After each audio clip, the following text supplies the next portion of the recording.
Prepare for battle. Select your hero.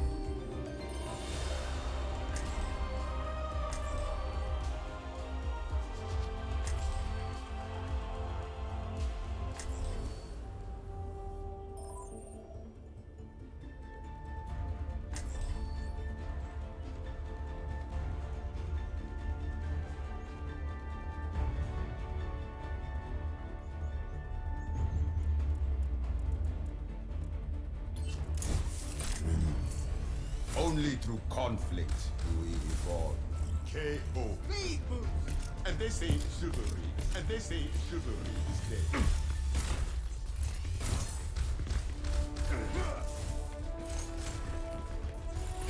Five, four, three, two, one. Round one. Capture the objective.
and steady, watch me navigate.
Make it, do it, makes sense. Harder, better, faster, stronger. More than hour, never. Ever, after, working, over. Harder, better, faster, stronger. Working harder, make it better, do it faster, makes sense, stronger. More than ever, hour after hour, working never over. Working harder, make it better, do it faster, makes sense, stronger. More than ever, hour after hour, working never over. Working harder, make it better, do it faster,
never see it coming.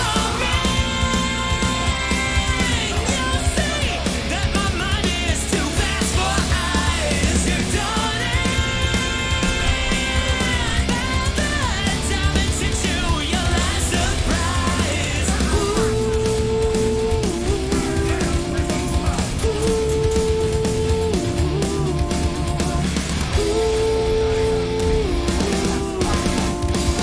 You think you've got your game planned out to a T, yet I'm 2 steps ahead, yeah. So you step into my way, stand down. It's a trap, one more step and you're dead. Yeah, you can. Why just a peek a second ago, clear blue skies, but now lightning struck your last resolve. It's not an accident that no one hears your cries as your last drink seems to dissolve. You'll never see it coming. You'll see that my mind is too fast for eyes. You're done it by the time it's hit you, your last surprise. I'm coming for you. My game's always so fast, so fine. You're spun in by the net you didn't catch it in time.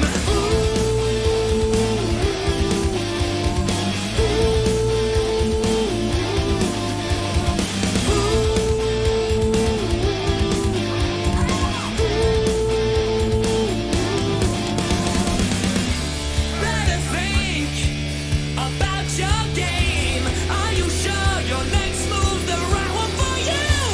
Are you sure you won't get outmaneuvered again and again, my friend? You'll never see it coming. You'll see that my mind is too fast for eyes. You're done it by the time it's hit you, your last surprise. I'm coming for you. My game's always so fast, so fine. You're spun in by the nets you didn't catch it in time.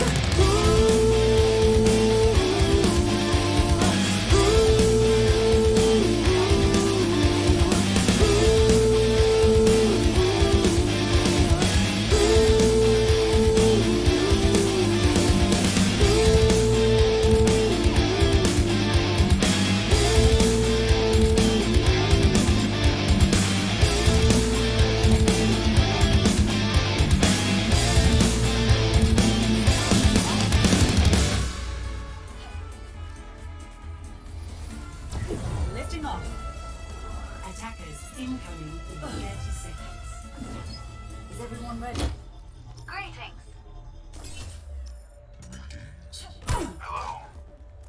Hello. Try not to get yourselves killed out there. Damage boost engaged.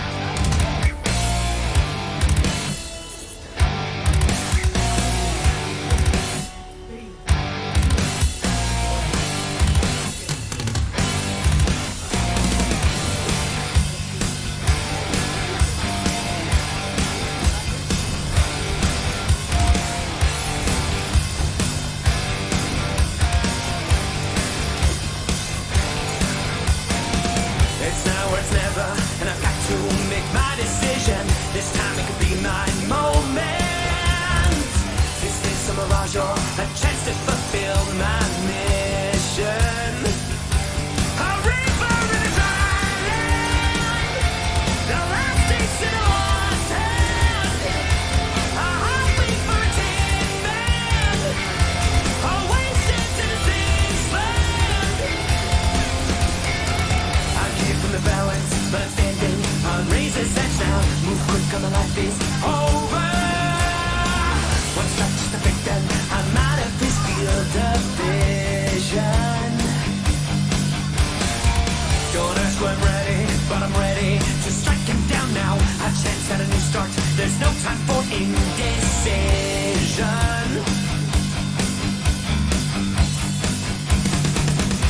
A river in a dry land.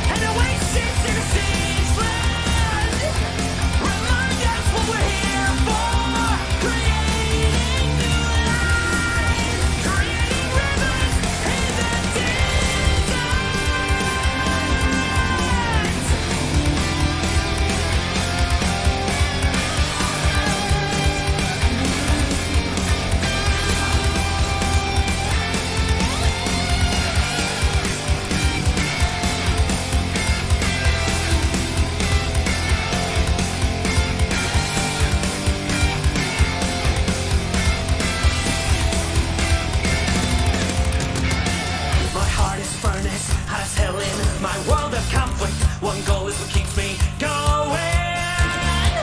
Take back what I lost to the bosses of greed and fear, yeah.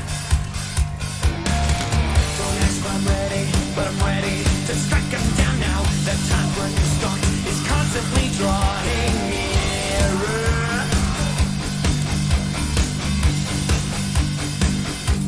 A river and a dry land, the last days in a lost hand.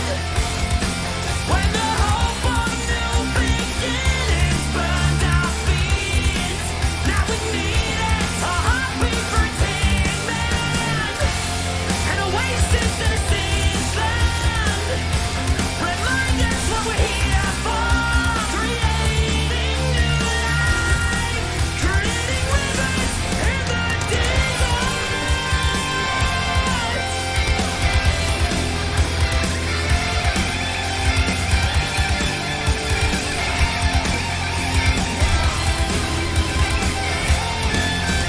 A cool drop of water is all I need.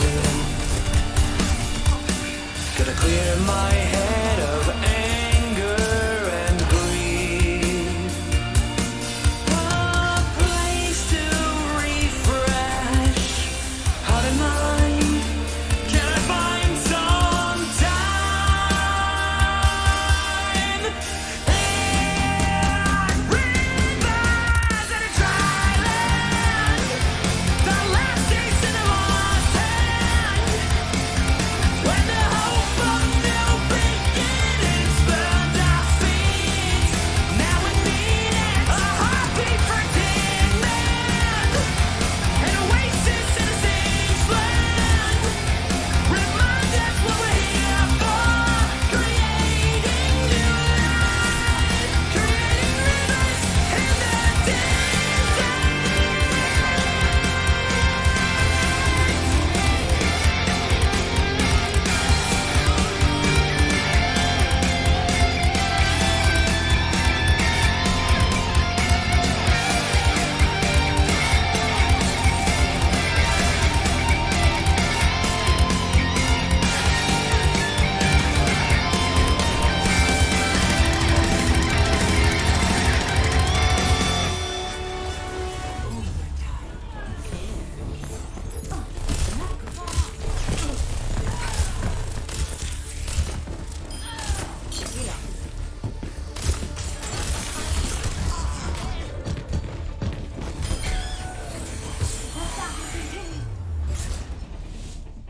Victory.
with my primary consent.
windows down, pedal to the sneakers, turn up the volume, blow out the speakers, best clothes on, going down on fire, turn the lights off, turn the music higher.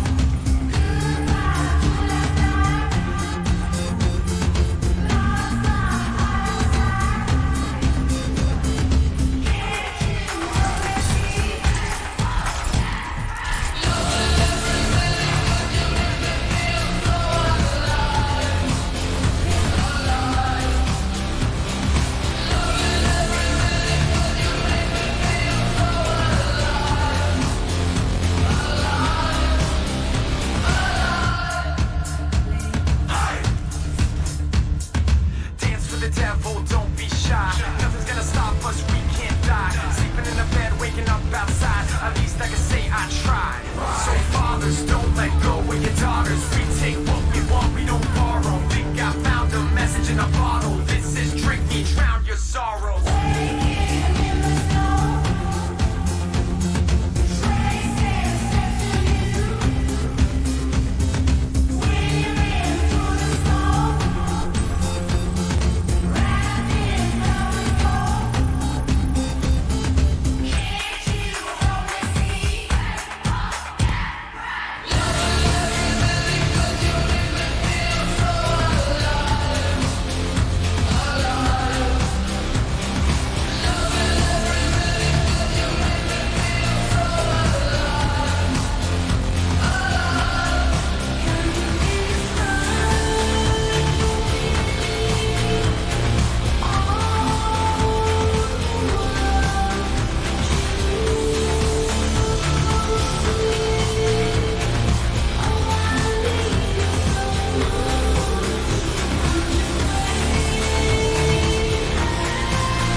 each other. Well, we rarely talked, but we were in the same class last year.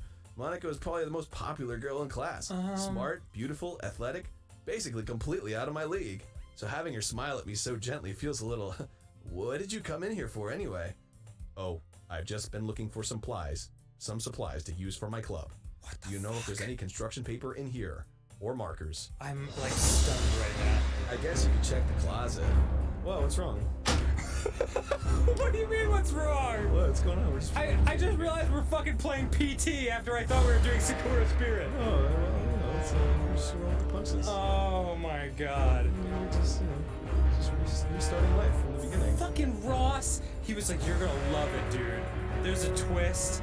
I'm like, you son of a... I thought it was gonna be like a sexy twist. Like it was gonna be a porn game after like being like so cute and innocent. Well, you're in the debate club, right? Oh my god. About that. I actually quit the debate club. Really? You quit? Yeah. To be honest, I can't stand all the politics around the major clubs. Feels like nothing but arguing about the budget and publicity and how to prepare for events. I'd much rather take something I personally enjoy and make something special out of it. In that case, what club did you decide to join? Actually, I'm starting a new one. Oh Literature god. Club. Oh god. Are we in the Matrix right now? Literature? That sounds kind of dull. How many members do you have so far? It's kind of embarrassing. There are only 3 of us so far. It's really hard to find new members for something that sounds so boring. Well, I can see that. But it's really not boring at all, you know. Literature can be anything. Reading, writing, poetry. What the fuck? I mean, one of my members even keeps her manga collection in this club room. Wait, really? Yeah, it's funny, right? She always insists that manga is literature, too. I mean, she's not wrong, I guess. And besides, a member's a member, right? Did Monica say she? Well, friend Aaron, Oh boy. by any chance are you still looking for a club to join? I mean, I guess so, but in that case... is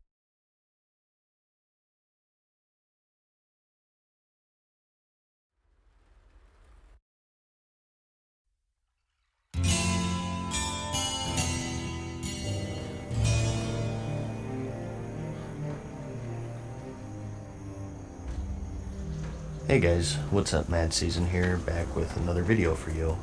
I'm sure a lot of you are still working out on what class that you're wanting to play for Classic, and of course, what race is always the next question. So I've been wanting to go over all 8 races in the game, their racials, and how they affect each class. Today, everything's pretty balanced, and it's more based on aesthetics and personal preference, but in Classic, the racials were much more impactful in general, I'd say. And it could have big implications for your gameplay in both PvP and PvE. At the end of the day, you should pick what you want. Some people like to go for looks or role-playing, and some people like to optimize things. This video is mainly for the latter. I think it'll still be useful to the more casual audience though, and shed some light on some of the more powerful combinations, especially if you missed vanilla and you're coming from the current crowd. So I'm not necessarily telling you what to pick. The main goal here is to arm you with the information for you to make that decision yourself. The way I'll split this up is class by class and give you my top picks for both PvE and PvP. Since I want to be pretty thorough here, I'll just do alliance for this video and I'll save Horde for the next part. Each race does have specific starting stats which do have a minor impact. Here's a table showing all of them, courtesy of the Vanilla World of Warcraft wiki. I'll have a link to that in the description. In the grand scheme of things, these aren't as impactful as the racials in my opinion. Like trolls have a higher agility than undead, but is 4 points really worth not being able to negate fear effects like in Onyxia or Magmadar to have that DPS uptime? I'll take these stats into consideration still, they just aren't that important to me because I put a high value in utility.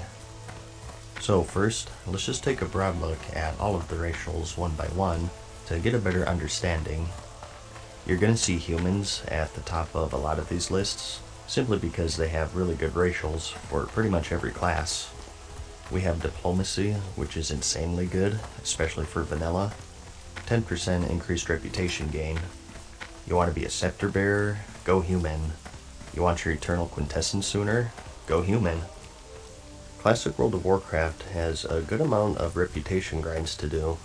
The Argent Dawn, the Winter Saber Trainers, the PvP factions, although they're not out at release, and more. They're all very time consuming, and 10% can save you days and even weeks of farming. It makes this a very powerful racial, even through just raw numbers. Now, like I said, the PvP gear won't be out at launch, so this might vary depending on when you're watching this video, but these factions can give you some pretty good gear, and the faster you get it, the bigger impact it'll have on your damage, healing, or tanking. The only downside I can say really is that assuming that Classic never gets updated, it'll eventually be a dead racial once you're exalted with everything. We also have the Human Spirit, which is a 5% increase in spirit. Pretty self-explanatory here. It makes them regenerate health and mana more quickly, mainly useful for priests on the Alliance side though, not really for everyone else, as I'll explain in a bit. Gnomes are generally the better casters, if you like to optimize things.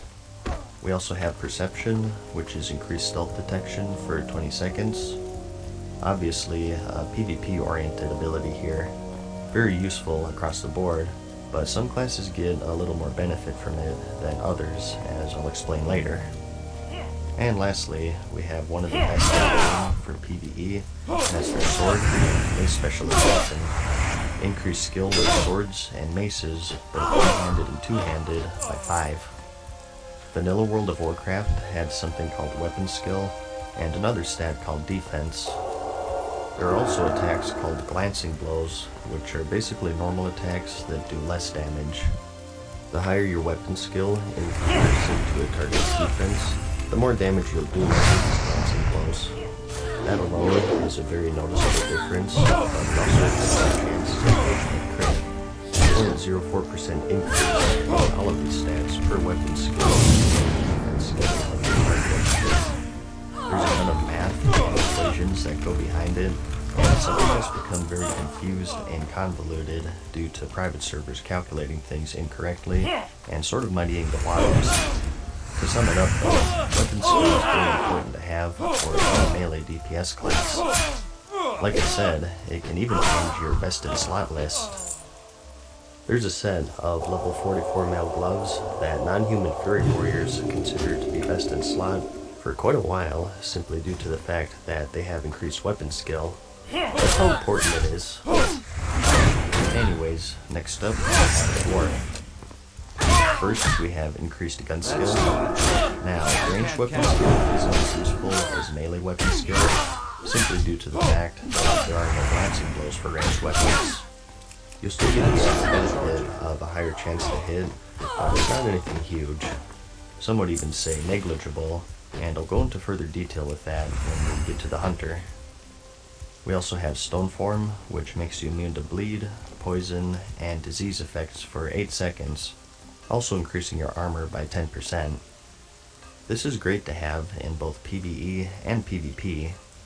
In PvP, it clears things such as the Rogue's Crippling Poison, a Long Udikite, an Undead Priest's Devouring Plague, which is big, and in Classic, there are a bunch of really horrible diseases that lasted for a really long time.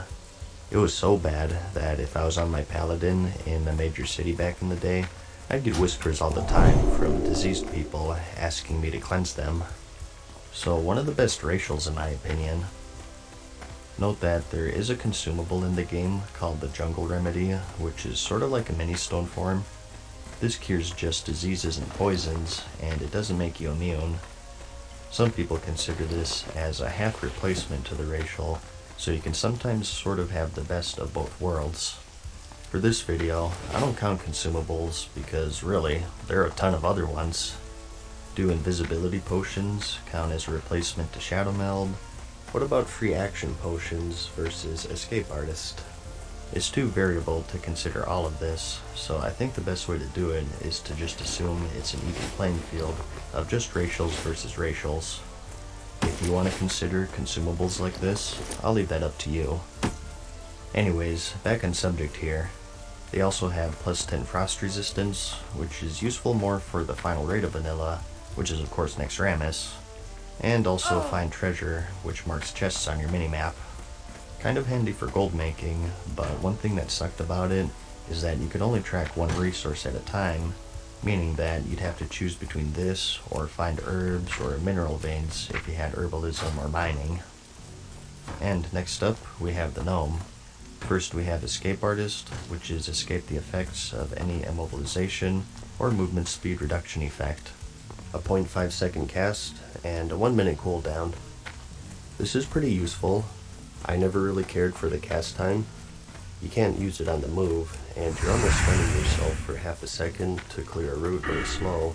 And PvP wise, a lot of the slows that you'll be worried about will be things like crippling poison or frostbolt, and that's stuff that's applied over and over anyways. It doesn't have the benefit of stone form, where it not only clears it, but it also makes you immune for a short period. A good trade-off though is the much shorter cooldown, so it's still pretty powerful. Next we have Expansive Mind, which is a 5% intelligence increase. Intellect increases your mana and also your chance to crit, so this makes gnomes an appealing choice for casters in particular. They also get 15 more points in engineering, which is definitely handy considering it's probably the most expensive profession to level in vanilla. And lastly, they get 10 arcane resistance, which isn't too useful. For classic, you really wanted either fire, nature, or frost, since those are the most common spells in raiding. And shadow for PvP. And this is kind of funny, but back in the day, when you hit water that was deep enough to swim in, it would knock you off of your mount. Since gnomes are the shortest race, they have the biggest trouble with this. There are rivers or spots that you can jump across no problem and stay on your mount with every other race, whereas the poor gnomes can struggle to keep up. Kind of silly, but I thought I'd mention it in case it mattered to some of you out there. And lastly for the Alliance, we have the Night Elves. Shadow Meld is a stationary stealth. It works just like the Druid or Rogue stealth, except it's a bit weaker with the fact that it fades when you move, and people can also see you from further away compared to the normal stealth. Also note that you can't use it in combat, unlike how it is now, but on the flip side, it only has a 10-second cooldown. More useful in PvP, as you'd imagine, getting the drop on people. PvP in vanilla isn't like today. Fights ended in a flash, so surprising and getting the opener on someone is hugely advantageous. What can I do for you? It ensures that you get a charge off as a warrior, or maybe you're a hunter defending the flag room. You can also eat and drink while it's active, which is also very useful. We also have Quickness, which is 1% dodge. Pretty handy for tanks in particular, which puts them at or near the top for protection warriors for a lot of people, although I think humans are generally picked due to that weapon skill. You also have the Wisp form when dead, which increases your movement speed by 50%, arguably more useful in vanilla since you'll be dying more often, especially for that death run to Ironforge if you plan on doing that. And lastly, they get 10 nature resistance, mainly handy for AQ40 here, for Huhuran and a couple of other fights. So those are all of the racials. By now, you might have a basic idea of where these really shine for what classes, but let's go over them one by one, starting with the Rogue. Talking swords here, humans obviously for that weapon skill, but honestly, it's not as powerful as it could be for the Rogue, and that's because of their weapon expertise talent, which increases your skill with swords, fists, and daggers by 5 with 2 points. You do still get benefit, but there are some diminishing returns at higher weapon skill levels. I think it's somewhere around a 2% DPS change, partly due to the fact that your best offhand changes from the Hunger and Cold or Maladath, which increases your sword skill, to something like Iblis, which turns out better for humans due to the stats, versus that diminished benefit from weapon skill. For me, I still keep them on top because it is still an increase, and that reputation bonus is still big. And I know I mentioned it, but don't get too caught up in best in slot lists, because remember, we're getting progressive raids. So I talk about the Blackwing Lair and Exramus, but it'll be a while before they're even available, so try not to worry about that stuff too much. Dwarves take second, mainly because I value Stoneform quite a bit. Being able to clear some of those AQ40 poisons or a bleed for a clean vanish is pretty handy. Night Elves do take third for me. As a rogue or a druid, you do get a stealth boost from Shadow Meld, and it's pretty major. It makes pickpocketing or just stealthing through dungeons much easier, plus the dodge is always a nice bonus for solo play. And gnomes come in fourth for me. Talking escape artist here, with proper talents, you can already clear roots and snares with sprint and vanish anyways. I'm of the opinion of making your weak points stronger, not buffing yourself in areas that you already excel in. For PvP, I like Dwarf first because of their stone form pretty much. Like I mentioned, you can use this to get a clean vanish off, which is really useful against rogue vs rogue, or any class with poisons or bleeds for that matter. It even clears blind, since that's a poison as well, which is another huge advantage. Like I said, stone form is an amazing racial in Classic. It was only nerfed years later in the Wrath of the Lich King expansion because Death Knights were complaining that they couldn't kill dwarves. All their damage was dependent on having diseases on their target, so that's when they finally saw the nerf bad. But it's back to its overpowered self in Classic, which is a good thing for Alliance players. Humans are also nice because perception as a rogue has a higher value for me. You know the old saying in vanilla, what classes can beat a rogue? Well, a better rogue of course, and anyone who's played one will know that rogue vs rogue is all about who gets the opener. For players of equal skill and gear, the opener always wins if you play things right, so perception, which is usable in stealth, is hard for me to beat in PvP. Also of course handy for druids trying to sneak a flag pickup in the Warsan Gulch. Plus, when those PvP factions come out, the faster you get that gear the better, so I do also consider diplomacy here. Gnomes do take third for me. Like I mentioned, I don't like escape artists for rogue because we already have great mobility, but in the PvP scene, you gotta bump it up a bit. As strong as rogues are, they're really cooldown dependent, so if this can save you from burning a vanish or a sprint, that's still really handy. And Night Elves are trailing behind here at number 4 for me. Shadow Meld, as I recall, is about equal in power to Perception.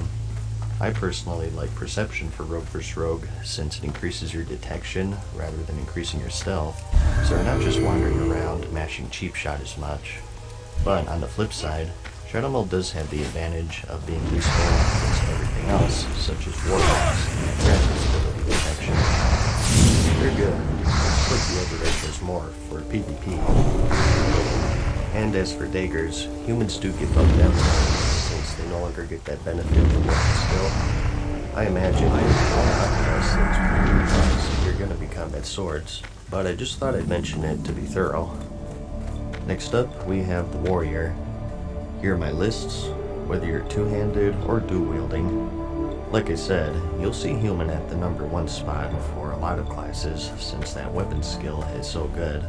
Even more so for warriors since they don't have any talents that increase it.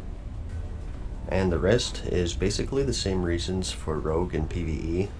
I have dwarves at number 2 because stone form is so good, and I do have gnomes above night elves because I think escape artist is a little more valuable as a warrior since they don't have as many mobility tools as a rogue.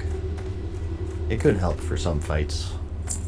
And on the PvP side of things, once again, I like dwarves the most for that stone form, so you can kite rogues and get a free intercept basically, since you can go immune to crippling poison. Keep devouring plague off you, since shadow priests are probably one of the best 1 vs 1 classes in the entire game, and so on. Gnomes take second for me. Being able to clear a Frost Nova or a Wind Clip root is nice as a warrior, so really, either of those are great choices I think. Third place is a tough choice for me, but I go with human personally.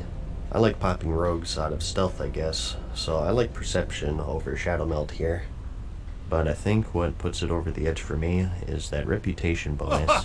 There's some good play from both the Arathi Basin and the Warsan Gulch reputations, which is sort of an indirect buff since you'll get it sooner as a human. For tanking, you have a few choices here. I think human is sort of agreed to be number 1 due to that increased weapon skill for more rage and threat generation, and considering that Thunder Fury is like the holy grail of tanking weapons, it lines up perfectly.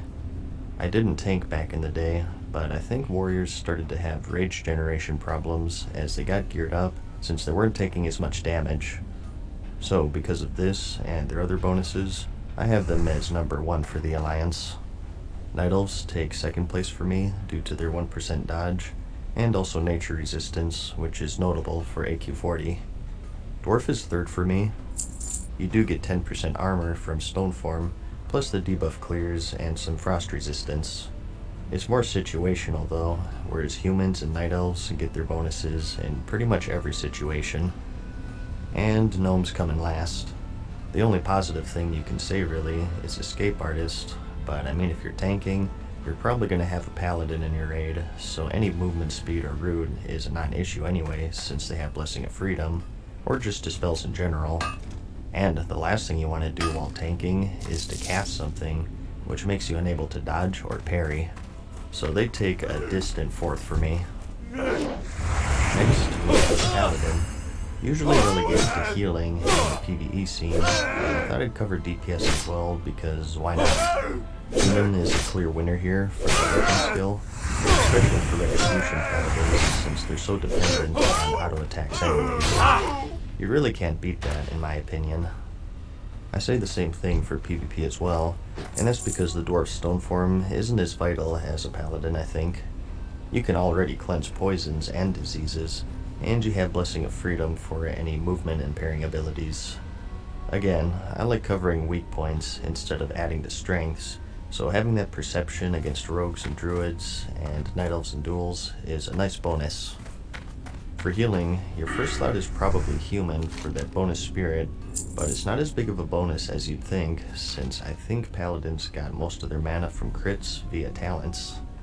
The reason why I said this is more chaos increase earlier is because not counting mana for 5, you're locked out of regenerating mana as a caster unless you don't cast something for 5 seconds.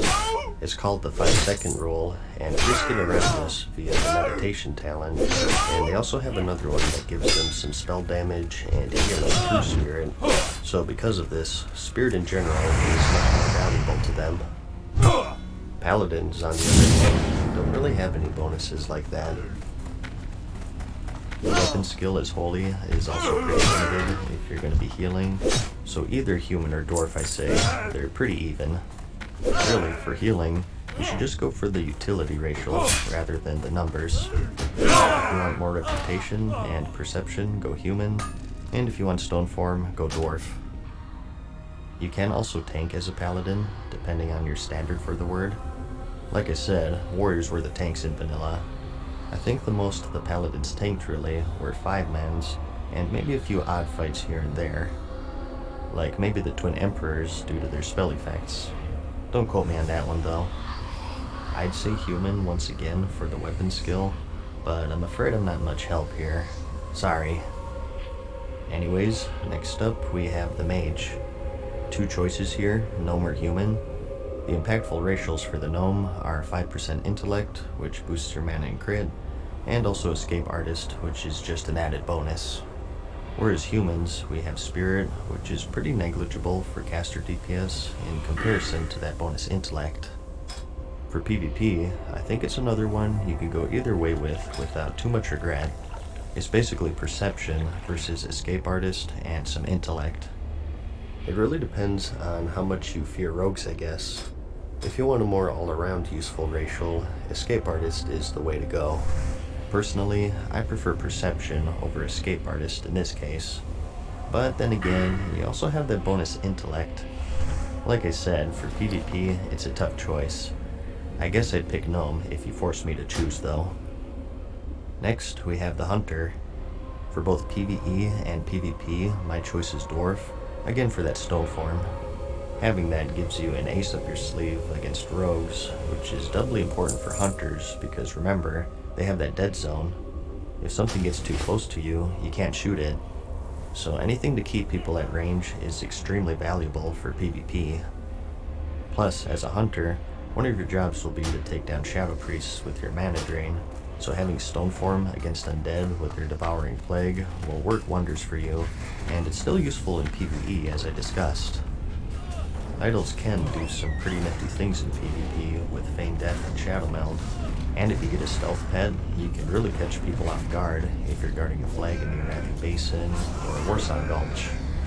To me though, I just think that stone form is too strong to pass up if you want to optimize things. As for the dwarves plus gun skill, like I mentioned earlier, ranged attacks don't glance, so they don't get as huge of a benefit as compared to melee weapon skill.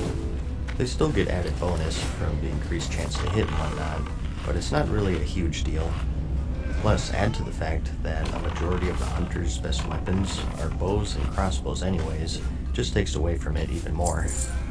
Most of you will be using Rockdalar for a while, since the quest starter is a 50-50 chance from the Major Domo fight. It was pretty easy to get. And after that, the main upgrades are crossbows or other bows, as far as I recall.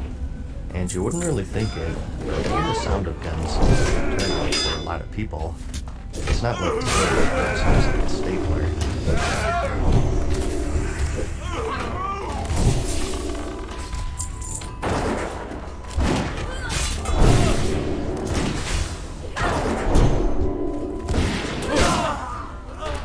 It's a musket, and it can blind some people, especially if they're waiting for a blue horse.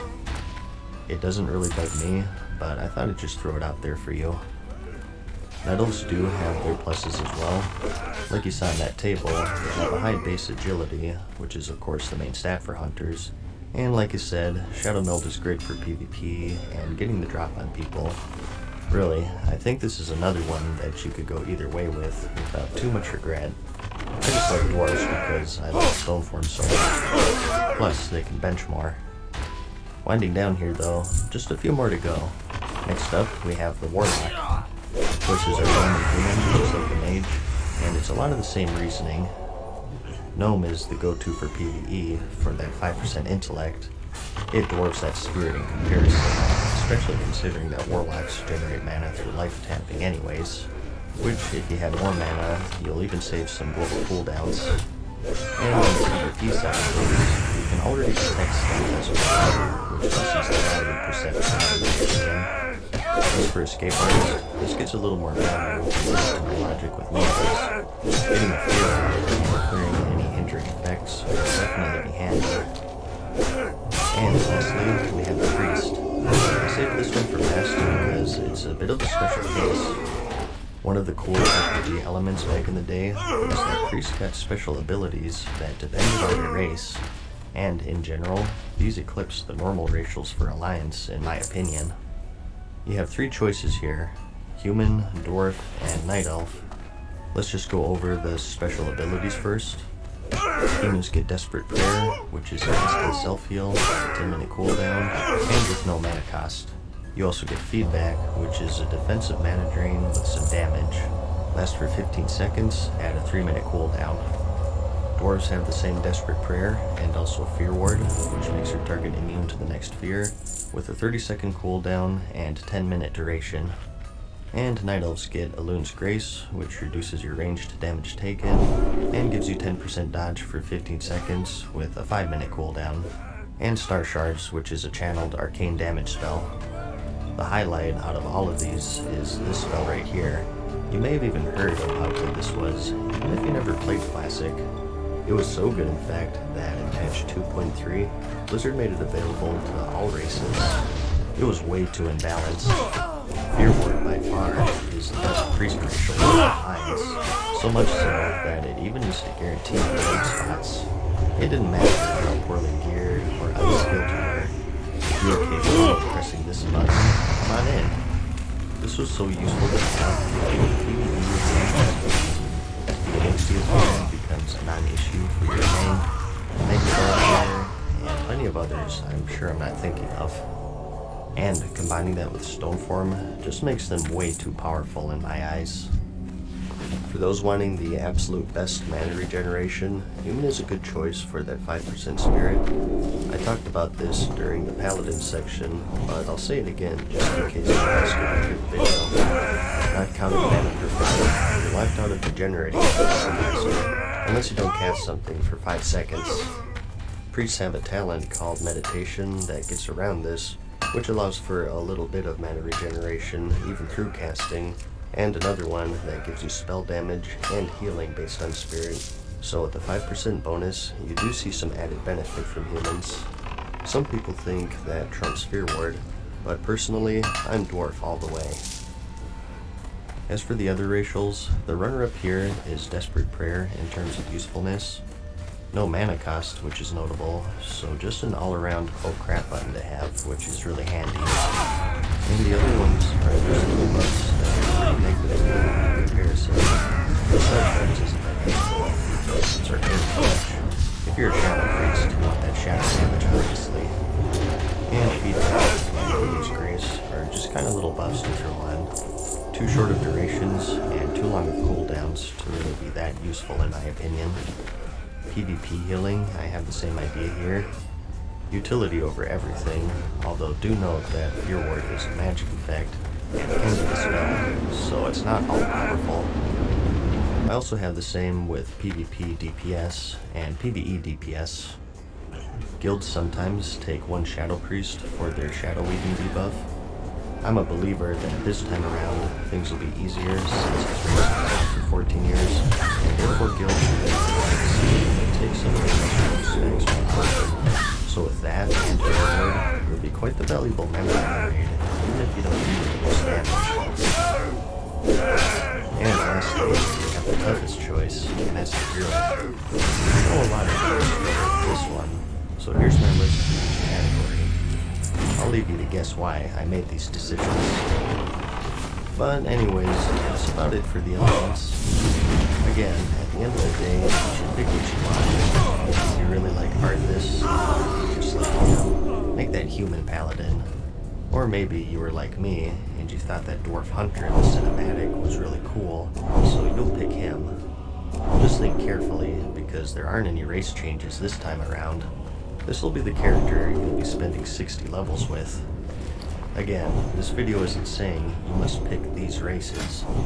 The main goal was to shed some light on things that you didn't know.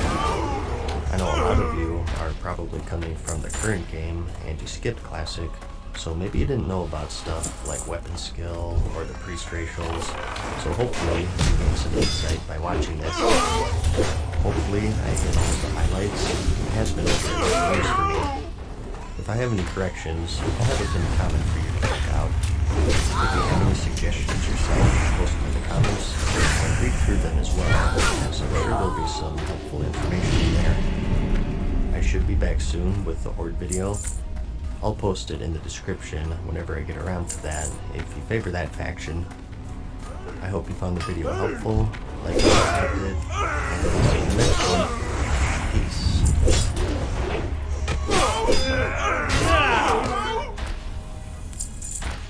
Farewell for now, mortals.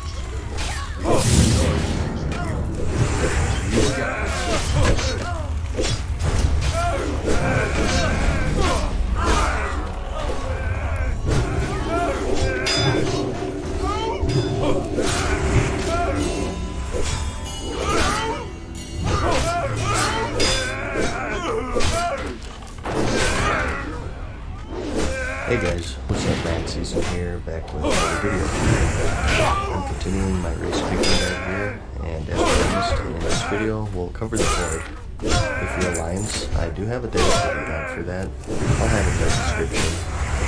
Sorry if I sound a little more dead than usual, I just got up, and this is the only time I have to record this today, so you'll have about 20 minutes of Super Saiyan Monotone 3. We'll follow the same format in this one, and there will be some repeat stuff, just to warn you. I'm assuming that people won't be watching both videos, so I'll try to put redundancy just for the sake of the video. I will say that this video was much tougher than the Alliance one. The stun resist, the fear charm and sleep breaker, stun, attack speed. All four of these races are much closer to each other, in my opinion. Trolls are probably the weakest of the four, and I know they're the butt of everyone's jokes with their health regeneration, but they do have their roles, as you'll see. Each of these races have their own starting stats, as you can see. Like I said in the previous video, I do take these into consideration, but compared to the racials, these are really pretty good, especially for the Horde, since they're so good all around. So, Just like the last one, let's first just go over each race and their racials one by one, and then go over the lists for each class, starting with the Orc.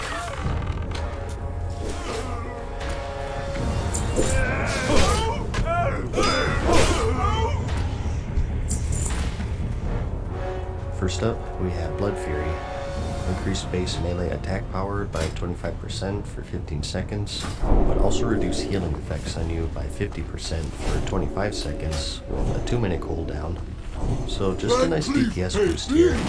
Note that it does say melee attack power. That says attack power is split up into melee and range, so this isn't impactful. Just thought I'd throw that out there since a lot of people miss it. Obviously, healing reduction also makes it more dangerous of a hit. As a tank, you're going to want to drink this on your bars and use it very carefully in best situations. Know that you're not this. And lastly, note that it says base melee attack, meaning that this isn't something affected by gear or bots. And next, we have party attacks. Against resistance effects is 25%. Probably one of the best racials. Hear me this throughout the video. As I mentioned in the Alliance video, Legs and Vanilla ended in a flash. You really could die within 5 seconds stuns, which is why rogues are so good. So having 25% resist, I can guarantee you it'll win you some fights. Warrior charge stuns, hammers of justice, the rogue's cheap shot and kidney shot. As a rogue, if I saw a group battle going on, I always avoided orcs because I knew that I would be less effective against them. Why attack a target that has a chance to resist my stuns? Especially orc warriors, they still give me nightmares. So it's very nice in the PvP scene. Not as huge of a presence in the PvE scene, but it's there. And next we have Command. Damage done by Hunter and Warlock pets increased by 5%. Pretty self-explanatory here, just a nice DPS buff to have. And lastly, we have Axe Specialization, which is increased skill with one-handed and two-handed axes by 5. Now, I did go over this in the Alliance video, but I'll go over it again here for those who didn't see that. So feel free to skip past this portion if this sounds familiar, because it's the same thing pretty much. Vanilla World of Warcraft had something called Weapon Skill, and another stat called Defense. There are also attacks called Glancing Blows, which are basically normal attacks that do less damage. The higher your weapon skill in comparison to a target's defense, the more damage you can do with these glancing blows. That alone is a very noticeable difference. It also affects your chance to hit it with range. Point skill 4% element stats for weapon skill, the defense skill of the target. This is a short up. There's a lot more math to it, and things like diminishing returns at higher skill levels. But to sum it up, weapon skill is very important to have for any melee DPS class. Like I said in the Alliance video, it can even change your best in slot list. There's a set of level 44 nail gloves that are considered to be better than most other pairs in the game for quite a while, simply due to the fact that they have this increased weapon skill. That's how important it is. If you'd like to read more about weapon skill in general, in case it's something I have a link in the description to so, what is the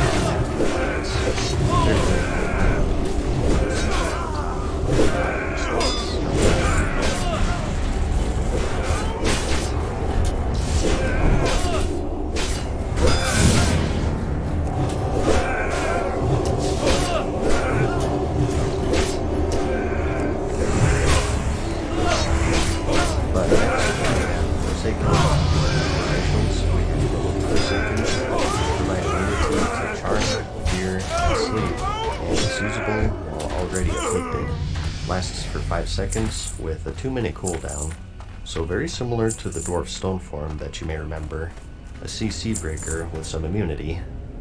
It's mainly focused for PvP, but it's still great for PvE, the Onyxia and Magmadar fears being the main ones off the top of my head. Fear isn't as big of an issue for the Horde because Shaman's got a spell called Trevor Totem. It's sort of a party-wide Will of the Forsaken pretty much, but still, not having to rely on that is still valuable, and you're not going to have a shaman in every party I'd imagine. So, overall, a great ratio for both PvP and Next, Cannibalize. Hey, just because they're undead or zombies, I'd be offended. This allows you to eat the corpse of any humanoid or undead enemy, including players, and it regenerates 35% total health over 10 seconds with a 2-minute cooldown, so just a nice little ability to have. It's mainly useful for leveling or grinding. It'll save you money on buying food, but it's more important for vanilla since it is so much harder to come by. Sort of a taunting maneuver in PvP as well that I always liked. Not only do you kill someone, but you also eat their corpse afterwards. That's pretty metal. Next is Underwater Breathing. Underwater breath lasts 300% longer than normal. Pretty self-explanatory here. There are some quests in the game that require some underwater spelunking. And lastly, we have a plus 10 increase in shadow resistance. Spell resistance is a thing in vanilla. For PvE, you mainly need fire for the multi-core, nature for HP 40, and frost for extra MS. Shadow was more useful for PvP. In the grand scheme of things, 10 is a pretty negligible amount, but it's a nice bonus to have.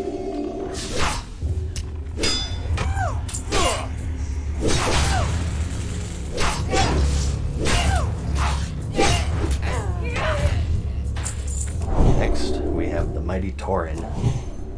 Their active ability is War Stomp, which stuns up to 5 enemies within 8 yards for 2 seconds with a 2-minute cooldown.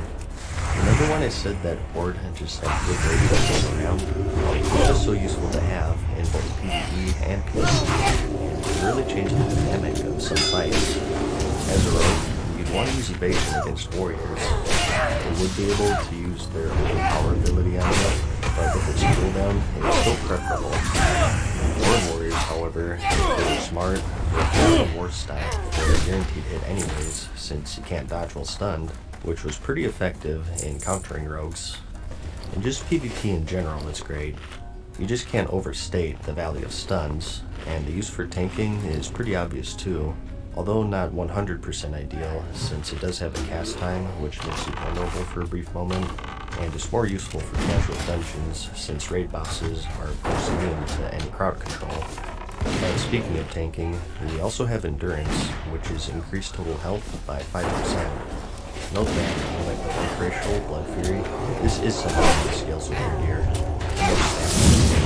The more you put it's 5%, so it's pretty useful, and it gets even better in time. We also have Cultivation, which is increased herbalism skill by 15. Not really too much to say about this. In vanilla, you used to actually be able to fail when picking up herbs or mining those, and the higher your skill level was in comparison to the required skill needed to grab the node, the higher success chances you had. So Taurens are the master farmers. You're in the chest, level 325 is low. So it's really minor, but there it is. And lastly, we have a plus 10 increase to nature resistance. Again, mainly useful for keypoints there. We also get a increase that's the increased melee. Some people rate this up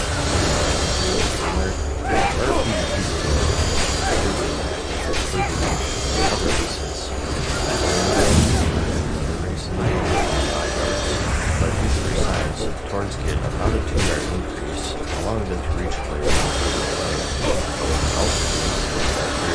you from further away as well, so it's not something that's 100% possible for them. In melee fights, it doesn't really give you an advantage. Against casters, for example, it does, since they don't care about melee control, of course. It can be used whenever you save or hunting. Taurens actually reach through some slithers, but it's too close, and you get a lucky mace stun off and catch them on occasion. It's just something to consider, advantageous in some ways, disadvantageous in others. I don't want to put too much emphasis on this yet, because I can see this as something that can mess up using the modern engine. I still wanted to mention it though, so you're aware that it might be in So if you're watching this video when it's released, just do a quick Google search or test it yourself to see if it made it in or not. And someone mentioned this in my last video. I thought it was a good point, so I'll bring it up too. Contrary to what the ladies tell me, size does matter. In PvP, there are people who click to target, so being a giant cow running around, you may find yourself being singled out more often than not. It's just human nature. If there's a big group battle coming up, people are going to take the biggest hit. So, whereas gnomes have an advantage for keeping a low profile, horns have a disadvantage for being quite beefy. There are consumables and gadgets that decrease your size, but like I mentioned in the Alliance video, I don't consider any of that. If you start taking potions and whatnot into consideration, there are just way too many variables to consider this to be useful as a guide. So for this set of videos, it's just ratios versus ratios.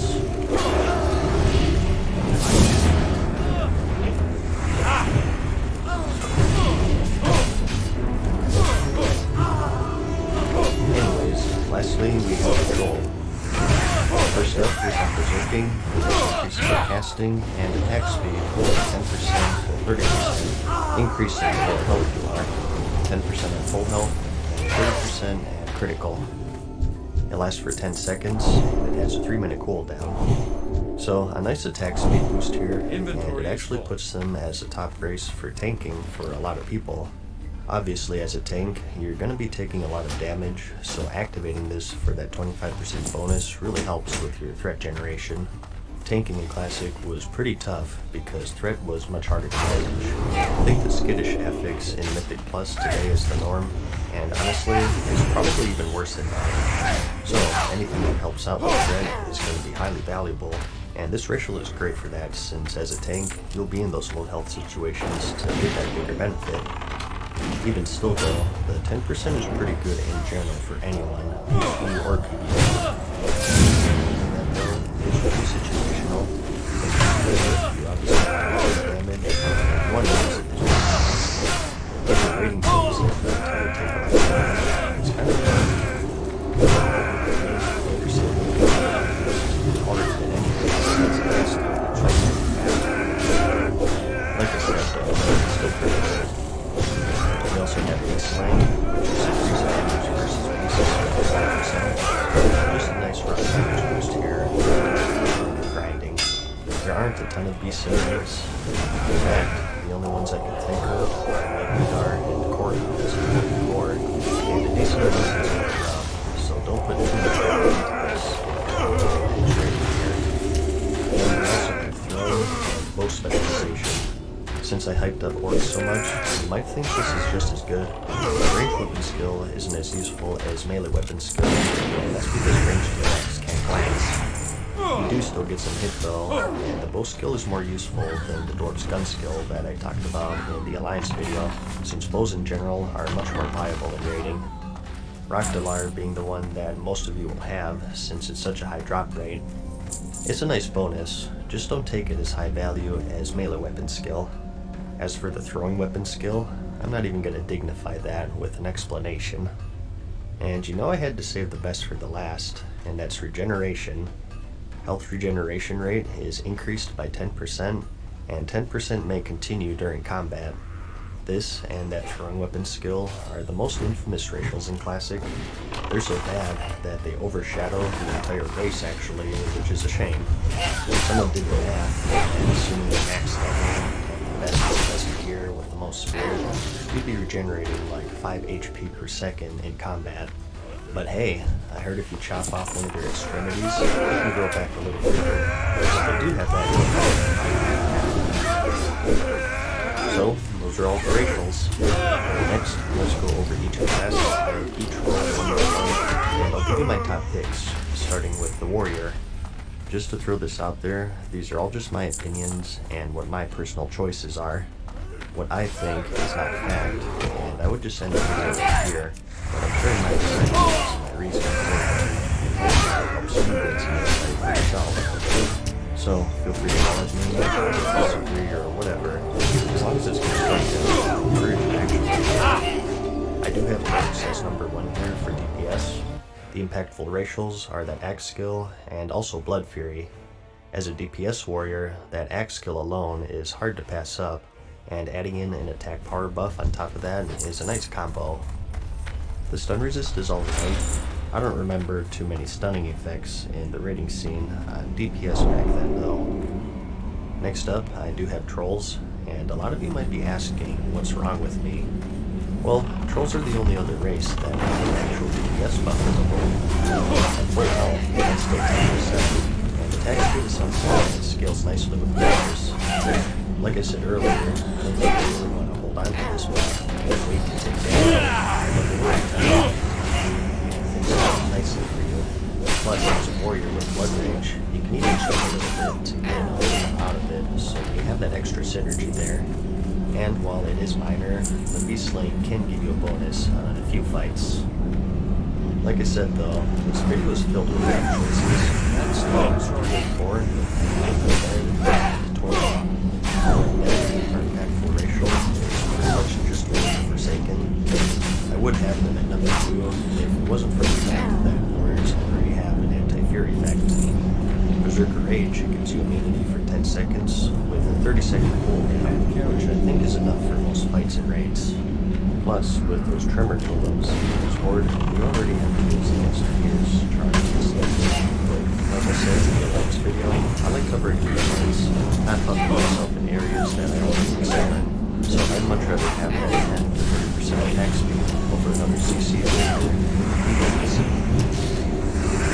Stabilize. This isn't the most major ability, and you won't have to bring it up a whole lot, but I feel like for Warrior, I have to emphasize it a bit more. Warriors by far were the hardest class to level back in the day, and you would spend a fortune on food. And even at the max level, just grinding mobs, you'd have to keep pretty much over and full, so Cannibalize is such a handy ability to have, kill humanoid one-handed enemies, and it'll save you quite a bit of money in the long run, so it's definitely worth considering. And I do have Torn at number 4 here. First up, we have Endurance, which is that 5% health, and that's nothing to sneeze at. Survivability is important because you do 0 DPS with that.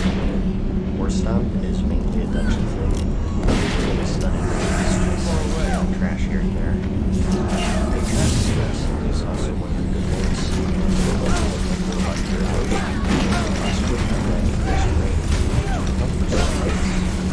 Honestly, no kind of bad.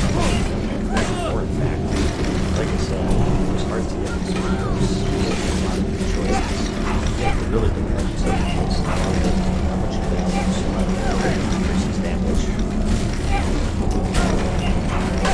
Once again, I have 40 seconds. Honestly, for this game, it really is such a good ratio. Huge damage with rogues, bandits, or any class that makes any sense. Warriors are tough. Center fire control, is ridiculous. You also have your healing is more dangerous for me, so it's not as good as it could be. This thing is really important and stuff is just twisted out of bonus. I do have more attacks. The ratios with War Stomp, 5% health, and increased range. All very nice for PvP. War Stomp is pretty self-explanatory. Stuns are great for PvP, and AoE stuns are even better, and 2 seconds is pretty long. The health is also nice to have, of course, and the range helps you close the gap on slippery hunters and casters. You just can't go wrong with either of these two races in the PvP scene in my eyes. I do have Undead at number 3 here. Impactful PvP racials are Will of the Forsaken for the most part, and to a lesser extent Cannibalize and Shadow Resistance. Same sort of reasoning as PvE DPS for me. We already have Berserker Rage, so that diminishes the value of Will of the Forsaken for me. You can't write it off completely though, because it's also for sleep and charm effects, which Berserker Rage does not protect against, and you also need to be in Berserker stance to use that. Also, Will of the Forsaken sort of gives you a protection blanket if you're not in battle stance trying to get overpowered off, or in defensive stance trying to disarm or whatever. And lastly, we have Trolls at number 4. The only thing for PvP is that Berserker, and as what I said earlier, 10% is nice, but getting more than that, PC is tough because by the time you're at half or below, it's pretty much over anyways. You can make the argument if you did it for a second, it's 25% boost, and then you get the gold, and you want to kill us. That's deadly. I have a pocket healer, and if you have a full generations in my area, it's my same logic of consumables. So I start bringing in things with ratios. There's no way to compare them. They're just way too many variables. So, with your racial versus racial viewpoint, they come in fourth for me. And lastly for Warrior, we have tanking. And as much as I just buried trolls for PvP, they get their redemption here. As I mentioned, threat is a big concern for tanking in Classic. That's where the berserking racial comes in. Like I mentioned earlier, if you're a tank, you're obviously going to be taking damage, so you'll oftentimes be in a nice position to get a bigger attack speed increase out of this, and the faster you attack, the more rage and threat you generate. So, because of this, I have them at number 1 if we're talking strictly tanking here. The next 3 are up for debate, I think. Inventory is full. I do have Undead at number 2. Fear, Charm, and Sleep Rages are especially important for tanks. And in defensive stance, this removes Berserker stance from the equation. So I have to give it some added benefit here, even though it's the only racial that it will benefit from as a tank. I would have them at number 1, but if you're a tank, chances are you're going to have a Shaman with a Tremor Totem anyways. If you don't anticipate that happening, you might put them at number 1 instead. And next, I do have Torrent at number 3. The main thing in the rating scene is their health boost. Like I said, it scales with gear, so it is a good bonus. We'll have them at number 1. My mindset is 5% health. Yeah, but you're a problem. Sorry, the description is the life usually. Think of your health bill, bucket of water, drinks, it's the healer's health that goes back up. The problem with this racial is that its bonus is at the bottom, and you only see benefit from it if you did to extreme health that would otherwise kill you if you weren't a Tauren. In every situation other than this, it's pretty much a dead racial. If things are going according to plan, you should never dip that low for this racial to be a lifesaver. As for Warstone, this is also nice to have. Again, mainly useful for dungeons. Nothing to write home about in the ratings. Hey, it's there. If you only plan on doing dungeons and healing, you may want to give it a go. And lastly, for number 4, we have the Horde. Specialization and hardiness are areas to care about. You don't want to legendary obviously, since it reduces healing by 50%. That's a good way to make your healers hate you. The axe specialization does have limited usefulness due to the fact that there really aren't any tanking axes. Most of the tanking weapons were swords, as far as I recall. I think there was one from the variant that some people use, but like I said in the Alliance video, I only mentioned one Thunder Fury, or more realistically, Pulsar or Malagath, so it would be hard for us to justify switching to an inferior axe just to get benefit from this racial, especially when we have 3 other great races to choose from. Alright, like I said, this is quite the lengthy one. I got just about 24 minutes to go through. This is starting to drag on, so I think it's best to cut it here and save the remaining classes for part 2. Hope that you're finding the video helpful so far. Also, these videos will all include this. Like the video if you liked it. Thanks for watching. Peace.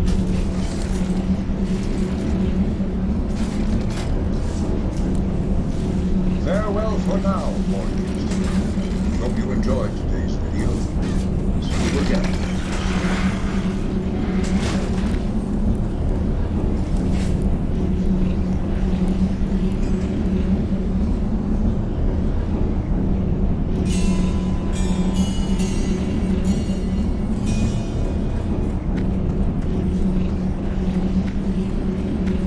Hey guys, what's up, Mad Season here, back with another video for you. Let's not waste any time here and jump right into part 2 of my Horde race picking guide for Classic World of Warcraft. If you're looking for part 1, I'll have it linked in the description, This video doesn't really make sense without it, but I watched that first. That one covered all of the base racials, and we went over the warrior class, so let's go over the rest, starting with the rogue. For PvP, both daggers or swords, I have his number 1 here, and basically blood fury and power boost. Note that rogues couldn't hold axes, so that's a bludgeoning expert, so don't pay any mind to their axe specialization. And the other bonus is just the stun resist, which has limited use in PvP, but it's better than nothing. I do have a dead next at number 2, basically for the will of the Forsaken. Like I mentioned, there's a fair share of these CC effects in raiding, and even dungeons back then. Really, you can't go wrong with either of these two. It's utility versus raw damage. Take your pick. I do have Troll trailing behind here at number 3. The impactful racial for them is the attack speed boost from Berserking. Again, same mindset from Warriors. Unless you're intentionally taking damage, the most you get out of this is 10% for 10 seconds. And at this point, I like to point out that it's a 3-minute cooldown, whereas all of the other actives for the board are just 2 minutes. I had them above Undead for Warrior because Berserker Rage lessened the value of Will of the Forsaken for me. So since rogues don't have anything like that, they fall just behind Undead for me. For PvP, I have the same list here. Orcs number 1, mainly for the stun resist, but you also have Blood Fear there at your disposal. It gives a bit more value to rogues because they're so good at escaping situations, giving them the ability to use it and administer your power to get out and dodge. I have Undead next at number 2, or Will of the Forsaken, which is immensely useful for PvP. It's hard to overstate the usefulness of any CC killer, let alone one that has immunity tied to it. And I do have Troll trailing behind because I don't like Berserking as much as the other racials. Pretty much the same reasoning for the Warrior. I will say that the number 1 spot was a really tough choice. It basically came down to what would you rather counter? Warlocks, to a lesser extent priests and warriors with fears, or any class that has a stun. So it's mainly a preference sort of thing. I just think stuns are more important to counter personally. Other rogues, warrior charge stuns, hands of justice. As good as Undead are, that stun rifle is huge in PvP. Because of that, I have this number 1. Again, for Troll, Berserker is just as good as his other characters for PvP. And if you're going for an attack speed boost, you're already dead, unless you have some sort of self-command, do not. So they take my number 3 spot, PC. Just like my logic with the Orcs Blood Fury, I think you do get more benefit as a rogue since you're slippery. I can see getting low, then getting the full 25%, and then popping evasion or stun locking to stay alive for the full duration. It's not bad, I just think the other racials are more practical, and if you're depending on using big cooldowns to get full benefit out of this, you're kind of hindering yourself anyways. But next up, we have the Mage. For both PvP and PvP, I have Undead at number 1. Impactful racials for Undead are Will of the Forsaken, and to a lesser extent, Cannibalize. And for Troll, it's basically just Berserking. PvP is an easy choice for me, since I want to meter, breaker, some casting speed. I can trade any day. PvE is a little tougher for me. I think you can make a bigger argument for some extra cast speed every 3 minutes.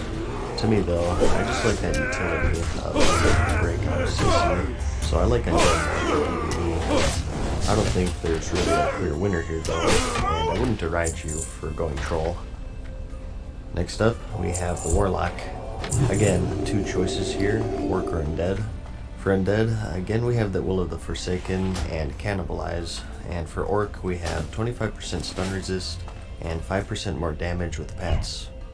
For PvE, once again, I like Undead here for that Will of the Forsaken. As I mentioned earlier, Warlock pits didn't do crazy damage back then, as I remember. I mean, 5% is 5%, but it's really worth not being able to negate fear effects that would otherwise get you killed or pull groups of enemies to your party. For me, Undead is a clear winner for PvE. For PvP, however, Orcs take number 1 for me for that stun resistance. Warlocks in particular are pretty vulnerable to stuns. they can't break out of them like mages. With kicks, you can get locked down quite easily, so anything to help with that is hugely valuable, especially as a warlock. And I'll take it over the Will of the Forsaken any day. Check out that noise. I also haven't mentioned Cannibalize too much. It can be handy, I guess, but I see it as kind of minor and decent. Like, I can see situations where you get fear off and start using ropes for 35%. To me, though, it's sort of an ideal situation. You have to control ops, such as fear or polymorph. You have no one else around to interrupt you, and C, have a corpse nearby to kill. I don't think it's so often that the stars align like that, so I'm really to see this as just a bonus thing or save money and food or whatever. And next up, we have the Hunter class. 3 races to choose from here, which are Troll and Tauren. For PvE, impactful ratios for the Troll are Berserking, and although it's kind of minor, bow specialization. Orcs have stun resist and pet damage. Again, note that Blood Fury is melee attack power only, not ranged. And for Tauren, we have War Stomp, Endurance, and a bit of nature resistance. For PvE, I like Troll the best. Have a drinking, bro. Like I mentioned, I drink, ranged I attacks get don't drunk, glance, I'm all so you down. get limited No usefulness problem. out of ranged weapon skill. Just a bit of hit and crit. Again, compared to that Dwarf plus gun skill though, it is much more useful since there are many more good bows in the raiding scene. The main reason for Troll though is that attacks are buff, which compared to the other races provides the most damage, which brings me to Orc as number 2. And as for that pet damage pretty much, something to keep in mind back then is that pets didn't have that buff where they take reduced AoE damage. They took normal damage just like any other player would, and the only difference is that they didn't get healed because healers don't want to waste their mana. So while that 5% buff is noticeable, it's not as useful as you might think, simply because your pet would be dead a lot of the times. And Tauren I have at number 3. I think they're a good choice if you plan on doing dungeons for the most part, since you actually get to use the War Stomp. Not super useful though, as you'll be at range most of the time, because remember, hunters can't shoot enemies that are too close in Classic. For PvP, however, Orcs take number 1 for that stun resist once again, and to a lesser extent, that pet damage. When your whole goal is to create distance between you and your target, that stun resist is going to be even more valuable, and that alone is why Orc as number 1. And I think a lot of people will hate me for this, but I actually like the whole next about Tauren. I think that Berserking is a little more useful, and that's because as a hunter, your whole goal is to get out of sticky situations. I can definitely see getting worn down by a melee, just enough for a big attack speed boost, and then getting out of range through a wing clip route or whatever, and just unloading on them. For me, there's still a distant second to that work, but I don't know, just like compared to the Tauren. The argument for Tauren is that War Stomp and increased health. It's pretty obvious the value that War Stomp brings as a hunter especially. But get distance and with the added health, you do get better. Remember though, hit pressure makes it in and have that increased range, but they also get hit from further away, which is terrible. And when that guys, and therefore you're easier to pick out than Crown. I have this up personally. Winding down here though, next up we have the Shaman. Impactful ratios for the Tauren are War Stomp, Endurance, and Nature Resist. The Orcs, depending on your spec, get Blood Fury, Axe Specialization, and Stun Resistance, and Trolls have Berserking. I think Shamans in general are pretty close to each other race-wise, no matter the spec. First though, for PvE healing, I do have Troll for that casting speed. Like I mentioned earlier, I think healers get more value out of this, because if you happen to be at low health, you can get the big buff, and you also have the ability to keep yourself alive, so it's much more practical to me compared to a non-healing class. Next, I have Tauren at number 2. More health, War Stomp in case you pull aggro in a dungeon, gives the tank some time to get everything off you, and Nature Resistance is a nice bonus.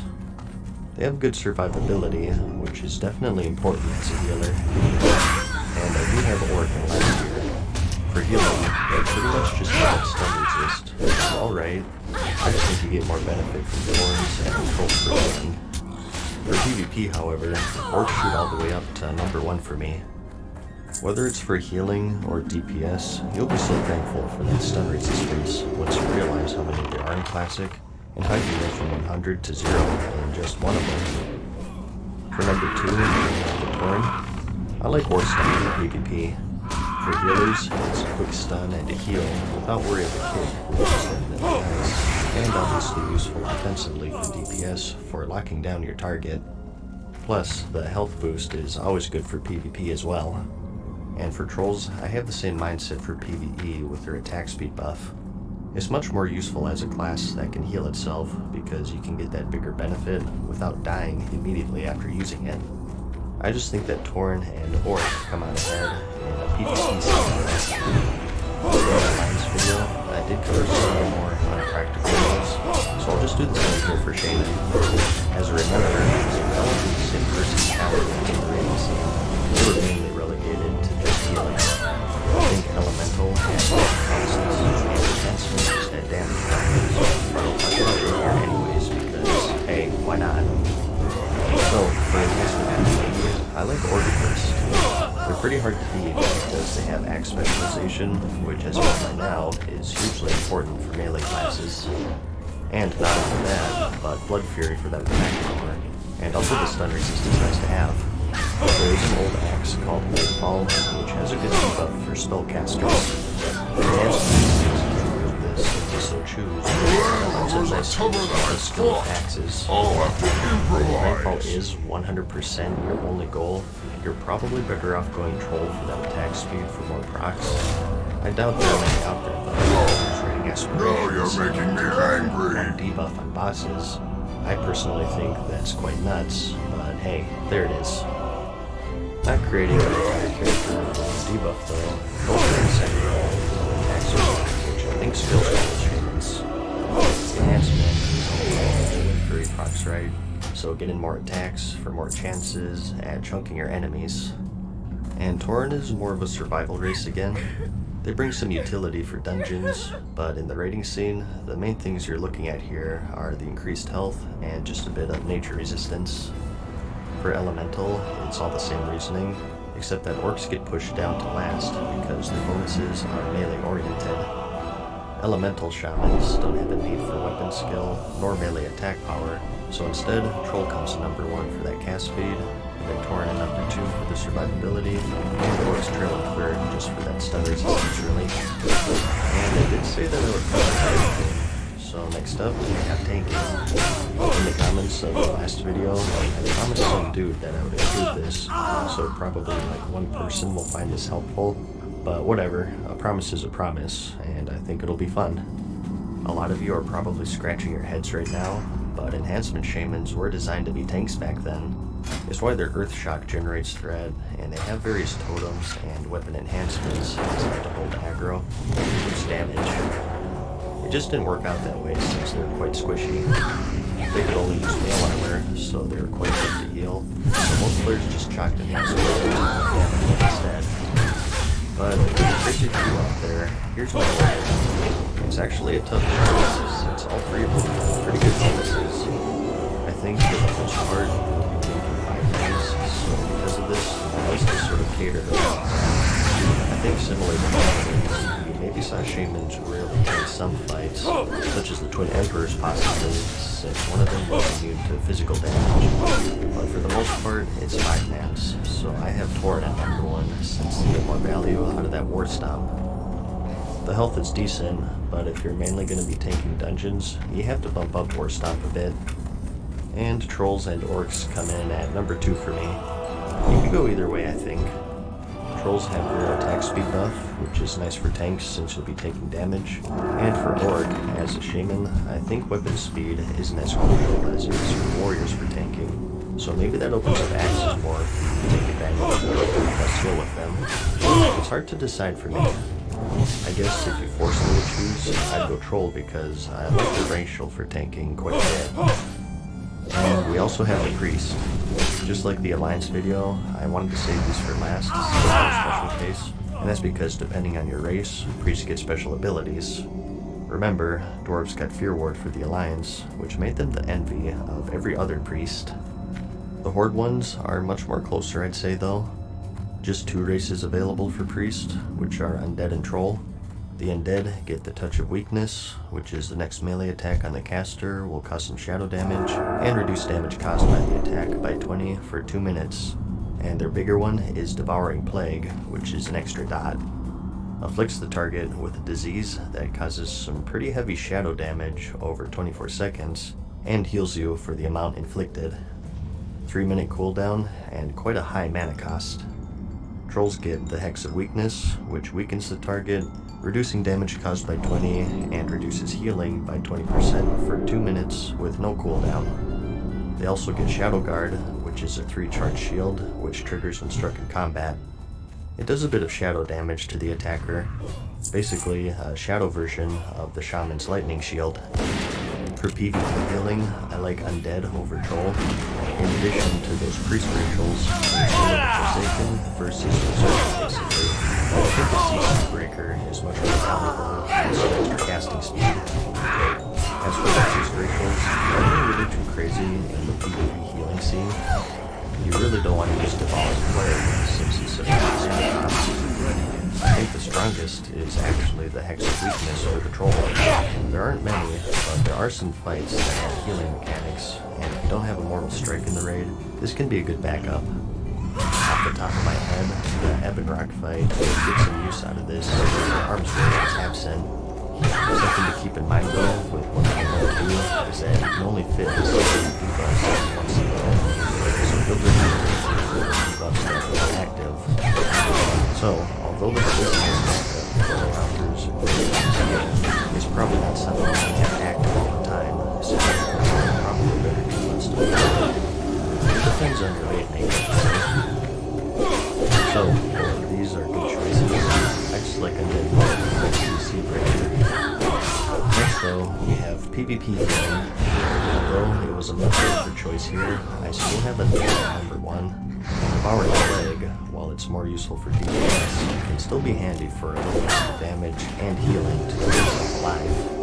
As for the Touch of Weakness, this isn't huge in my opinion. It's just a little buff to throw on to slightly reduce some damage. On the other hand, for Troll, the Hex of Weakness gets much more valuable in PvP situations, I think. Any healing reduction is very useful, and don't worry about the mana cost. You can even cast the low rank ones, and you'll still get the 20% reduction out of it.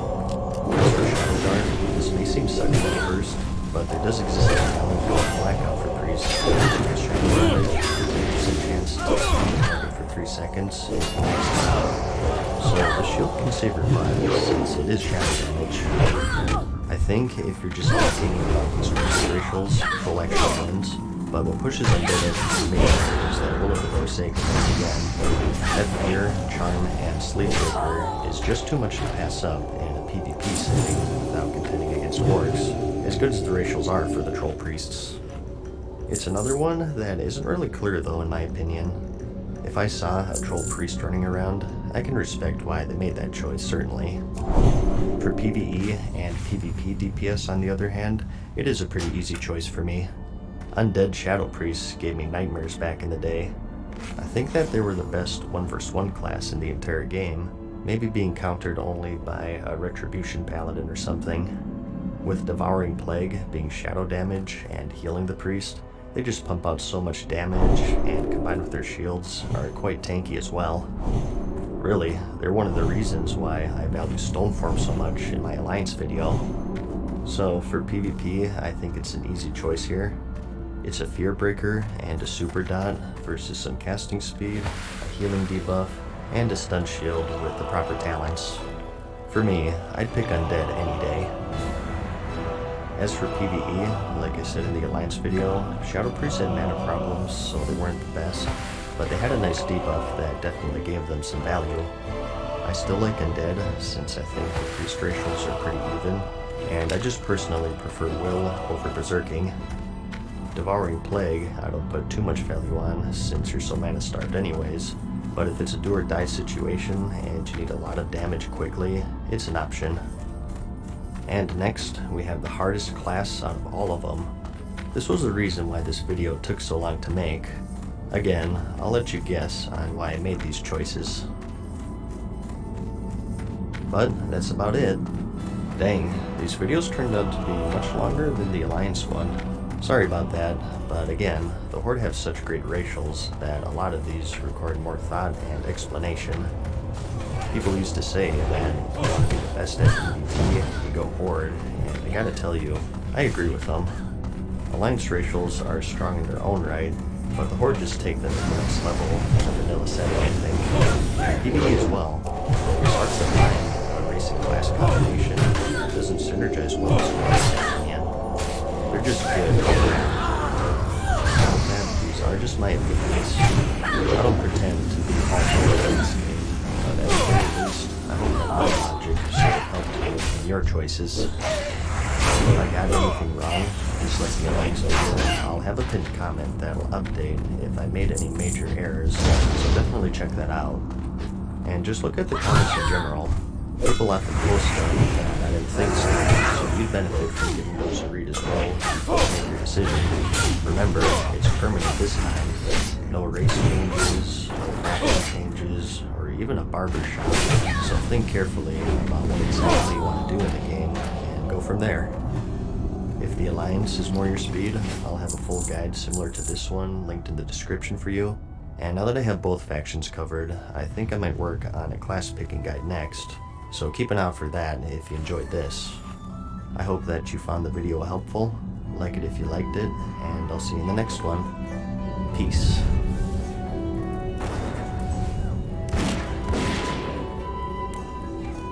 Farewell for now, mortals. We hope you enjoyed today's video. See you again soon.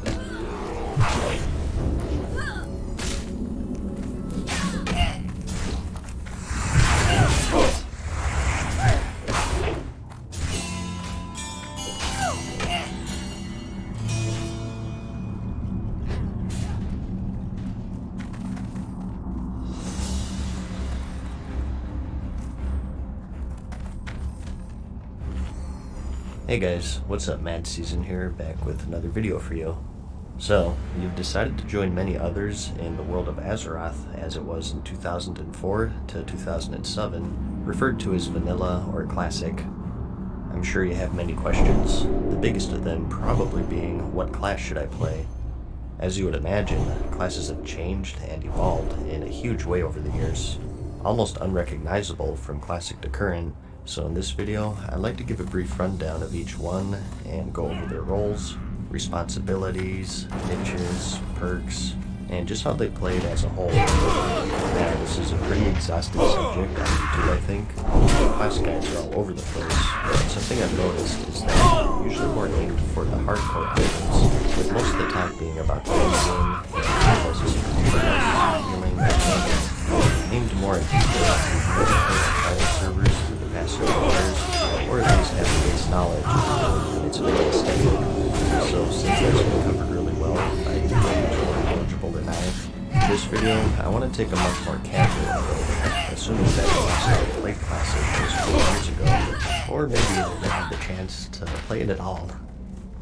I'll go over each class in the endgame and talk about their responsibilities and what roles that they generally landed in, but I won't go super detailed and get into spreadsheets or anything like that. So if you're looking for a very high-level detailed guide with class rankings and whatnot, you probably won't find this video very enlightening. But if you just had the thought of, I'm not sure what class I want to play, let me search YouTube, this might be helpful to you. At least that's what I hope. The first thing I'll say is that each of these classes in the game have very specific roles that only they can fill. It's one of the more defining aspects of vanilla actually. Today, things have sort of melded together. Most classes are capable of really good AoE DPS, where maybe back then it was the mage's specialty, and today most classes have some form of stun, which was primarily a rogue attribute back then. Everyone is super mobile, has oh crap buttons, big DPS cooldowns. Everyone can do everything basically. This wasn't the case back then, and it has its good sides and downsides. A downside obviously is that the balance is questionable. There were certain specializations that you rarely saw because it was still the early stages, and a lot of this was still experimentation. But a good side was that the roles that you could fill were the roles that you could fill, no one else. It gave you more value and a sense of identity. People saw different classes join, and they reacted differently. It was something like, oh cool, a warlock, now we can summon, and we also have that handy soul stone if we wipe.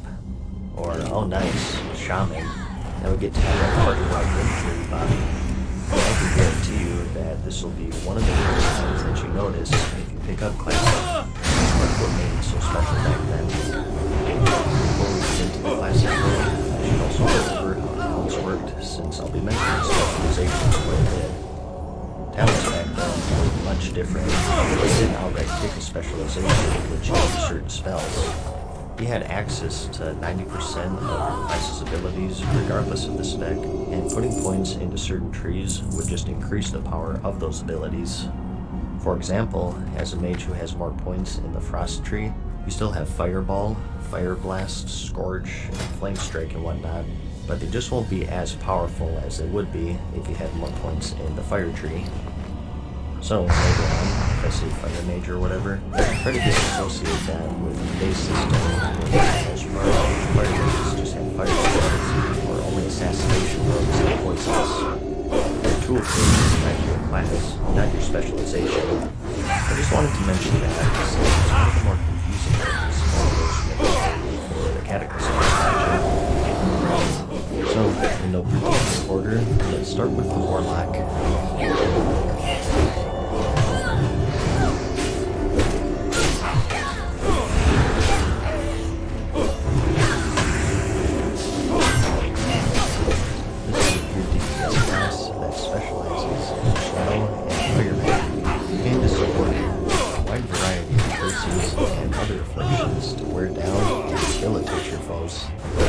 You also have access to a varied selection of demons to accompany you in your journeys, each with their own type of build.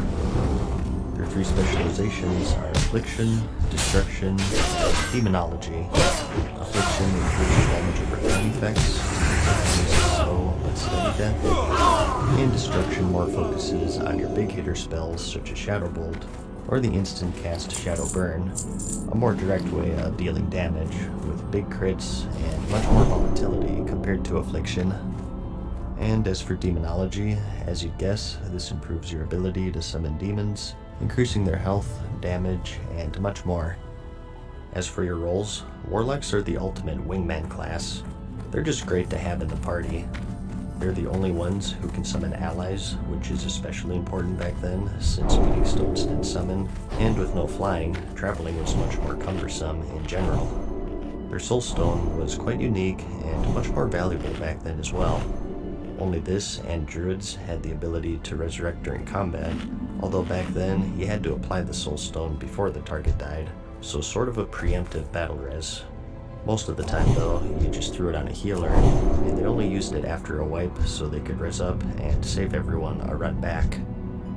They're also the only class that can reliably crowd control elementals with their Banish spell, which was castable in combat and has no cooldown. You pretty much needed Warlocks for the Gar fight back then in the Molten Core. He had a bunch of mini elementals running around, and unless you had a bunch of tanks, it would be wise to have a few Warlocks on Banish duty. They arguably have the most useful debuffs in the game, with curses that reduce the resistances of enemies, so all of your spellcasters can pump out more damage. Their Fierce spell is controls particularly for PvP. It's cast on combat, range, and usually break out range. Very good. I don't know,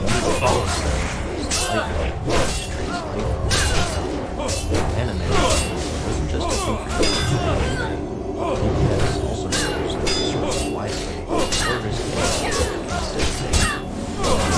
Most DPS classes happen. It's impressive what I have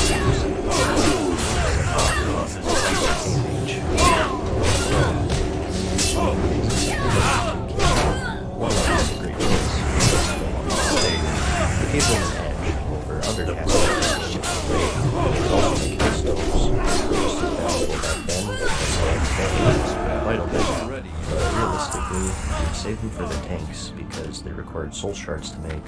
Which brings me to my next point. A quirk with warlocks back then was that their soul shard system wasn't tied to your character like how it is now. Rather, it's an inventory item, and to gather them, you have to be draining the soul of a target when it died. Certain spells require these soul shards to cast.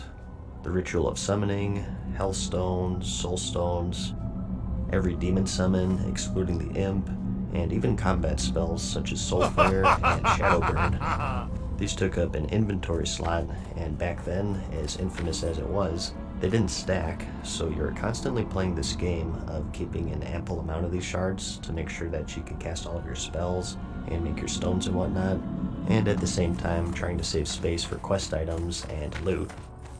So, some will find that aspect frustrating, but they're just so useful to have that it's completely worth it, I find. If your goal is to make friends in this game, I always say to make a tank, a healer, or a warlock. Any of those, and your friends list should fill up pretty quickly, because people will always want you around. So for endgame, you're a great support class, and you have great prospects in both PvE and PvP. Rating-wise, you are hindered a fair amount due to the debuff slot limit. Back then, your whole raid was limited to 16 debuffs on one target, so being a class that has a wide variety of damage over time spells and other debuffs, you may feel quite restricted in the raiding scene. If your focus is raiding, I think most warlocks drift away from the affliction tree in particular because of this limit, and they still do alright for themselves. But again, that's mainly raiding we're talking about here. Casual dungeons and PvP, it's no holds barred, so you're free to do whatever you want. Because of this, they're quite deadly in the PvP scene. You just have so many choices of abilities to cripple or encumber your enemies, and with mastery of all of your demon summons, you could overcome nearly any obstacle. So, just a great utility class, while still having some fun. Yes, thank you so much. Love DPS here though. Today, it's really pretty easily done. It back forever.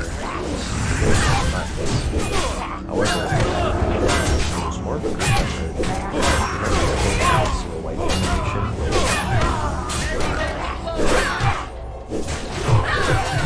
And by slowly, I mean very slow. If you get aggro, it means you're going to lose 50 DKP because you didn't know what the fuck to do. He wasn't joking. Threat was much harder for tanks to get, and if the DPS went balls to the wall, they could very well rip aggro from the tank and wipe the entire raid. My guild personally did the 3 Sunder rule. Warriors had the Sunder Armor ability, which was the main threat generator, and it stacked to 5, and usually when they got to 3, you were okay to start DPSing. Not necessarily pop all of your cooldowns and go ham, but you could at least start to ramp up at this point. So you have to take this into consideration when talking about DPS. Warlocks do great damage in the later tiers. Their shadow bolts hit extremely hard, but the downside is that they have little to no way of reducing their aggro other than just not attacking. There is an argument to be had between having medium damage and good aggro control versus high damage and no aggro control, so definitely consider that if you're looking for the class that deals the most damage. It's a double-edged sword.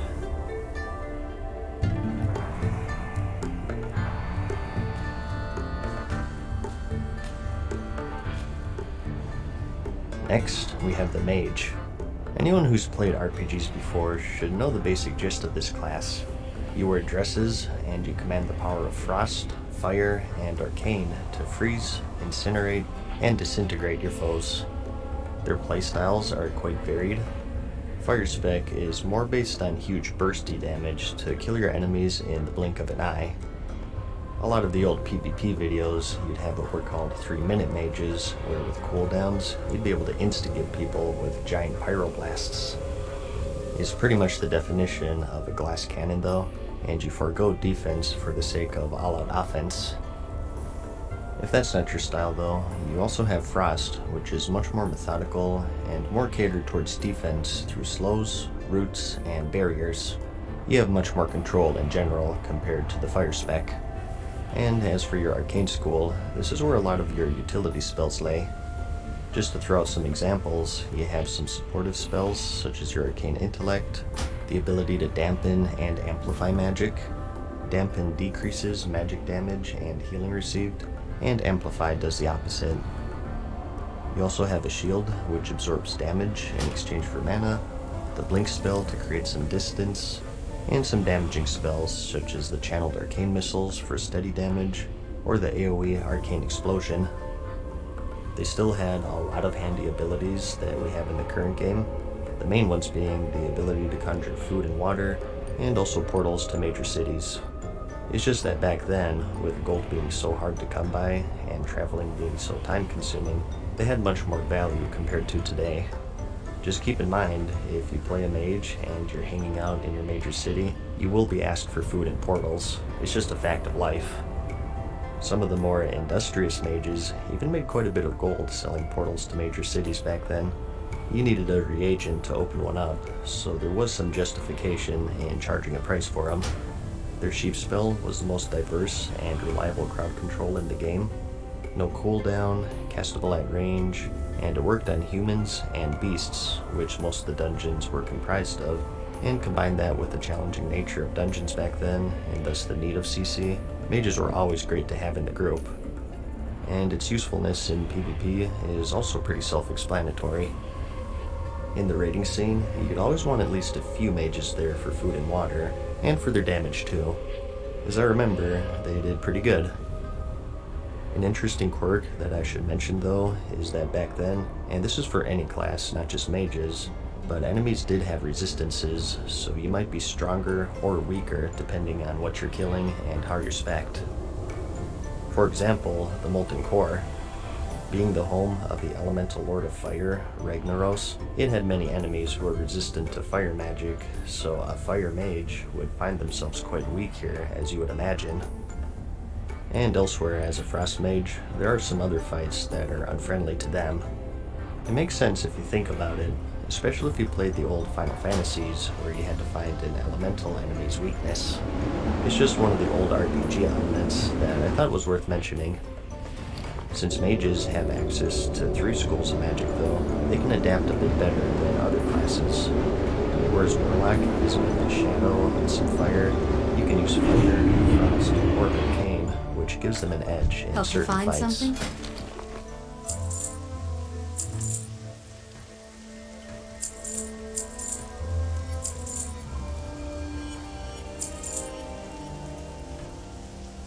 Go with honor, friend.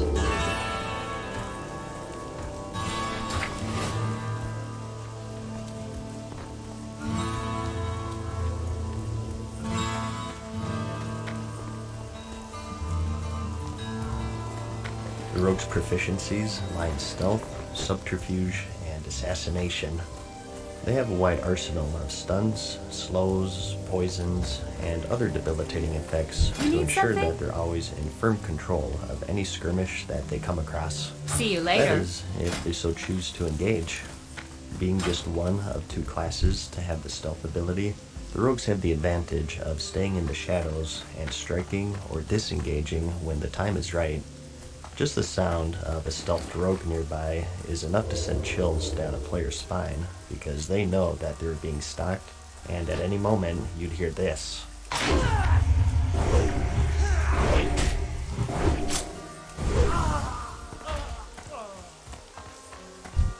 If your goal is to make other players angry and snap their keyboards in half, this is the class for you.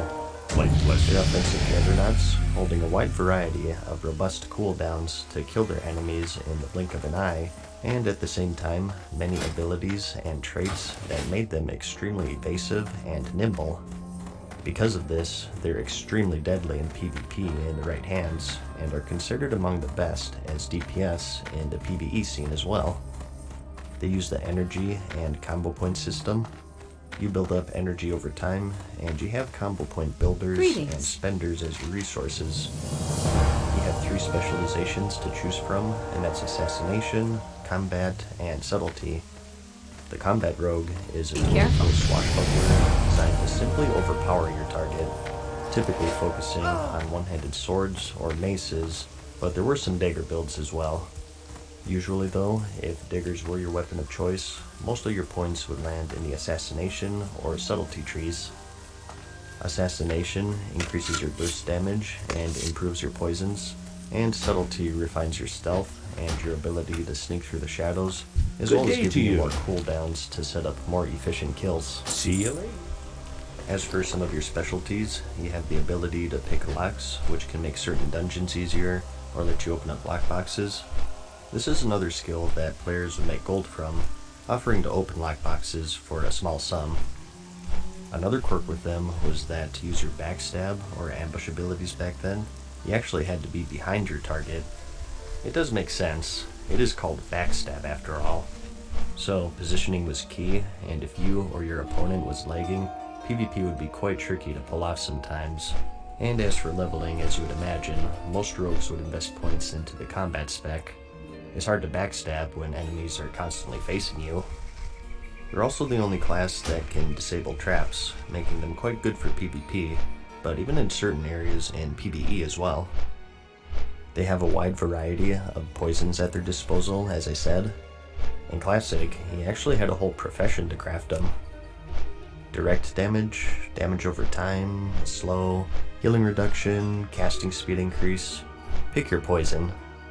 They're applicable on the fly, so you can adapt to any situation that's presented to you. And going into more detail with their evasiveness and defensive capabilities, you have Sprint, which increases your movement speed, Evasion, which increases your ability to dodge, and Vanish, which immediately puts you in stealth to hide yourself from your enemies. With these cooldowns, you can escape just about any situation, which is another reason why they're so deadly in PvP. Being able to choose your fights gives you such a huge advantage. Compared to other classes, they don't have as much utility in the realm of group buffs or long-lasting crowd control. Their weaknesses are they're cooldown dependent, and as far as everyday dungeon crowd controlling is concerned, they just have sap, which is only usable on humanoids, and without a certain talent, it breaks you out of stealth upon cast, which also makes it quite dangerous. I remember back then, sometimes to get in groups, people wanted me to have points in improved sap, but since it was quite deep into the subtlety tree, I never had it since it would hurt me in raiding, and respecking back then was very costly.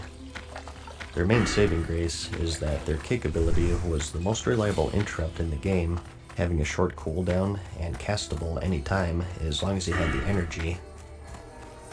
But where they maybe aren't as useful compared to a warlock or mage in group utility, they make up for in pure raw damage. They're famous for being one of the powerhouses of vanilla, and one of the reasons for that is because they excel at aggro control. They have the feint and vanish abilities in their toolkit, which complements their potential for high DPS really well because you have more freedom with how much you can actually attack without pulling aggro and wiping the entire raid. That's the main reason why I liked Rogue so much back then, and why I rated this one for most of vanilla. Light bless you. So, PvE or PvP, you just can't go wrong with them. Truly a class to play properly.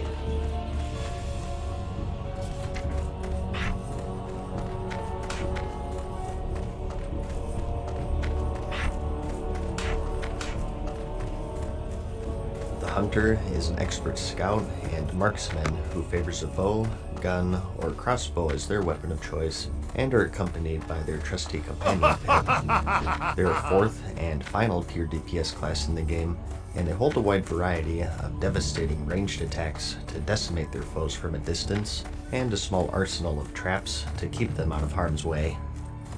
If that fails them, however, they have a respectable amount of melee strikes, and a ferocity that's matched only by their beast companions.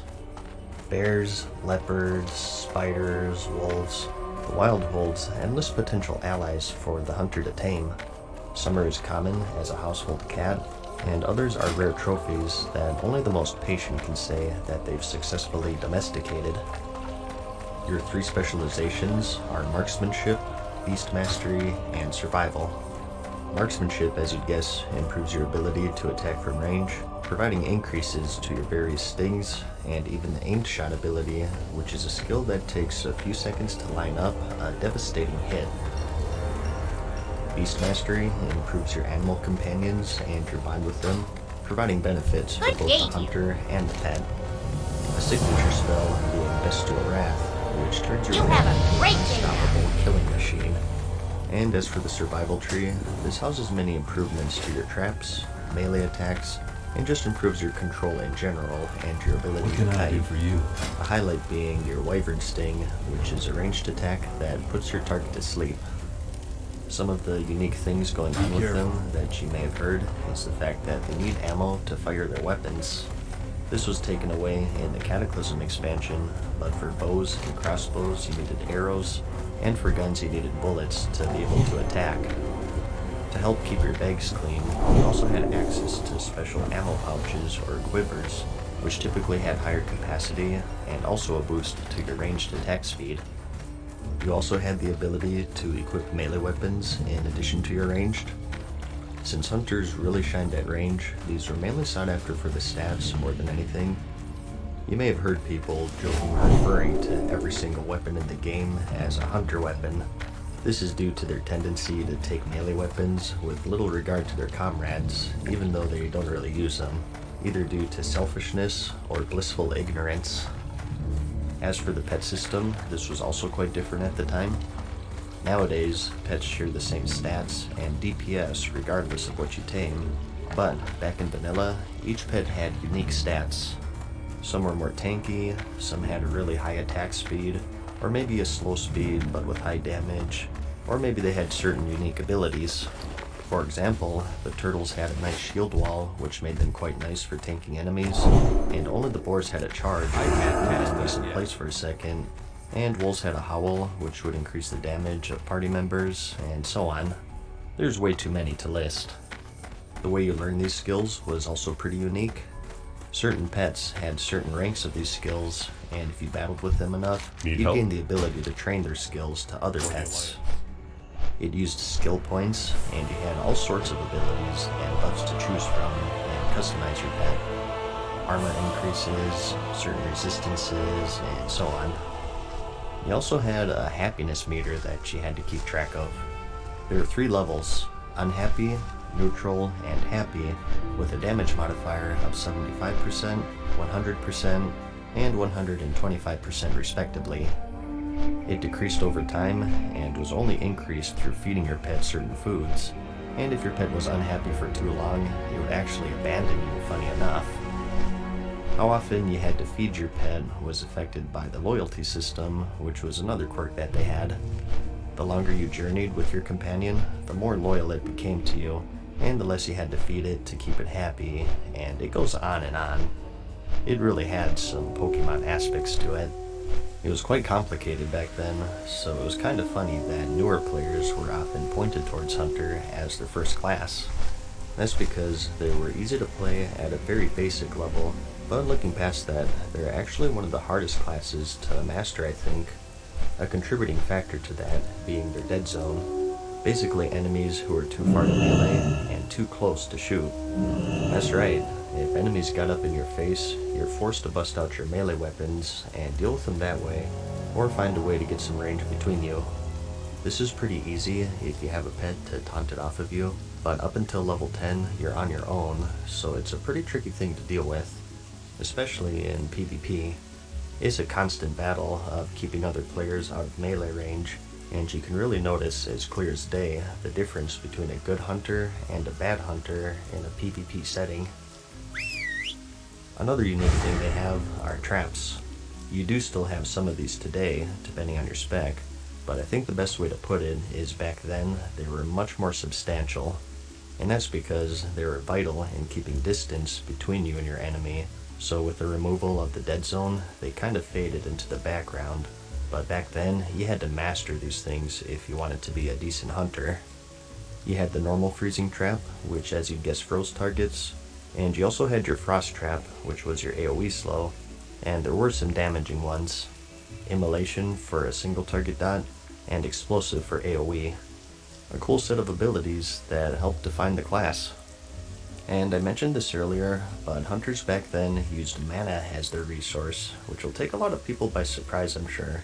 So no more focus, which means proper mana management becomes an important aspect of the class as a whole. As for your endgame roles, your DPS obviously, they aren't the most damaging in endgame rating, but they make up for it by bringing some great utility. You had Aspect of the Pack, which was a group-wide speed buff, the True Shot Aura, which was a group-wide attack power buff, Tranquilizing Shot to dispel enrages, and with your Eyes of the Beast, you made excellent trash and boss pullers, and with your tracking, you could pinpoint the location of certain enemies. It was very common to have hunters as raid leaders back then, and it makes sense. They're the forward scouts of the game, leading their comrades through dangerous enemies and obstacles.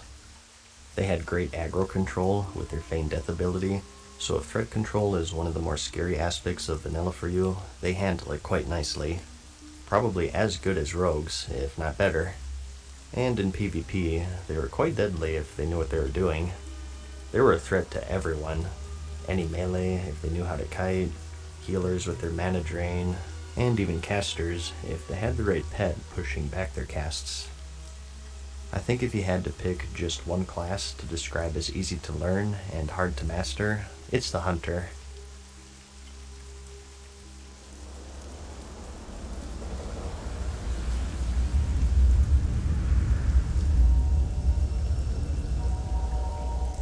War.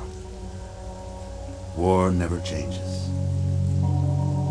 Since the dawn of humankind, when our ancestors first discovered the killing power of rock and bone, blood has been spilled in the name of everything from God to justice to simple psychotic rage.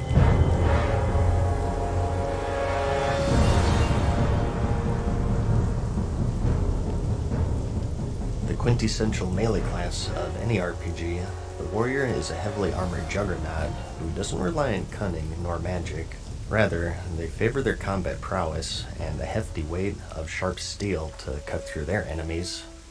Whereas the cowardly hunters, mages, and warlocks take to running from their enemies, the warrior is the one who chases. No tricks, no ambiguity, just pure raw strength and a thirst for blood. Whether it's your enemies or your own is inconsequential, and that's because a unique thing they have going on is their rage system. Through attacking or being attacked, you generate the rage resource, which you build up over the course of a skirmish and spend on devastating melee attacks. Their three specializations are Arms, Protection, and Fury. Arms focuses mainly on improving your skill with two-handed blades, and some traits that focus on bleeding your enemies to death. It's generally the go-to for PvPers, with their biggest spell in this tree being the Mortal Strike, which reduces the effectiveness of healing, making them one of the few classes to counter healing in the game. Protection is their tank spec. They forego the two-hander for sword and board, and focus on getting threat on enemies and soaking up damage. And Fury is pretty self-explanatory. This spec has a focus on dual wielding, and you buff yourself through the power of rage, getting some buffs from being hit, and sacrificing some survivability for damage. And although I did say dual wielding there are some builds that use two-handers in the Fury tree. One of their weird quirks back in Classic is their different stances.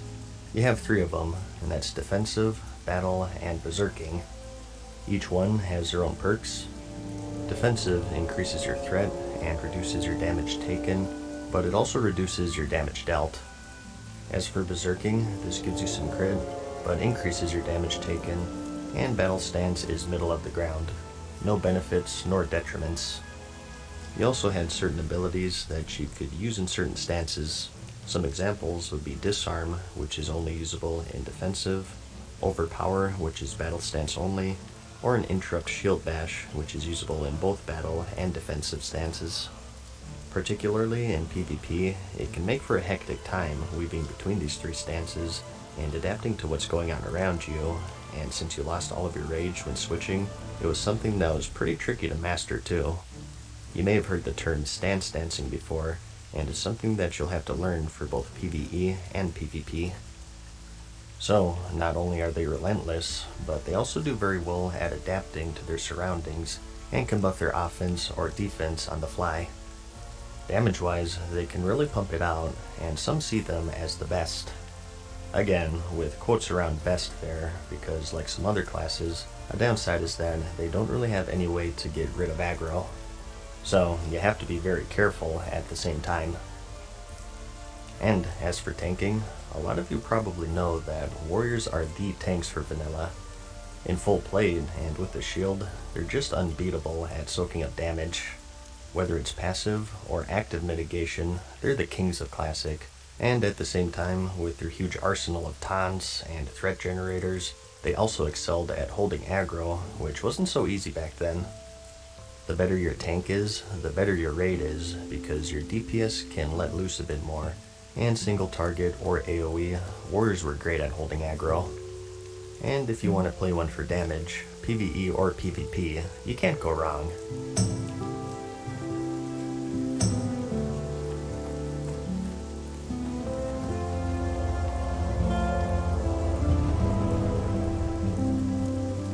Calling upon the power of holy magic to protect and replenish their allies, the priest has the reputation of being one of the most resourceful healers in Classic.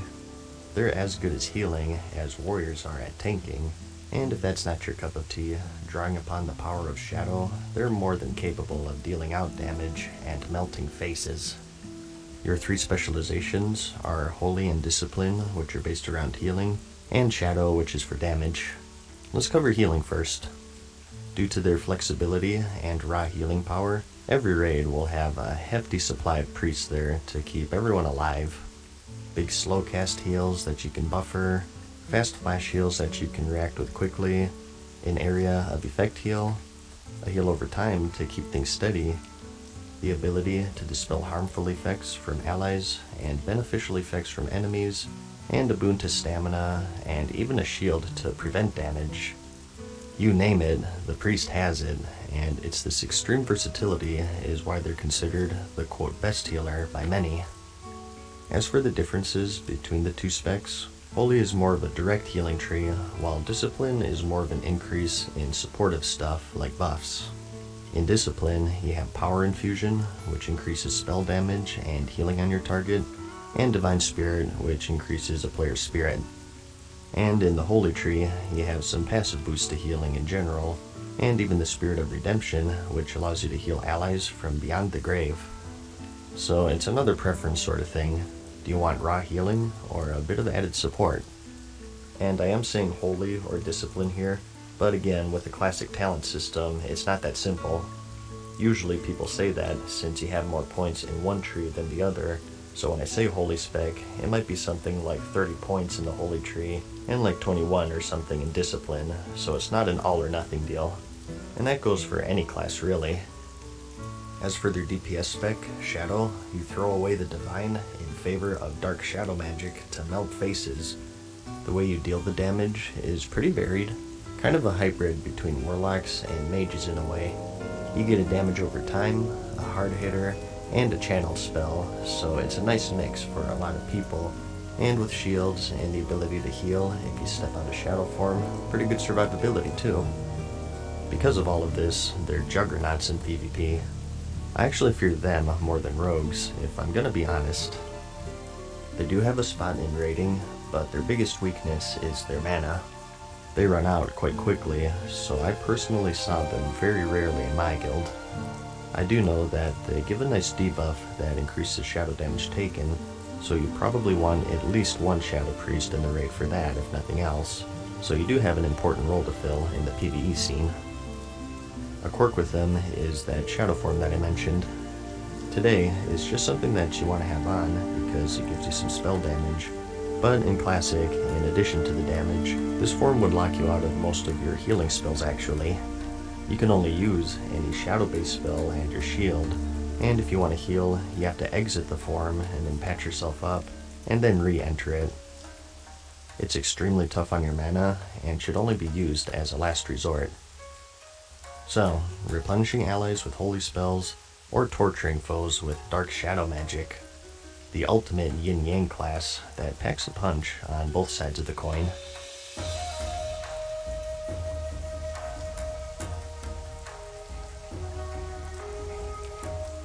The jack of all trades and the master of none, the druid is the ultimate hybrid class of the game.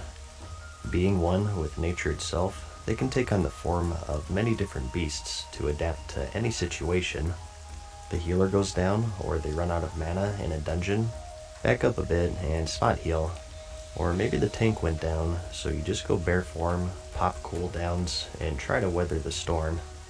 They're a great choice for players wanting to do a little bit of everything. Certainly the most nimble out of all of the classes with their travel form, which makes them second to none in escaping sticky situations or running flags in the Warsong Gulch. Your 3 specializations are Restoration for healing, Feral for melee DPS and tanking, and Balance for caster DPS. Let's cover healing first.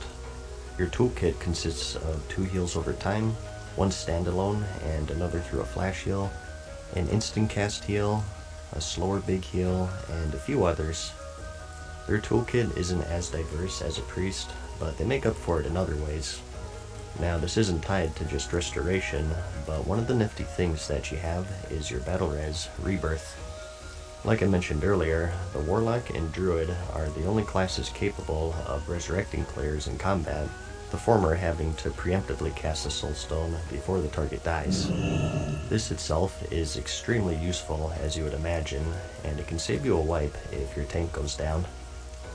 And not only that, but you also have the Innervate spell, which buffs mana regeneration and is castable on anyone. So where some may say that they lack the raw healing power of priests, they make up for in utility and support, and are always great to have in the raid. And they also have some pretty good crowd control capabilities. Their roots can take any melee out of the equation, as long as you're outdoors, and they also have the Hibernate spell for beasts and Dragonkin. And they also have the Mark of the Wild, which is a pretty important buff, increasing your armor, attributes, and resistances of you and your group mates. Another quirk with them, this time a negative though, is that they don't have a normal out-of-combat resurrect, believe it or not. In raiding, it doesn't really matter because you're gonna have priests and paladins anyways, but for dungeons, if you had a druid healer, you had to sort of account for that and make sure that you bring a class that's capable of rezzing, such as a paladin or a shadow priest or something. My first character that I leveled back in 05 was a paladin, and the first group of friends that I made had a druid healer, so they'd always bring me along for my charming personality first off, but also because I could actually resurrect out of combat. So just something to keep in mind. It is a turnoff for a lot of people. Another thing I should mention, and this was true for any class with heals over time, is that a player can only have one of these active on them at any given point. That's right, if you had 2 druids, only the most potent rejuvenation would stick on your target, and the weaker one would get a message saying that a more powerful one is already active. This limit would only be removed in patch 2.0.1, which was the Burning Crusade pre-patch. I don't want to say that druids were built around these heals over time back then, as they are now. I mean, they only had 2, but they were the ones who were the most affected by this one hot limit, so they do take a hit there. As for the Feral spec, this is a little tricky since it's for tanking and DPS. This tree buffs your bear form for tanking, and cat form for DPS. In bear form, you get rage just like a warrior, and you maul your enemies to death basically. They have a lot of trade-offs compared to the warrior. On one hand, druids have some self-healing, and they're immune to polymorph, and are much more mobile in general, but on the other hand, they're a bit squishy compared to warriors since they can't block nor parry, and they lack big defensive cooldowns such as the Last Stand or Shield Wall. But on your mutant third hand, they have the ability to step out and decurse, battle res, or innervate when needed, so it's whatever your preference is. As far as raiding is concerned, people generally defaulted to warriors over druids. You will see druids tanking certain fights, but since warriors are so good in general, they kind of take the back seat to them. As for your cat DPS, similar to the rogue, you use the energy and combo point system. Very similar abilities to the rogue, with bleeds and backstabs and whatnot. And rating-wise, they kind of have a similar thing going on here though. They have their roles certainly, but they don't scale the best as I remember, so you may find it harder to get into a raiding group compared to, say, a rogue for instance.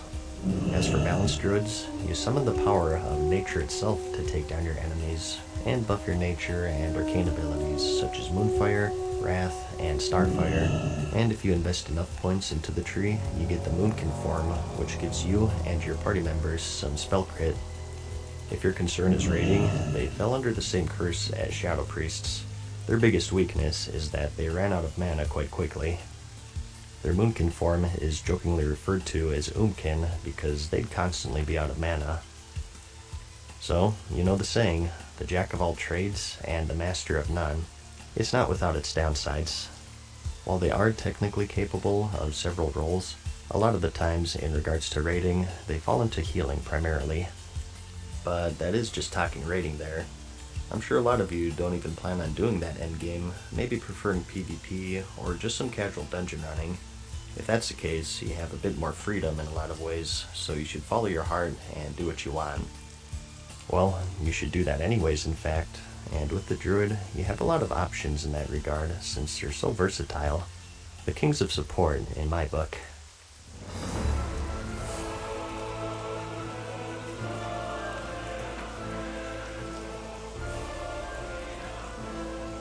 Paladins do battle to protect the world from the forces of shadow. Powerful warriors in their own right, they can also call upon the light to heal wounds, create shields of force, and incinerate evil creatures. At least that's what their official description says. You wear heavy plate, and judging from your spellbook, you have a strange infatuation with fists and hammers. You're the judge, jury, and executioner, with emphasis on the latter. And your 3 specializations are Retribution for DPS, Protection for tanking, and Holy for healing. For Retribution, you pick up a 2-hander and unleash some righteous smiting on your enemies, and for Protection, you pick up a sword and board, and with the power of light, protect yourself and your allies from harm. And with Holy, you call upon the power of, well, holy magic to keep your allies alive. This class has also changed quite a bit over the years, rivaling the Hunter even. Some of the cool quirks that you have are your blessings. The Paladin has access to a plethora of buffs to aid your group mates. Attack power, stat increases, threat reduction, and much more. Something you may have heard is that these were relentlessly annoying to keep up since they had a 5-minute duration, and with 40-man raids, it's quite a lot of buffing. But luckily, Classic is based off of patch 1.12, where you had the greater blessings, which cost a reagent to cast, but also they had durations of 15 minutes. So these blessings in general are very useful for dungeons, raids, PvP, solo play, whatever. They were one of the more defining aspects of the class, and it made them great group mates actually. And another unique thing they got going on are their auras.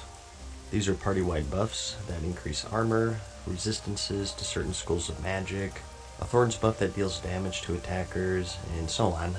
They were just as essential as the blessings, especially those resistances, since there were some fights that were based around stacking them. And next, we have the seal system. Basically, these were enhancements to your melee attacks that did a variety of things. We have some extra holy damage per swing, some healing per swing, maybe some mana, and tied to each of these seals was a judgment effect.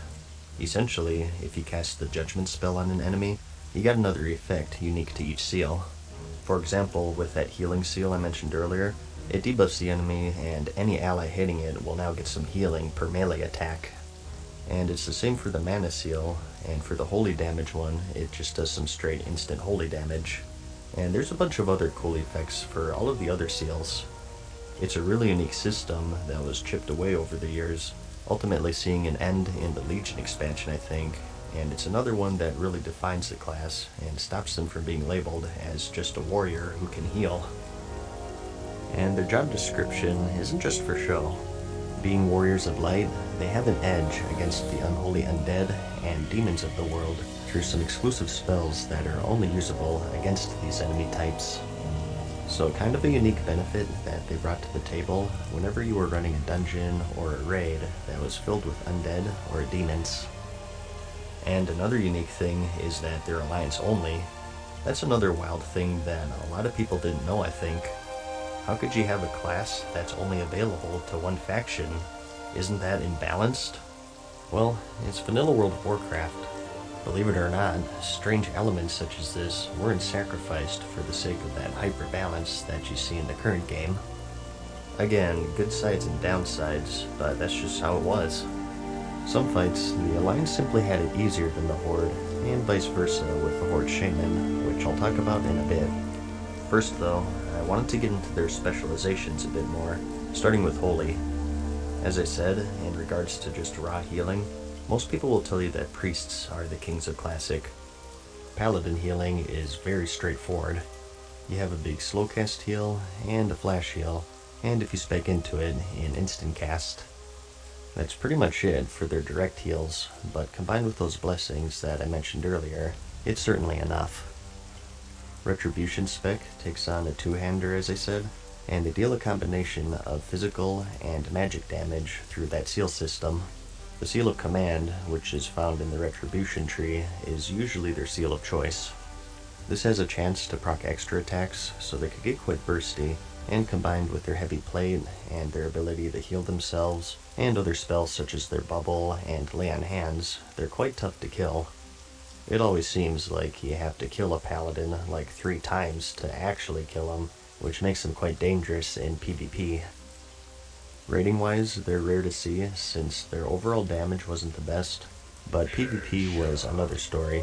Pretty tough to fight. As for protection paladins, they're quite good at AoE tanking threat-wise, but their big problem is that they don't have a taunt, which is crucial.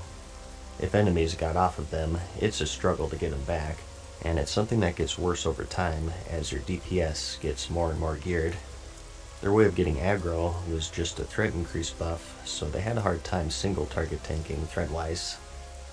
And since they of course use mana as their resource, running out is always a danger that you have to keep in mind. So, rating-wise, most paladins landed in the healer role, since that's what they excelled at. Again, play what you want.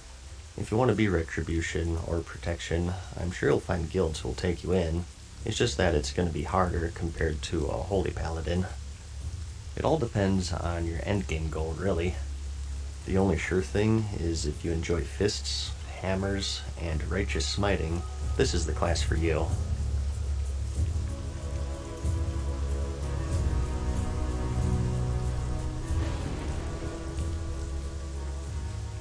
Commanding the power of earth, fire, wind, and water, shamans manipulate the elements themselves to their will. And through the aid of their sacred totems, which provide boons to the shaman and their allies, they're considered to be one of the best support classes in the game, while still packing a mean punch on their own. They're the Horde counterpart of the Alliance's Paladin, and they typically fall into the damage or healing roles. Their 3 specializations are Elemental, Enhancement, and Restoration. Restoration, as you'd guess, is for healing. Enhancement is a melee-based DPS spec, which specializes in, well, weapon enhancements, hence the name. And Elemental is for caster DPS, making use of nearly every element. As for what separates them from everyone else, we have their totem system. They do still have these today, but like much else, they're a shadow of their former selves. Back then, you had a huge variety of special totems of each element: fire, earth, water, and air, and they all did different things. Fire totems were for damage mainly, either direct or AoE, and water was more inclined for healing or mana regeneration, and earth and air enhanced you and your party members in various ways. Now, it would be exhausting to list every single one, but you had totems that buffed the weapons of your party members with Wind Fury, giving their melee attacks a chance to proc extra attacks. That was quite a popular one. You had one that broke Fear, Charm, and Sleep effects for all group members every few seconds, which was extremely useful, and you had some that increased your stats, such as Strength or Agility, or others that reduced your damage taken, taunted enemies, increased resistances, and one that you could use as a sentry. Put it at a choke point of a battleground to give ample warning of an incoming attack. In essence, there are a huge variety, and it really made the class quite unique. This class was also distinct due to the fact that they had 2 lives. With their reincarnation passive, once every hour, you have the ability to resurrect yourself on the spot and hunt your enemies from beyond the grave. And as for their playstyles and roles, as I said, 2 DPS. Enhancement was originally designed to be for tanking actually, but it ended up being used for melee DPS more often than not. Your main damage came from those weapon enhancements, mainly Wind Fury, which gave you those extra attacks. These could get quite ridiculous because they could proc off of each other. One of my favorite PvP videos back then was Unbreakable the Shaman. He had the legendary Hand of Ragnaros 2-hander, and he fully displayed just how crazy enhancement shamans could be. Now, it is sort of a slot machine. Most fights didn't end with a single swing, so just keep in mind the power of video editing. But some people like that style because it's really satisfying when the stars do align and you just chunk your enemies. There are other choices though. You have Rock Biter, which increases melee attack power, but also threat, a remnant of their intended role of tanking, and also Flame Tongue, which gives some extra fire damage, and Frostbrand, which deals some frost damage and also slows enemies. It's not just all auto-attacking though. You do have quite the variety of spells to support and complement your melee, such as Frost Shock for slows, Earth Shock for interrupts, some self-heals, and combined with your totems, you're quite versatile actually. If consistent damage is more your speed, you may enjoy Elemental. This focuses on magic damage of course. They're still bursty and they pack quite a punch, but compared to Enhancement, it's more controlled through the use of cooldowns and trinkets. Their big one being their Elemental Mastery buff, which made you see some big numbers. A more durable caster DPS with their ability to wear mail armor, and with their Ghost Wolf form and various slows, pretty slippery too. As for heals, we have the Restoration spec. You have the normal stuff that you'd expect. You got a quick panic heal, and a slower but bigger one, and even a totem that heals party members. Something that made them quite good though is their chain heal. AoE healing wasn't really a thing at the time, and this spell was great for that very thing, so it kinda made them specialize in group healing. And combined with your totems, you are an extremely valuable class in both PvE and PvP. They're a bit too good though, because like druids, paladins, and priests, in the raiding scene, they're most commonly healers. Enhancement has damage troubles, and much like the Shadow Priest, Elemental has mana problems, so a lot of the time if you are raiding, you are healing. Compared to the other classes, I think you're able to find groups more easily as a shaman, since their totems are so good. I mean, you're gonna have the easiest time trying to get in as a healer, but if you're bringing Wind Fury, or extra mana, or a Fear Breaker to the table, I think your chances are pretty good. Arguably the best support class in the game, so if that's your cup of tea, you'll be very happy with this choice, I think. But that's about it. Those are all 9 classes of vanilla World of Warcraft. Their strengths, their weaknesses, and just the weird quirks that they had back then. I hope that this video at least gave you a general feel of how they all play and what roles they fill. Again, I didn't want to go too hardcore with endgame and DPS or healing rankings because I just wanted to cover their playstyles more and the things that made them unique. I mean, this video is nearly an hour long already, so I probably went on for too long anyways. It's kind of funny how I set out for this to be a casual guide, but here we are at 50 minutes, so I guess I'll just sign off here. Do what you will with the information I provided. I hope that it helps you in narrowing down your choice for whatever you want to play. Check out the comments, as people usually have useful information that I missed or got wrong. And the next question is usually, well, what race should I pick? Well, say no more. Luckily, I already have full guides for that made for both the Horde and the Alliance. Some races do synergize well with these classes more so than others, which may or may not be important to you. If it is, I'll have some links for you in the description of this video, so feel free to check those out. I hope you found the video helpful though, like it if you liked it, and I'll see you in the next one. Peace.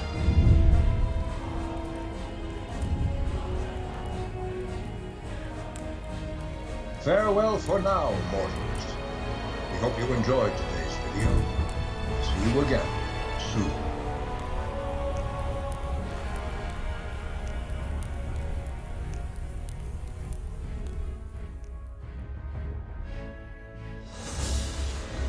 Hey guys, what's up? Mad Season here, back with another video for you. It's been a good couple of weeks for Classic in regards to official updates. We just got another one today, and I thought I'd show you here in case you haven't seen it yet. And as usual, I'll have the whole post linked in the description. As you know, it was initially announced that official Classic will have a release schedule of 4 phases, which looked like this.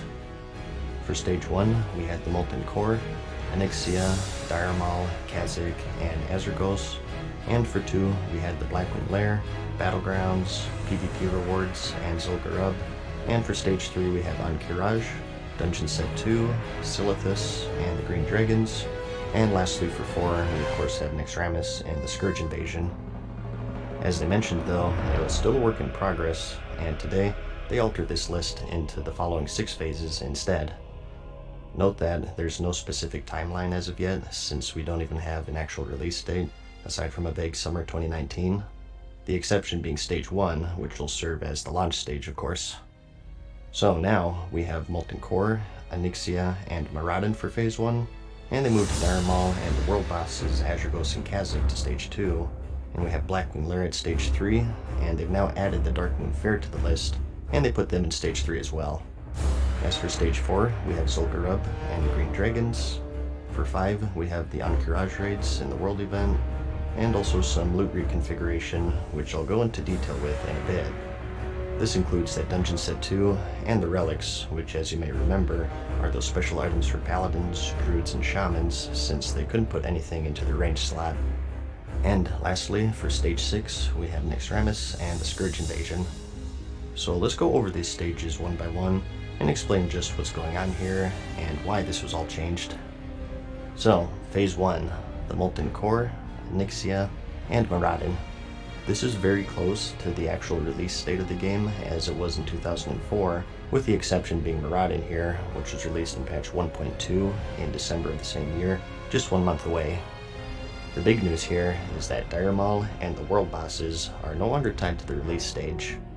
As for Diremal, this had some key items such as Kul Surar, which was the introduction to tanking swords, and you also had the class unique fire resistance trinkets, as well as several crafting recipes and so on. This was one of the major concerns with the original release schedule, since players didn't have access to all of this stuff until patch 1.3, which was about 4 months after the release of the game. And it's the same with Kazakh and Azergos. They were also in patch 1.3, so separating these from the release date of the game much more accurately emulates the original release schedule. Moving on here though, the Blackwing Lair no longer shares the same phase as Zul'Gurub, which is key. BWL, along with the Darkmoon Faire, were patch 1.6 in July 2005, and Zul'Gurub was 1.7, which was 2 months later in September of the same year. So again, just separating these provides a much closer experience to the retail release, whereas before this change, we would have had a lot of nice items from ZG or the Darkmoon Faire trinkets to help us progress through the Blackwing Lair. So now, we also have Zul'Gurub in its own phase in number 4 here, along with the Green Dragons. Now, this isn't exact here, as the Green Dragons came out 1 patch after ZG. They were 1 month later, in October in patch 1.8, but still, it's a big improvement because they're no longer crammed in with AQ, which brings us to Stage 5. The Ankh-Kiraj War Effort, the Ankh-Kiraj Raids, and the Dungeon Loot Reconfiguration. AQ was patch 1.9 in January of 2006, our first raid of the year, so this too sees its own phase now. And another huge thing is the Dungeon Loot Reconfiguration of Tier 0.5, relics, and drop rates and whatnot. This was also a big concern. As the game progressed, new and more powerful items outside of the big raids were also being added, of course. New recipes, those relics that they mentioned in the Dungeon Set 2, a lot of these items were considered to be even better than some found in raids. I think the most popular one being mentioned being the Titanic Leggings pattern, which Blizzard themselves also name-dropped. They confirmed that this will be in Stage 5 right alongside AQ. Specifically, they said that they'll turn it on once the gates are unlocked, so people can't farm them up during the war effort and then go into AQ 40 fully geared up with them. I think this is maybe the biggest change out of everything here. Pretty huge for balance. And lastly, we have the Scourge Invasion and Naxxramas for Phase 6. Nothing too surprising to mention there. So the big takeaways here are that, not counting world bosses, each raid now has an exclusive phase. That is, they no longer share phases with other raids. And we also have details with itemization being addressed, and they're also being emulated along with the raids. It's a big win for those who wanted a more accurate recreation of the balance and the original release schedule. It's not exact, but it's pretty close. A missing thing you may have noticed is PvP. These were mentioned in the original release schedule, but are entirely absent from the updated version. They did address this luckily, and they basically said that they're still evaluating it since it's not so straightforward.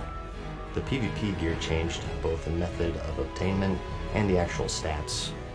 Just to name one example here, there was a time that rank 14s had to maintain their ranks to actually use the items, so it's not such a simple thing. But that's about it. Again, the link to this post is in the description, so go check it out for yourself. Overall, I'm pretty happy with it. Like I mentioned in my BlizzCon 2018 video, I think 6 stages is the perfect amount. It's not too little, and it's not too many. But we still got time, and as they said, even this isn't final yet, so we'll just have to wait and see. I hope that this video helped you. Like it if you liked it, and I'll see you in the next one. Peace.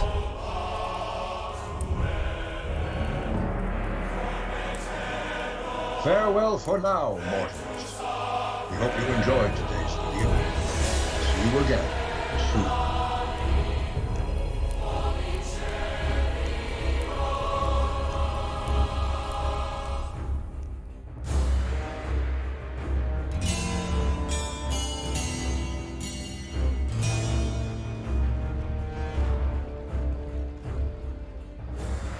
Hey guys, what's up? Mad Season here, back with another video for you.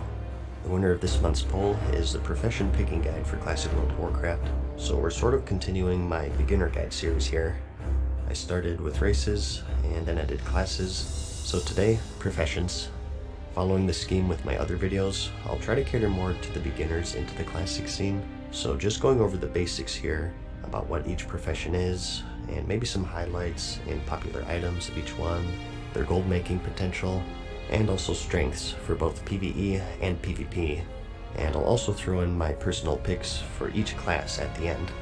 The first thing I'll say is that professions as a whole are much more substantial in Classic compared to current, is the best way that I can put it, I guess. It is a bit counterintuitive.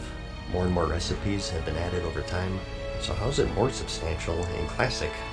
Well, we'll get to that for each profession. But in general, point one is that this was still before the age of hyper-balance, where everything must be 100% even with each other. There are items that only certain professions could use, and they'd give you a monstrous edge in both PvE and PvP. And point two is, with gold being so hard to come by in general. In the modern game, you kind of get gold passively just by playing the game, through world quests or table missions, generous vendor prices, and so on. But back then, it's a struggle, so these professions are going to be vital. And point three is that some of them are quite grindy and difficult to level, which is just exacerbated by point two, so knowing what you want and what each one gives will save you a lot of time and money down the road, so you're not constantly switching around. We have 12 in total, and that's 9 primary and 3 secondary. Let's start with the primary professions first, specifically gathering, and work our way up from there. First up, we have the skinning profession. As you'd guess, you skin your slain enemies and harvest their precious hide. It's commonly paired with the leatherworking profession, where you can craft various leather and mail armor pieces, more on that later, but overall, it's not too different from the current game. I guess that maybe a unique quirk is that they're pretty vital for raid progression actually. You need to skin the broodmother of the black dragonflight, Anixia, to harvest her scales, and those are used by leatherworkers to make a special cloak that allows players to survive the Nefarian fight in the Blackwing Lair. To skin her, you need to have a skill of 315, so with the cap being 300, you have to get special items and a chance to get you there, so there's more to it than just right-clicking enemies. You're going to want at least one Master Skinner along with your raids, because there are so many skinnable enemies that would otherwise simply waste away. So overall, a very important profession to have. Next up though, we have mining, which is commonly paired with blacksmithing and engineering. Same sort of deal here. It's not hugely different from the current game. You go around and harvest various mining veins spread throughout the world. A minor difference being that each vein has multiple hits, so they're a bit more time consuming to harvest. And combine that with the fact that back then you could actually fail at gathering, and the increased gathering time in general could mean that you'd be clicking on the damn thing for like a minute. Their special resource is Dark Iron, which can be found in the Molten Core raid, although it's not exclusive to the zone. But you make bars from this, and blacksmiths need those to make some fire resist gear, which is crucial for raid progression. Smelting them requires a bit of work though, as you have to complete a quest to learn the recipe, and you can only smelt them at the Black Forge, which is located deep inside the Blackrock Depths dungeon. There's also the Elementium ore, which you don't mine, but rather you loot out the technicians in the Blackwing Lair raid. But to smelt them, you have to be a miner. You learn the recipe from the elemental shaper Crixix, who's a hostile NPC found in the same raid, but if you have a priest, you can mind control him and converse with him, and he'll teach you the recipe. Elementium is most notably used for the creation of the Thunder Fury legendary, which is the best tanking weapon in the game for Classic. So again, another crucial profession to have in a guild. And as for herbalism, for those who feel more at home frolicking through a field of flowers, this is the profession for you. This is typically paired with the alchemy profession, and this is largely unchanged from the current game in terms of functionality. You go around picking flowers, that's pretty much it. A frustrating thing is that just like mining, you can actually fail at picking them up. Don't even ask me how that works. Maybe you're a bit too manly like me, so you have to focus your thoughts on more feminine things to properly pick them up. But your big endgame material will be the Black Lotus, which is used for high-end flasks, and an item called the Gurubashi Mojo Madness, which you need for an optional boss in the Zul'Gurub raid. I guess one thing to say is that back then, you could only track one resource at a time on your minimap. Either herbs or mining nodes, not both. So for those who want double gathering professions, you may be better off just grabbing skinny as a second, unless you feel like constantly switching between herbs and veins. Next, for the crafting professions, let's just go alphabetically here, starting with alchemy. With this, you of course make a variety of consumables to aid you in your adventures, and you have 3 types, and that's potions, elixirs, and flasks. Potions are a bit overpowered in Classic because you can use multiple ones in battle actually. In the current game, you'll notice after using a potion, the cooldown only starts ticking after you've exited combat. It's why pre-potting before pull is so important, but in Classic, the cooldown starts regardless if you're in combat or not. And you have the stuff that you'd expect: health potions, mana potions, rage potions for you warriors out there, and potions to absorb certain elements. Fire, nature, and frost are going to be the biggest ones for PvE. You also have free action potions, which are abbreviated to FAP, which breaks and provides immunity to stuns and snares. Extremely crucial for PvP. You have potions to remove curses, diseases, poisons, potions to increase armor, and it goes on and on. As for the elixirs, these are more long-term effects. This was also before Blizzard distinguished between battle and guardian elixirs, so you could stack multiple offensive and defensive buffs, typically if they didn't provide the same stat increase. For example, you can stack an elixir of the mongoose with the Winterfell Firewater, but you can't stack a greater agility with a lesser agility since they're the same stat. And you also have flasks, which you can only have one active at a time, just like current. We have increased resistances, mana, immunity, but root and pacification, spell damage, and health.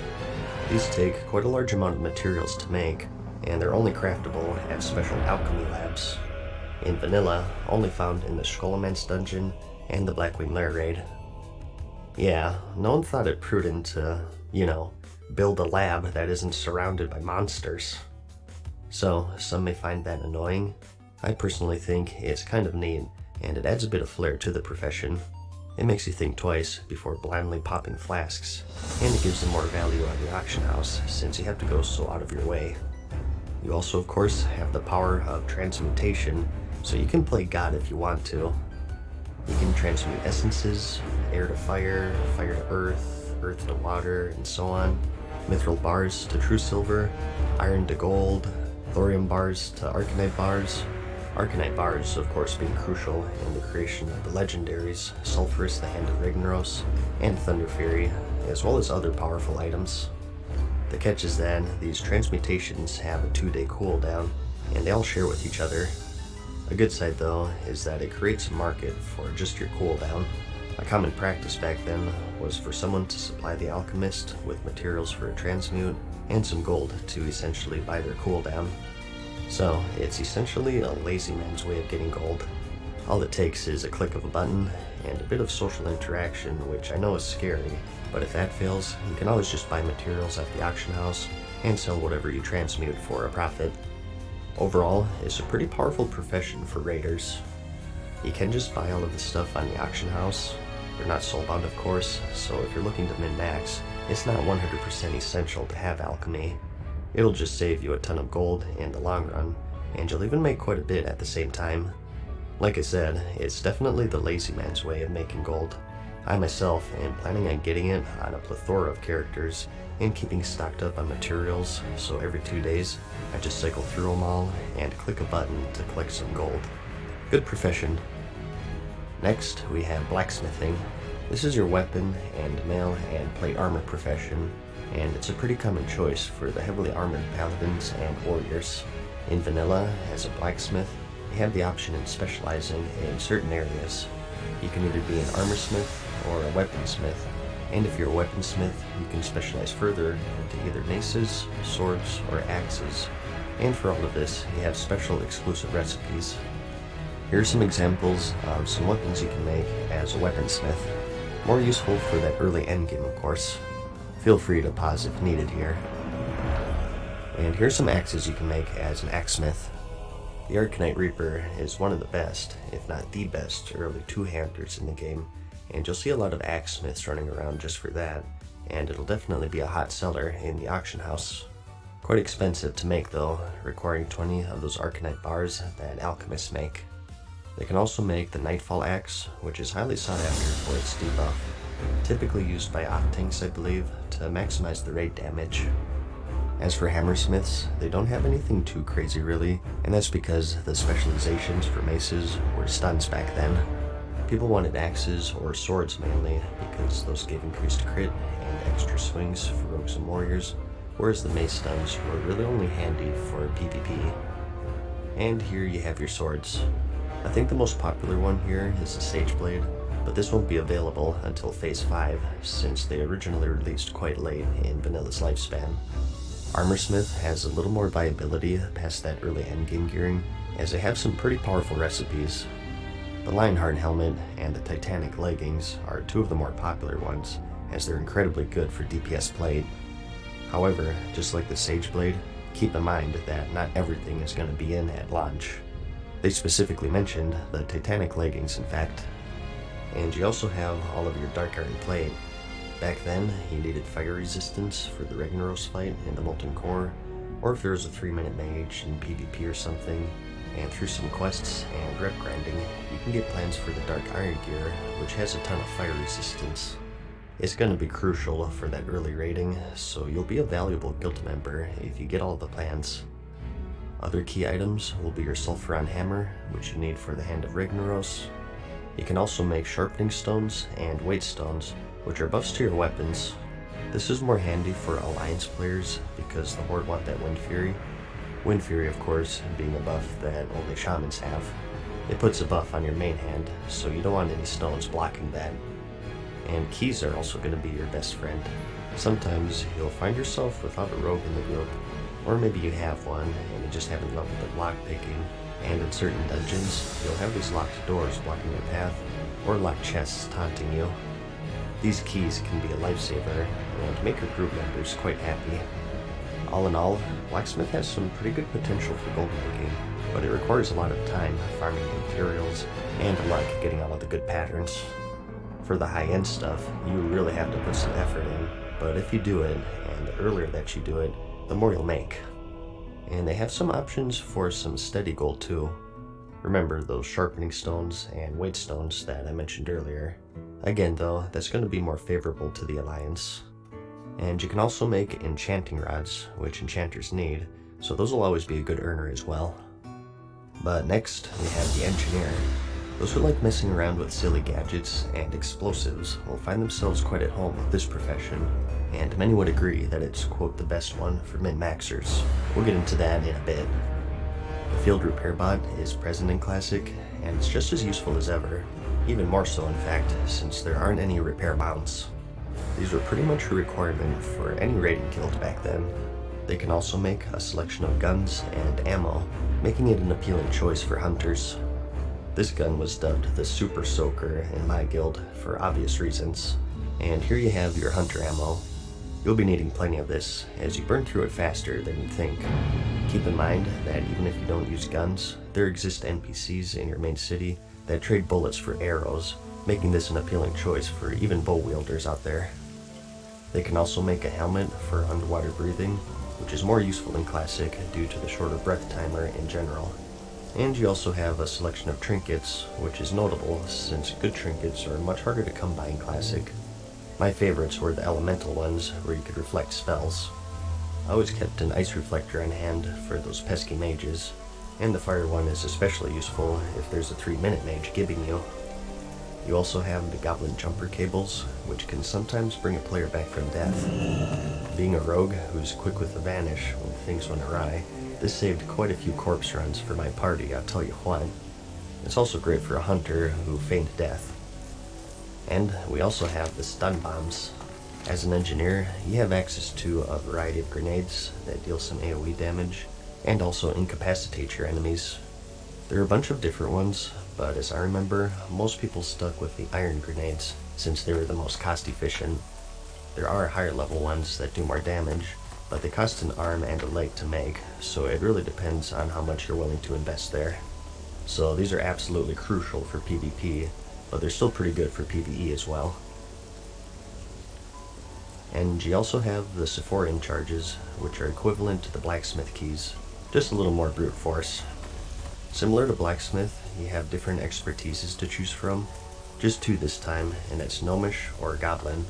Gnomes focus more on gadgets, such as the mind control cap. This can sometimes mind control a humanoid target, including players, and other times it'll do nothing, or you'll be mind controlled to them.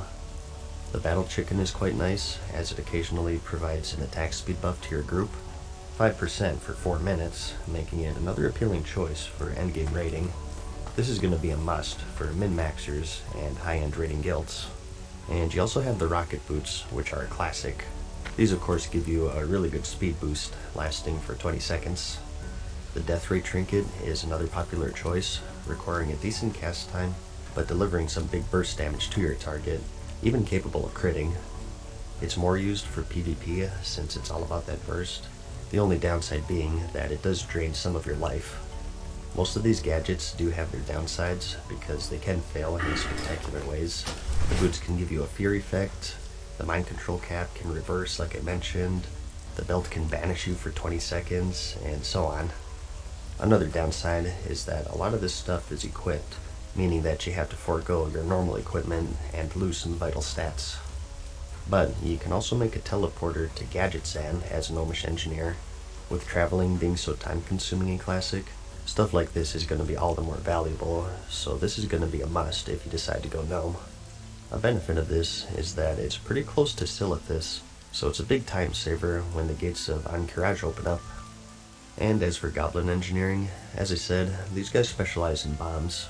They also get some rocket boots, which are arguably worse than the gnomish ones, because if they fail, they break, and you have to craft new ones all over again.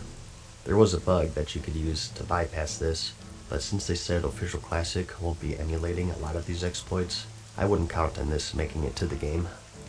Their helmet is the Rocket Helmet, which is basically a charge and a 30-second disorient and a little stun to yourself.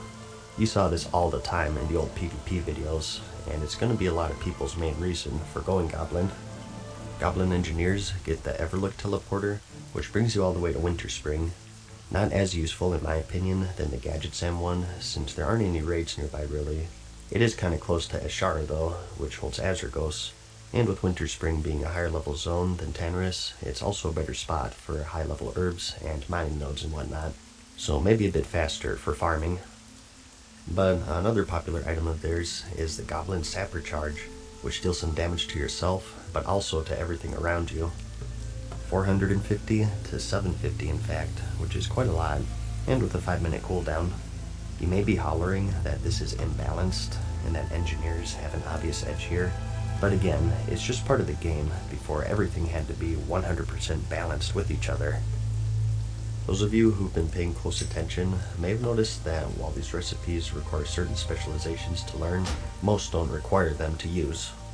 You can switch specializations in Classic, either by relearning it entirely, or by using a special book that was introduced in patch 1.10.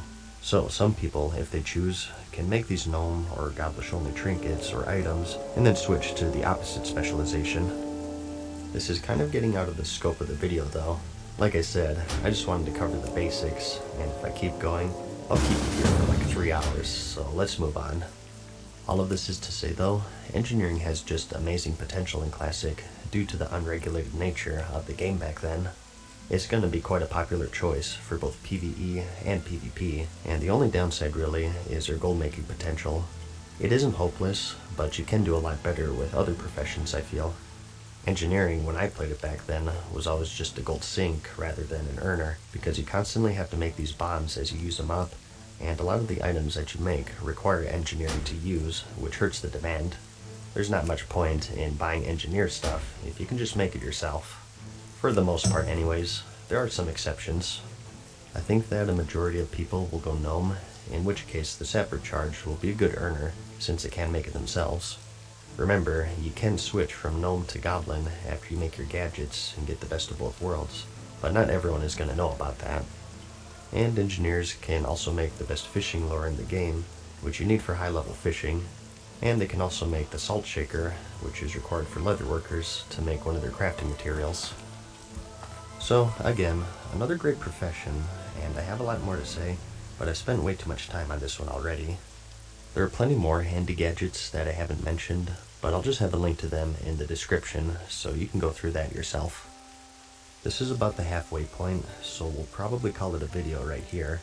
I still have enchanting, leatherworking, tailoring, and all of the secondary professions to cover, along with my personal picks for each class, but we'll continue that in part 2, which I'll have linked in the description whenever it's finished. Sorry to cut you off, but I kind of need a break here. This is quite the lengthy subject, and I still want to be fairly thorough, so I'd prefer to have it in 2 parts. Regardless though, I hope you found the video helpful so far. Like it if you liked it, and I'll see you in the next one. Peace.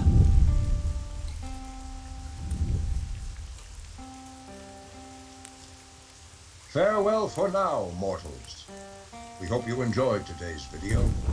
See you again soon.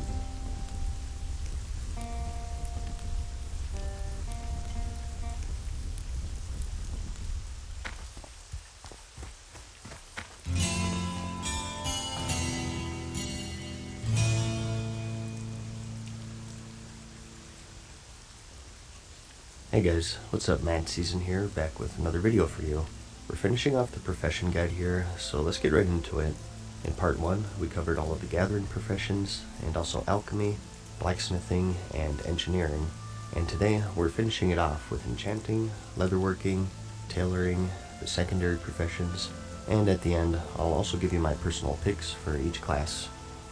Starting off here though, let's talk about enchanting.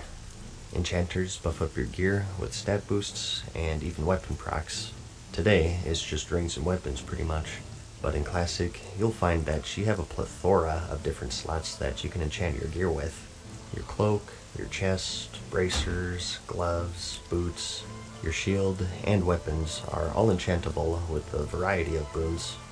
And even what you enchant is much more diverse, not just main stats like agility or strength, but also things such as spell power, increased mana, healing power, mana regeneration, defense skill, dodge chance, elemental resistances, stealth, fishing skill. Remember earlier when I said that these professions are much more substantial?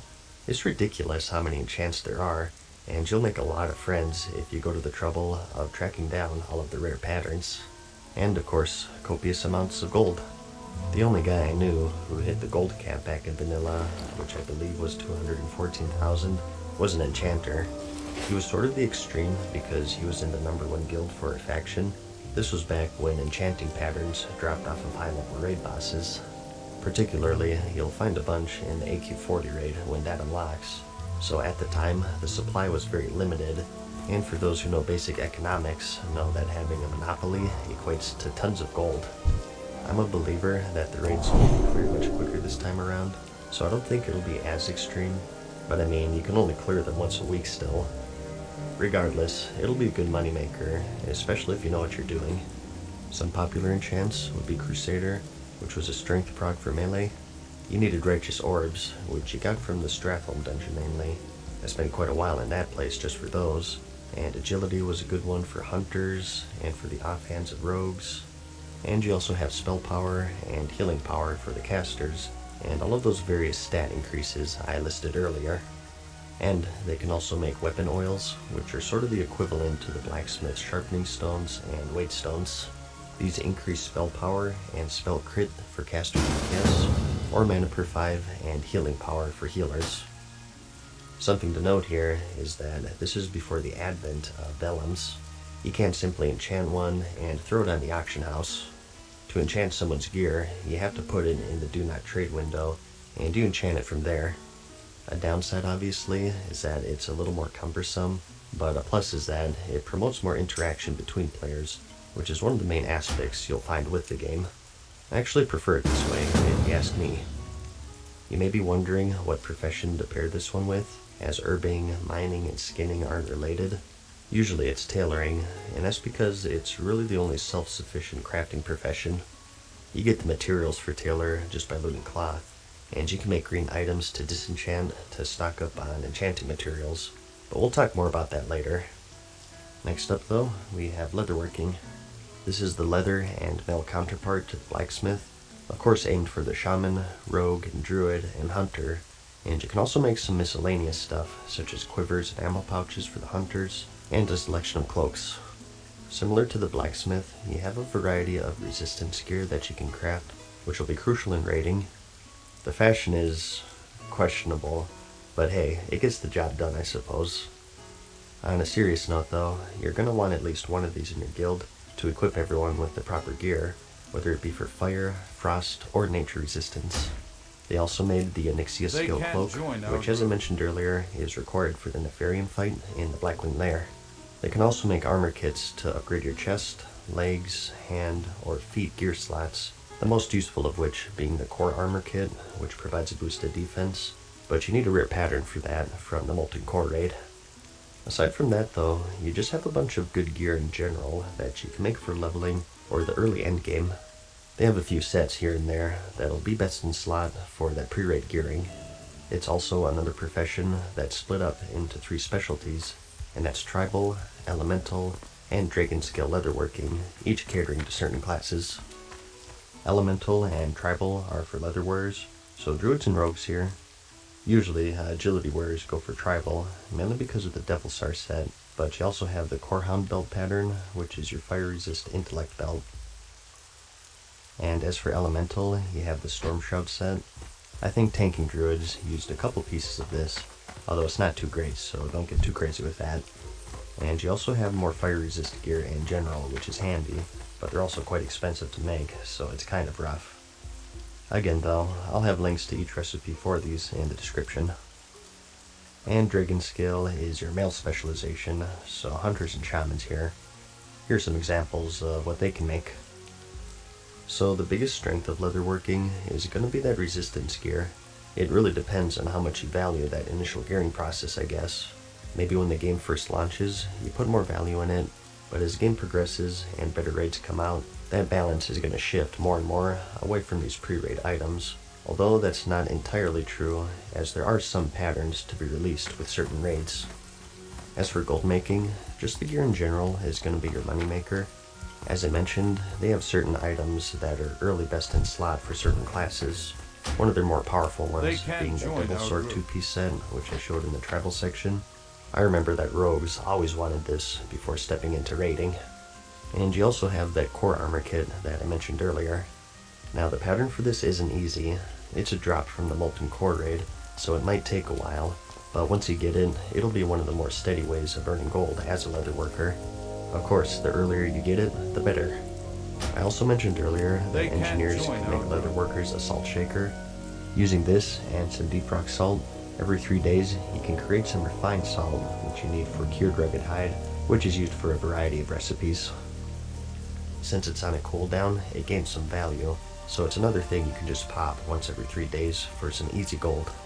One of the ultimate lazy man methods would be to have a bunch of alchemists and leather workers, and have just one character's herbing and alchemy to feed yourself materials to level all of it, and just keep spamming these cooldowns for some near passive gold. It is easier said than done, since leveling is so time consuming in Classic, but hey, there it is.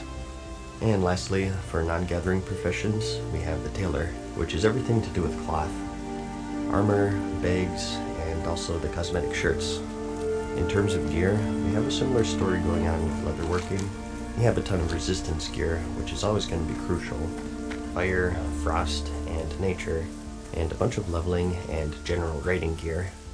Some items of note are the Robe of the Void for warlocks, True Faith vestments, the Robes of the Archmage, and the Robes of Winter Knight are some of the higher level craftables, to name just a few.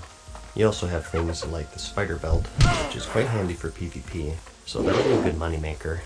The main difference this time is that tailoring doesn't have any sort of specialization to spec into, which sets it apart from blacksmithing and leatherworking. So a little less depth, I think, but also more freedom since you can learn every single pattern. It just depends on your perspective, I guess. They also, of course, make bags, which are always in high demand. We did get some profession bags in vanilla, such as the herb satchels and enchanting bags and whatnot, and even soul shard bags for the warlocks, but also the normal bags, obviously. Your biggest one being the bottomless bag, which requires a rare pattern and a ton of materials, but again, if you can get the pattern, you're all set. As for gold making, the bag market is going to be your most steady source of income. Certain pieces of gear will be in higher demand than others, especially in the pre-raid gearing, and as these raids release, you can bet on resistance gear always seeing a surge in activity. And they do also have a cooldown mechanic like alchemists and leatherworkers. This time, it's moon cloth. Every 4 days, you can purify 2 fell cloths into 1 moon cloth. This is used for a variety of high-level gear, and also that bottomless bag that I mentioned earlier. So another good choice for the lazy man's way of earning gold. The only caveat here is that you don't expect these moon wells, which are located throughout the world. Not as helpful as the alchemy lab, it's all outdoor content, so it's also level. And lastly for this video, I'd like to cover the secondary professions. These are professions that everyone can and should get. You don't need to choose between these or anything else, and there are no downsides to learning them. And that's cooking, fishing, and first aid. Talking about cooking and fishing here first, these really go hand in hand. Cooking was pretty much designed to be leveled from fishing, so you definitely want to have both of these. For fishing, well, fish. It's pretty self-explanatory. In Classic, it's more time-consuming. Over the years, they've sped up fishing to make it more appealing to players, but in Classic, you'll find that your cast bar moves much more slowly, so it requires a lot more patience. But it's also important because, like I said, you use it to level something, and there are also some fish that you need for that. So if you took that profession, that's all the more reason to learn and level this. And there's also the Strangthorn Vale Fishing Tournament, which has some unique prizes tied to it. This is, of course, the weekly fishing extravaganza, where everyone rushes to the Strangthorn Vale zone and races like 40 special tasty fish. The first person to turn them in gets some nifty rewards. It's always quite a fun and hectic time, even more so in Classic, since the options are much more limited. There's also the Gasper boss and the Sulker upgrade. You need fishing to summon them, so you'll want to bring at least one master angler along with you when you step foot into this place. You can also pick up some Rumsprung, which is an alcohol buff. You can have one alcohol buff in Classic, and this is the best stamina, giving you 50 stuff for 15 minutes. And as for cooking, food buffs are still a thing in Classic, just as important as now. Some popular good agility wares, which, well, the materials for which are fishing. the smoked desert dumplings for strength users, and you also have Dirge's Kickin' Chimera chops for your stamina, but you'll only get the recipe for this once the AQ40 event starts. There really aren't any huge differences between current and classic as far as its main functionality goes. You cook food and you get food buffs. Pretty simple. For both cooking and fishing, the goal making potential is quite high, as there'll always be people who are too lazy to cook their own food, or outlaws who don't want to fish. You can always make money against some high-end stat food, or just the raw fish. Fishing is actually pretty powerful in fact. You don't need any special recipes, you just need a bit of patience, that's all. Heck, you don't even need to be high level. There are low level fish that you can make a killing off of, and if you want to afford your mount training by 40, this will probably be one of the best professions for that. And as for first aid, it's now actually removed from the current game, and not only is it present in Classic, but it's actually extremely vital, even if you're a healing class. This profession is based around the use of bandages and anti-venom. This serves as a way for a butterfly healer in the ladder class. I think that this is more important simply due to the lack of overall self-healing in the classic game. Today, every single class is auto-healing themselves. Crimson Fire for rogues, Victory Rush for warriors, or Acceleration for hunters, and so on. In Classic, however, you don't have any of this stuff, so any form of healing is going to be that much more valuable. Is the reason why it was removed in the current game. Once everyone got all of those self-heals, you don't really use first aid anymore. You can bandage not only yourself, but also other players, as long as neither of you are getting hit, so it's mainly used out of combat, or when the enemy's attention is elsewhere. And this is of course multiplied 10 times over in PvP. As a rogue, your wombo combo will be to blind your opponent and get off a full bandage before you re-stealth. And the same for mages with polymorph, warlocks with fear, and so on. Its gold making potential, as you guess, is next to nothing. You need first aid for the bandages, so the demand really isn't there. But that's about it. So we probably guess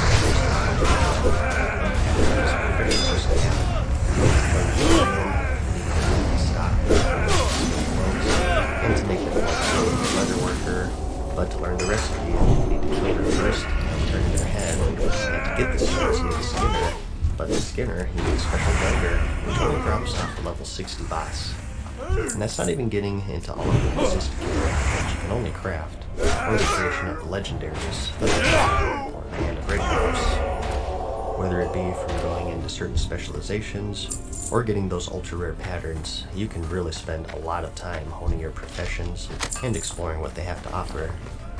They also promote more interaction in general, from things like the lack of vellums, so only trade window enchants, to flasks requiring alchemy labs, which of course they always include, but also recipes for new from other professions.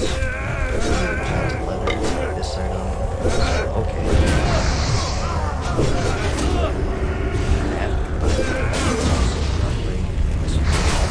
It promotes a much more social experience, where you have to network with other masters, and it has quite a big effect on the community as a whole. And another thing that's really quickly here is that the way you train these professions is also a bit different. There's levels, apprentice, journeyman, expert, and artisan, and each of these increased your maximum skill to 75, up to the base maximum, which is 300, and they each have the following level requirements. Some trainers are quite hidden or require quests to unlock, like the ones tied to those certain specializations, for example, but I won't go super in depth there because this video is already way too long, but I did kind of gloss over that earlier, so I just thought I'd mention it really quickly here. And I did say that I wanted to give my personal picks for each class. Keep in mind that this is just me. A lot of this is really just based on preference. Speaking of which though, if you really do want to min-max, you're going to want to pick up engineering, enchanting, alchemy, or blacksmith, and so on. You don't really need those professions to get benefits from them for the most part. You just need to pay more gold to other players for the consumables or enchants or whatever. But for engineer, you need it to be able to use all of your bombs and whatnot. For PvP, you're mostly interested in things that have really big and also some of the gadgets such as the death ray or the rocket helmet, to name just two. And maybe a sapper charge for damage, and maybe the battle chicken, which is quite slow if you're willing to sacrifice that trinket slot. In terms of performance in raids and PvP, Engineer is going to be a must if you care about it, so I'll just throw that out there. This goes for every single class too. But let's assume that you don't care about that, in which case my personal choices would be this. And keep in mind, this is assuming you're just picking one class here. Like, you probably don't want more than one enchanter across your entire account, right? But for cloth wearers, I just go for tailoring and enchanting. Tailoring is pretty self-explanatory. You can make a lot of your own gear leveling up, and some nice early endgame items if you get the patterns, and also bags for gold. Enchanting is nice as well, not only for yourself, but also for making some gold. You can always play the auction house and find some cheap greens, and flip them into essences for a profit, or just have one character to send all your greens to from all of your alts to keep yourself stocked up. For the rogue, you actually like herbalism and alchemy. Alchemy is good for any class really, but my mindset here for rogue is that their thistle tea and their blinding powder both require certain herbs. I'll use swift thistle for the tea and baking for the blinding powder. It just gives them more synergy and saves you some gold off the auction house. You can choose to go leatherworking and skinning if you want, but I prefer that on a journey just to optimize things. Obviously, the mindset here everyone else you can here.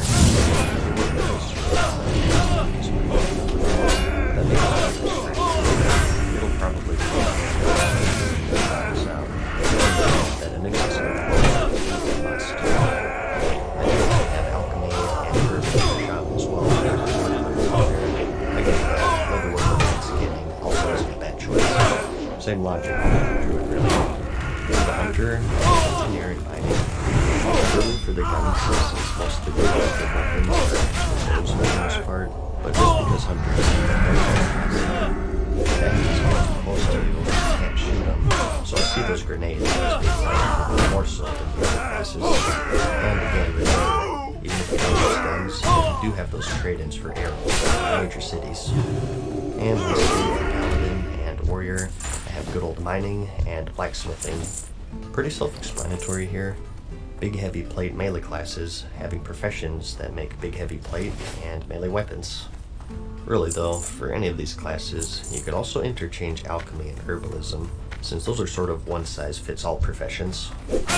For gold making, as I said, I really like that lazy man's approach, so if you're really wanting to go ham with it and level a bunch of characters, you can pick up either alchemy, working, or gold on all of your characters for those cooldowns. And of course, one character having herbalism and skinning to serve as a farmer to level them all up. With this method, you can just keep track of your timers and flip items from the auction house or trade chat for that one quick profit. It will take about 4 years to get going, although to learn the artisan level of these professions, you only need level 35, so maybe not as time-consuming as most would think.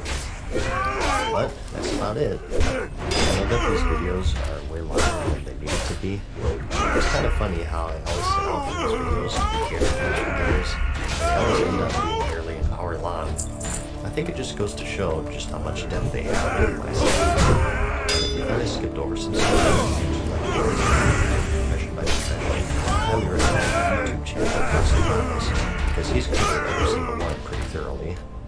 I'll have a link to the playlist in the description for you. I hope that this gave you a good overall look at the professions as a whole though, and that it helped you in places.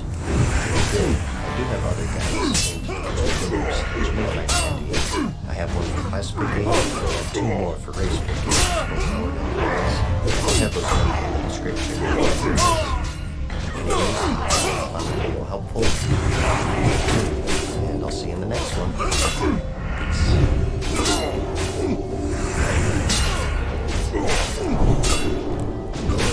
Farewell for now, mortals. We hope you enjoyed it. See you again.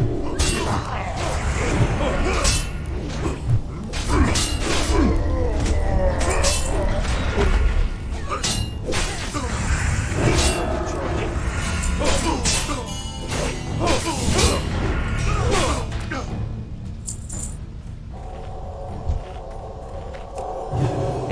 What's up, Mad Season here, back with another video for you. The World of Warcraft Classic release is approaching fast, and everyone is scrambling to figure out what they want to do. What class will I play? What server type? How many diapers do I need to buy? In this video, I wanted to make a guide of sorts and build a checklist on how to prepare for the launch of Classic World of Warcraft, and also just give you some tips in general. So let's get the obvious stuff out of the way first, starting with the class. While I won't go into each class one by one, the main thing I'll say is that the classes in Classic are very niche. It's not like the current game, where if you have a tank spec, you're just as capable as tanking as everyone else. For example, paladins, druids, and even shamans are capable of tanking, but warriors are seen as, quote, the best tanks in Classic, and as a result, most serious raiding guilds will focus on this. Warriors are seen as the best, and DPS or retribution paladins will have trouble with the relevancy of that where all so as a result, the balance is questionable in a lot of cases.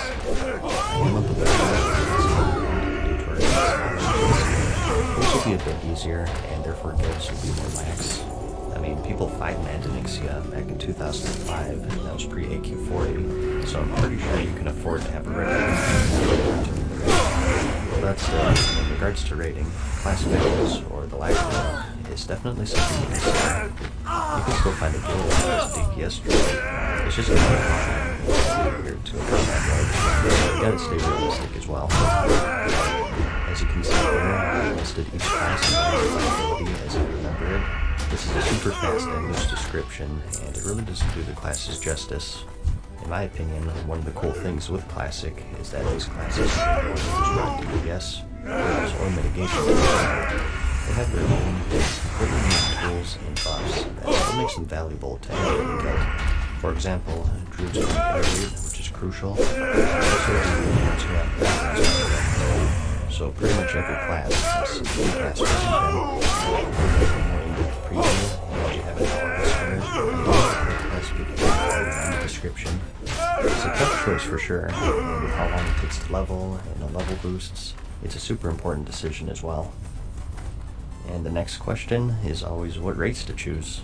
Similar story going on here with classes. Again, this is the age before hyper balance. Certain races will 100% have an edge over other races, whether it be for PvE or PvP, and it's another important thing to consider. My go-to example is always weapon specialization. Humans get increased skill to maces and swords, back when you actually had weapon skill, and this reduced your glancing blow penalty. That resulted in it's super important for raid. It's one of the most important stats in the game. As a result, team rogues and warriors in terms of damage. And on the PvP side of things, orcs get that massive 25% to stuns. Classes PvP. Things were much more bursty back then, and you could really die in a single stun. So this is one of the best ratios in the game for PvP. In the description, I'll have a link to every single race and their benefits. And again, if you want a more in-depth coverage, I do have dedicated videos for both the horde and alliance, also in the description. The next choice is the server, which can also be pretty tough. Well, first you have PvE versus PvP, which if you started after BFA will be new to you. It's pretty self-explanatory though. On PvE servers, you have to manually flag to engage in PvP with other players in most zones. And for PvP, everyone will attack each other at all times, starting zones. To the essence of flying in the game, the whole PvP scene as a whole is much more active. You will hold skirmishes when trying to complete quests, just traveling to a dungeon or raid. The Strangleheart Vale zone in particular is always like that, and the Blackrock Mountain is the stage for many PvP skirmishes. What you prefer is entirely up to your playstyle. Some love it and some hate it, and just know that with no war mode, it's harder to avoid. Really, it's impossible if you take into consideration no flying, and not just that, but also stuff like cross-roam grouping. The game as a whole has many more differences in the whereas in Classic, the decision is made with the character creation. Another thing to take into consideration are streamers, which is also a point of contention. Streamers are of course a new thing, that didn't exist in the original run. problematic to some players, a benefit to others, and to some insignificant. Again, it's another preference. Every streamer has a different ability. Some will have a negative impact on the game, and others a positive one. For example, a negative that some people see are the rabid communities that follow them, and a positive aspect are some of the events that they put on, such as the dueling tournaments. Personally, these days, I'm more in favor of streamers because I like the events, but I'm also a streamer myself, so I guess not the most objective person to ask. There do exist videos on some streamer servers, which you may find cool. I can list classic events, you can find that in the description. It also exists a website where streamers you can find so do what you want with all that. Race, class, and server picked. Now what? Well, now you need a name, of course. So it's best to start making a list. This depends on your watching this video, but you can reserve your name 2 weeks prior to the launch. Do note though that you have to be subscribed, which may or may not be worth it to you. Appearance can also be tough. However, though, there do exist many websites out there that emulate the character creation features for Classic. A popular one is Wildland. So it might be something that you want to mess with before release, especially if you want to pick a popular name and you're waiting that first day for those name reservations. I'll have that linked in the description. And another tough decision is your professions. It's pretty advantageous if you have to level your professions and your character in the game, especially if they're gathering, so you should start thinking about that. For the launch of the game, I really like skinning because it's quick, easy, and it provides a generous amount of silver from just vendoring, which will be crucial in the very beginning. When things first kick off, the economy will be growing still, and you'll make the majority of your gold from these vendors rather than the auction house. People can't spend any gold if they don't have it yet, so I'll be grabbing skinning myself and get some extra money at 60 and then switch to my normal profession. And also, make sure that you don't neglect your secondary professions and that's cooking, fishing, and first aid. As for what professions though, it's another tough decision. Just like with the races and classes, the professions are much more substantial in the game. One in particular that'll give you a tremendous edge over the others is engineering. They have a variety of bombs and gadgets that are super useful for both PvE and PvP, and it's seen as the quote best because of that. The other ones, for the most part, don't really have an effect on combat, just preference and synergy. For example, herbalism synergizes pretty well with rogues because it can gather Fade Leaf, which is needed for their blinding powder, and Swift Thistle, which they need for their Thistle Tea. You'll save a lot of gold if you're not a stroke. Again, I've also covered this not to just turn this video into a plug for my other videos. It's such a broad subject, and if I were to go forever, we'd be here for an hour. So again, if you want more detail with that, I'll have another video for you in the description. Add-ons are another thing that you should sort out. In Classic, there are quest markers, or dungeon maps, and any of the other modern conveniences that the game offers you. While I personally like it that way, and all that stuff, they may find it to be annoying. If you got my favorite diamond site, this first one, you can go to the add-ons and pick up what you like, and get those installed. The popular one is Questy, which handles all the questing waypoints, just like in the current. So a lot of people like that one in particular. And expanding further on that, you can also mess with your system settings before the servers are up.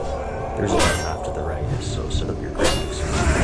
Definitely go through that as well. And since we touched on it, there are some things that you should keep in mind with new servers, especially if you need abilities. You can only get them from class trainers who can be found in the major cities and all of the questing hubs. And a big mistake that people will make is that they'll train everything. Depending on your professions, you'll find that early on you'll be barely scraping along with gold, so it's wise to look at each skill and only train the best ones.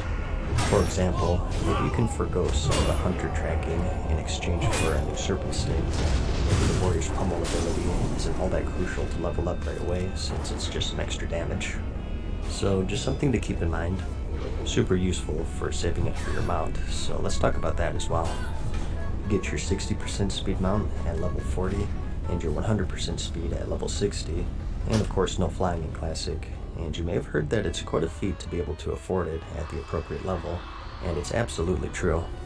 Not taking any discounts into consideration, between the mount and training, 60% costs 100 gold total, and 100% costs 1,000, which is a small fortune in Classic. You can get 10% off by reaching Honored with the appropriate faction, and another 10% from reaching rank 3 in PvP, which is quite easy. Unless you're using the auction house, the level 40 training is very tight, usually requiring you to go out of your way to farm some gold, and maybe level up your professions. For a fresh server, it's a bit more tricky because, like I mentioned, no one really has any gold to spend at that point. You can pull it off, I'm sure, but it's just going to take a bit more effort. I always say that fishing is low-key the best profession for gold while leveling. There are low-level fish that are super valuable and at high levels will be too lazy to farm, and it was always worth it if you saw an oily blackmouth school to go fish it up. These are used for free action potions, which is one of the best potions in the game, even at max level. The deviate fish is used for the savory deviate delight, which is one of the few appearance-altering items back then, also super valuable. All this is to say though, if you start saving early and watching your spell training and getting your professions locked down from launch, you'll be in a much better position for affording your mounts and mount training. And some more miscellaneous tips here, or if you plan on going hardcore in the launch, is to go for the title charm. In the Arathi Highlands zone, located in the Wanders right there, is the NPC Prince Nasjack, and he can drop a trinket called the title charm, which stuns a target for 3 seconds. Due to the shortage of trinkets in general in Classic, this is insanely good, particularly for PvP, and it's something that's going to be insanely capped even at the max level. So, if you plan on no-lifing it, and you're one of the first to reach level 41-ish, definitely check this out to see if you spawned. And in the same vein, if you're a hunter, you're going to want to tame Broken Tooth. Back in Classic, before everything was homogenized, hunter pets had different attack speeds. Spell pushback was also insane in Classic, so for PvP, the faster the pet, the better.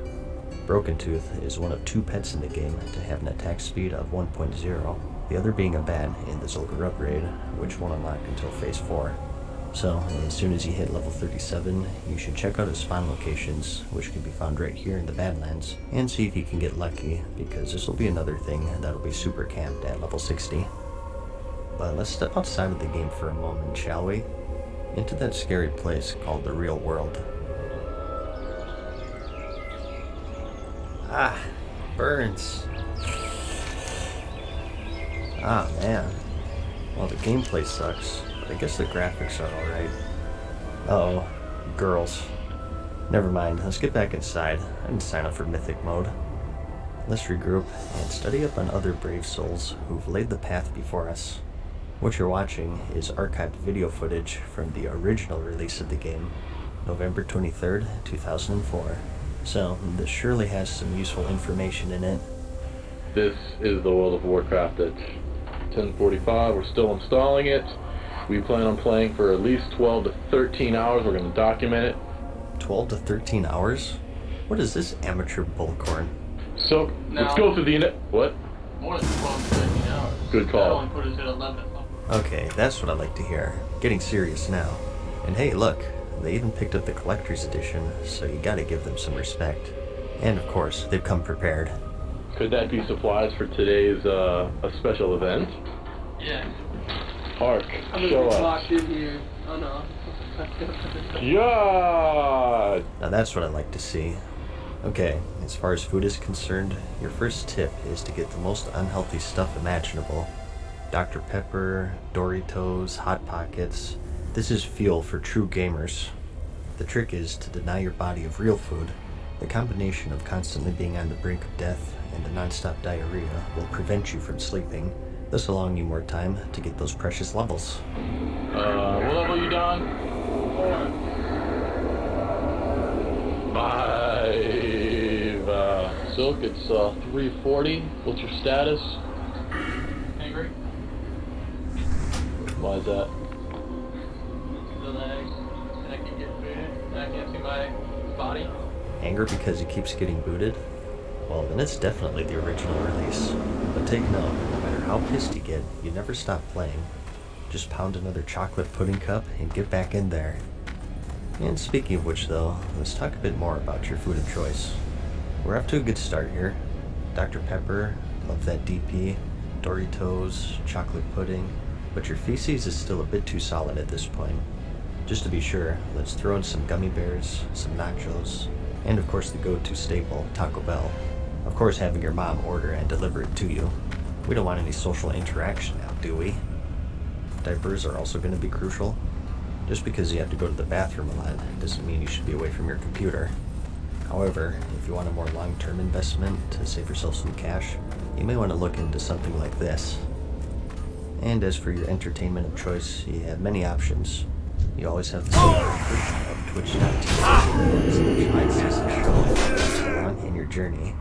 I even completed my initiation by participating in the cat throwing Olympics, the sport of choice for any Twitch streamer. But that's about it.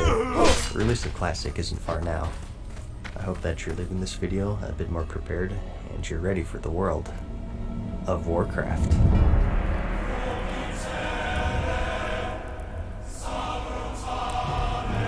Farewell for now, mortals. We hope you enjoyed today's video. See you again soon.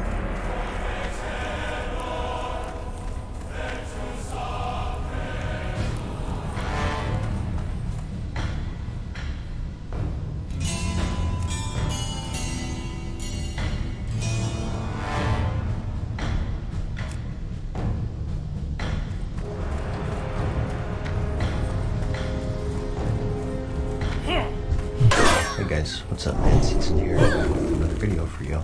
So with the honor system arriving in Classic World of Warcraft, I figured it would be pretty timely to make a video covering it for you.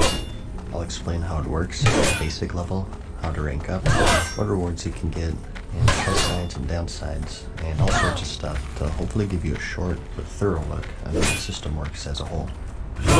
So before all of this, the reward for killing enemy players is while you giggle maniacally to yourself. The game was released this way intentionally because that's how it was back in the day. It wasn't until patch 1.4 in April of 2005, which was 6 months after launch, that we got the PvP system in all its glory. Essentially, from killing enemy players that aren't great, to completing certain PvP objectives, for instance, you earn what are called honor points. The amount you earn compared to everyone else is standard, and based off of this, you're given a certain amount of ranking points, or RP as people call them. These are what you ultimately need to rank up in the rank 14 PvP system, as displayed here. Your rank will decay by 20% each week, so it's a constant grind, taking most players at least 3 months of hardcore play. It's not an entirely straightforward thing. Kills award you with a different amount of contribution points depending on the rank of the player killed. There's an element of decay to where if you kill the same person over and over, you get less and less honor. This is just done to dissuade corpse camping. In a nutshell, kill red, get rank, and get gear is the basic gist of it. We could get into all of the equations behind all of this stuff, but it's a bit out of scope for what I want this video to be. I'll have a link in the description if you really want the details on that. Even if you don't know exactly how the system works, something you've probably heard by now is that it's very grindy. Probably the most grindy thing to ever be released in the game in its 15-year history, in fact. There are 14 ranks total. You start at 0 and you go up, and players can typically get around to rank 10-ish with fairly reasonable play. Maybe a few hours a day of PvP. However, anything past that starts to become extremely exclusive, as the requirements to rank up become more and more demanding. Only a certain amount of people will rank up each week, and the competition at this point gets fierce. The system bottlenecks, and only a select few hardcore will be able to progress, and from this point forward it takes months of non-stop play to reach the ultimate goal, which is of course rank 14. Like, we're talking 18-hour days of straight PvP minimum. Many will attempt it, and those who choose to leave the house or bathe will fail, but a dedicated few will be able to push through and be able to say that I reached rank 14 in the recreation of a 15-hour big game, so people will awkwardly stare at that. But the rewards for all of this, you may be asking. Well, lots of gear basically. Pretty good gear, as a matter of fact. PvP at least. The PvP, as you may have noticed, is rather bursty, so stamina reigns supreme, and armor that you get from PvP is typically loaded with it. The vendors for the Alliance are located right here in the Old Town in Stormwind, and the ones for the Horde are located right here in Orgrimmar. Note that some of these NPCs are behind mysterious portals that require rank 6 to enter. We'll cover those later. So, here's every single rank listed out, as you can see. But let's go over each reward for each tier one by one to give you an idea of how high that you may want to go. At rank 1, which is Private for the Alliance and Scout for Horde, you're able to pick up your basic tabard to represent the faction with pride. Note that this is essentially the title system in Classic. Whatever rank you have will appear next to your name, or show up on an enemy player's kill feed when they slay you. And at rank 2, which is Corporal for the Alliance and Grunt for Horde, you get your PvP trinkets. These break various crowd control effects in Classic, and something that a lot of people forget is that they're different depending on what class you are. For example, the Warriors get to break stun, root, and slowing effects, whereas the Rogues only breaks charm, fear, and polymorph. Here's a handy chart of every single class's trinket for your convenience. At rank 3, which is Sergeant for both factions, you're able to buy a rare cloak, at multiple levels by the way, so even if you're lower level, there is a reason to do a bit of PvP on your way up. And in addition to this, you get a nice 10% discount on all goods and repairs from any vendor of your faction. A common strategy for many people is to stay at rank 3 or higher just for this discount, which is easily doable even if you PvP very casually, by the way. At rank 4, which is Master Sergeant for the Alliance and Senior Sergeant for the Horde, you can pick up a blue necklace. And at rank 5, which is Sergeant Major and First Sergeant, you get your blue bracers. Again, just like the cloak, you can get these at various level ranges. Rank 6, which is Knight and Stone Guard, is where things start picking up in terms of rewards. Again, at this point, we're still in the casual range in terms of time investment. Most people will be able to reach this without going too far out of their way. But at this rank, you also get access to those special rooms that I mentioned earlier, called the Officer's Barracks. And here, you get access to a bunch more vendors, and it's just a cool little clubhouse to hang around, really.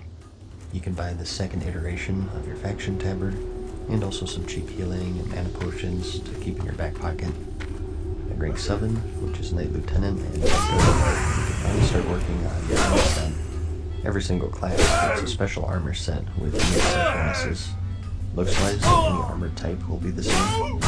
For example, the Rogue set looks like the Druids, the Warrior looks like the Paladin, and so on. Across factions, they still look different. There's 6 pieces. The boots,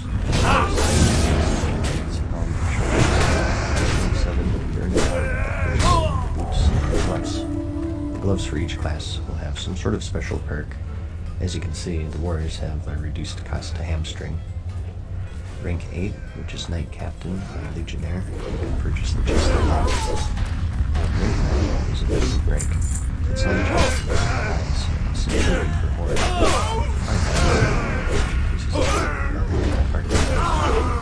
And at 10, which is Lieutenant Commander for the Alliance and Champion for the Horde, you can finally finish the blue set with the helmet and shoulders.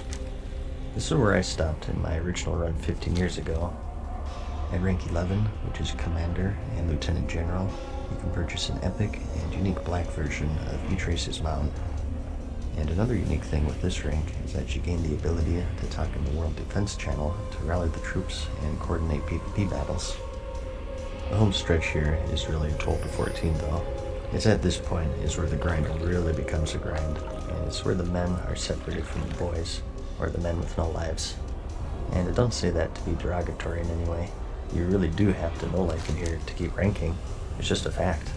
The whole system is designed for you to compete against other players, so naturally, on every server, the time invested is going to scale with how much time other people are investing, which is typically 18 plus hours a day.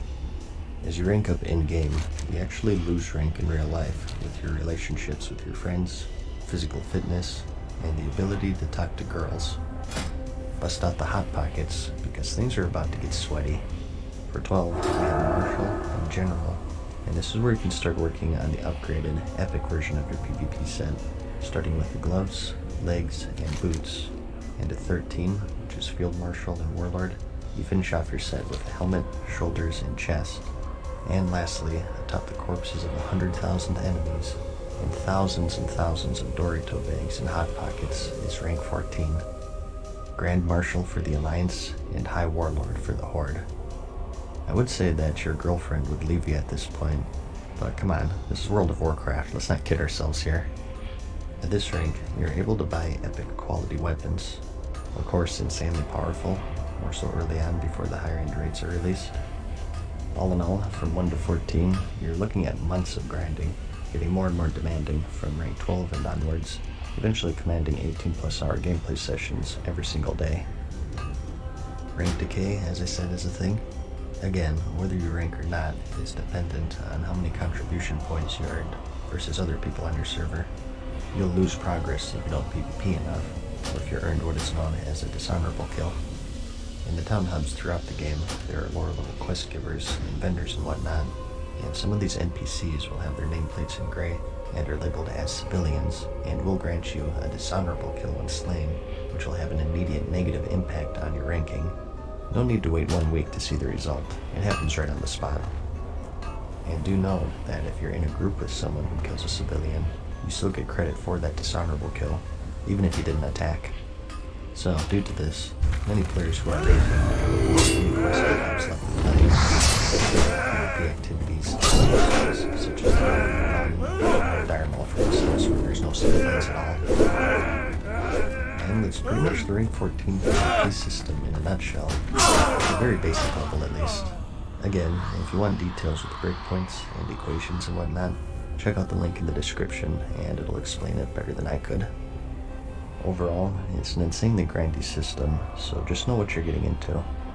Some people love it, and some people hate it. I personally don't care for it, and this is someone who loves just about everything to do with Classic, as you guys know. I think it rewards time investment, more so than it does skill, which hey, that's perfect for me, but it's just against what PvP should be for me.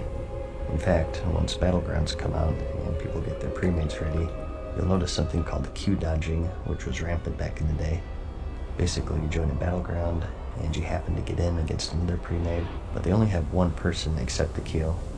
This person is known as the scout, and if they see that it's a pug, they'll tell their team to join up, and if it's a pre-made, they'll tell their team to re-queue, and the scout will just sit out for a bit. This is done because once you leave a battleground, you get the deserter debuff, so if you use the scout method, only one person needs to sit out, and they just cycle who gets to be the scout. As for why this happens, it's all honor per hour. Typically, the honor grinds were either Warsong Gulch or Arathi Basin. You couldn't group queue for Altric Valley, and even if you could, that had problems with honor decay and killing the same players, like I said. With no timer in the Warsong Gulch back then, and AB having a 2,000 resource cap, doing pre-made versus pre-made could end up with super long battles, and relatively little honor for both sides due to that decay. So because of this, it's much more preferable to just queue up against a pug to stomp them out real quick to maintain a high honor per hour, and more efficiently. Back in my day, I didn't have a choice because my faction happened to outnumber the Horde like 2 to 1, and this was before Crossrail Battlegrounds, so our queues were hours long. If you had a queue problem, you had to take it, and then usually the battleground would just end because you couldn't fill up with players in time. There's nothing more frustrating than waiting for a match for like 3 hours. I'm not going to time it down because another pre-match going to fight you. It was nice, but you couldn't because that's how the system was designed. It wasn't designed to reward a competitive pre-made versus pre-made match. It was designed to reward stopping pugs over and over. Mid-adventure is going to be the same at the very least. Plus, in general, it's your own faction more than the enemy. You don't care about what the enemy faction is doing. You just want your allies to win less, which is just a fundamentally flawed system to begin with. And it's not even getting into the account trades, which was also rampant back then. Classic PvP, it's painfully obvious when someone with a account trade tries to kind of strategy and out of nowhere you see them play completely differently from one day to the other. It will certainly be a review release, something that Blizzard will have to keep an eye on. But how do you detect people in the same household? People will cheat, you can be sure about that. So it's just another one of the many issues of the system, I think. But hey, I'm not calling for a change or anything. It's just the way it was, and therefore, that's how it should be recreated. I just want to make 100% sure that you guys know how everything really works, and some of the snakes that you will run into if you decide to do the grind. As for the fastest way to farm honor, at the release of this video, we only have world PvP, and honor that you get from enemies is split depending on your group size. Solo, you can get over 100, and in a 49 review, it's in the single digits. It depends on a lot of factors, including faction balance on your server. Groups of 5 to 10 is the most efficient in honor farming style. It's not split too much, and you don't easily get overwhelmed. Keep in mind that the honor that pops up in the tooltip doesn't take into account the decay for killing the same player. A lot of people right now are corpse camping, or getting caught up in these giant zergs with the same people fighting over and over again, not realizing that they're getting 0 honor. You need an add-on to track which at the time this video was made, none working ones exist. But as for what other ones are released, like I said, Voice and Gulch and Basin are going to be your go-tos. If your team is good and you're stocking the dog, these are the quickest players for each round. Typically, most people still play worse because it's capable of being about the fastest. Inventory is You also get items that much support. 3 for winning, and 1 for losing. And you can turn these into bonus honor and reputation for the respective faction. So battlegrounds are to 400. PvP questing hubs should be avoided due to disadvantages. Be wary, because if people know that you're ranking and they're competing against you, they can and will try to sabotage you. It was all too common back then for people to send a non-ranking guildie to join the world PvP, and if you're dumb enough to invite them, they'd intentionally turn a civilian to dissuade you from continuing the grind. You can maybe squeeze in some world PvP in the Blackrock Mountain between queues, but it really depends on your queue times, so use your own judgment there. You may also choose to implement the queue dodging strategy that I mentioned earlier. It is easy, and hey, if you're grinding honor, it's the fastest way to rank. It's not against TOS as far as I know, so don't hate the player, hate the game. And of course, consumers are going to be game changers. Remember, this is classic. It's a time before everything was hyper-balanced. You can go into these battlegrounds with classic plans like engineer, sniper charges, VAPs, healing elixirs, obviously, the fact of the matter is the most successful teams are the ones with the best ability. I want to end this video with a couple of fun facts though, for the reason that I thought they were interesting. Number one, you had to keep all of these items. Like rank 14 weapons, you had to keep rank 14. If you deranked, they would automatically unequip.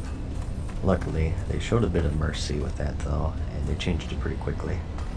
Before the introduction of the honor system, Blizzard had a special competition where the person with the most kills before the system's release would be rewarded with this ultra-rare item called the Contest Winner's Tabard. It's insanely rare to see one in the wild these days, but they're out there.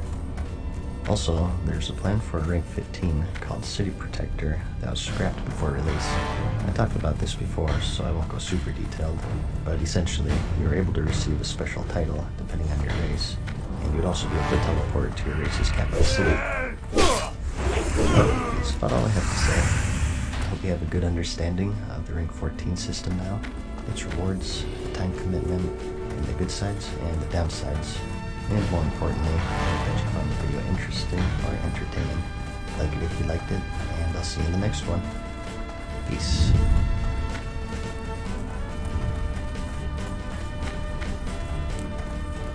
Farewell for now, mortals. We hope you enjoyed today's video. See you again soon.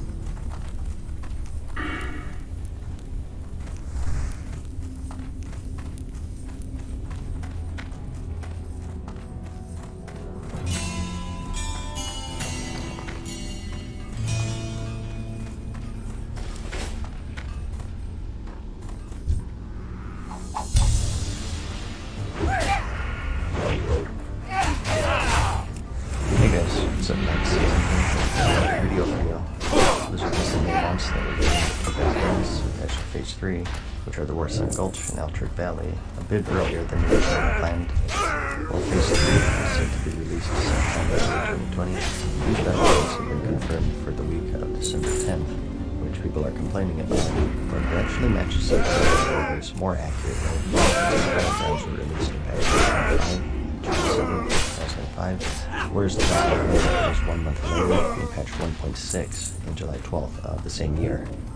I thought it was time to have a full patch for each of these battlegrounds, starting with Warsaw Gulch, going into the basic stuff such as hardware, rewards, and basic objectives, also into the more advanced stuff such as team composition, differences between the classic and current versions, and general strategies and tips to keep your edge over your opponents. Most people have probably played the Capture the Flag game mode in one form or another. It's in nearly every FPS game in existence, or for those who leave your basements, could even play it in real life.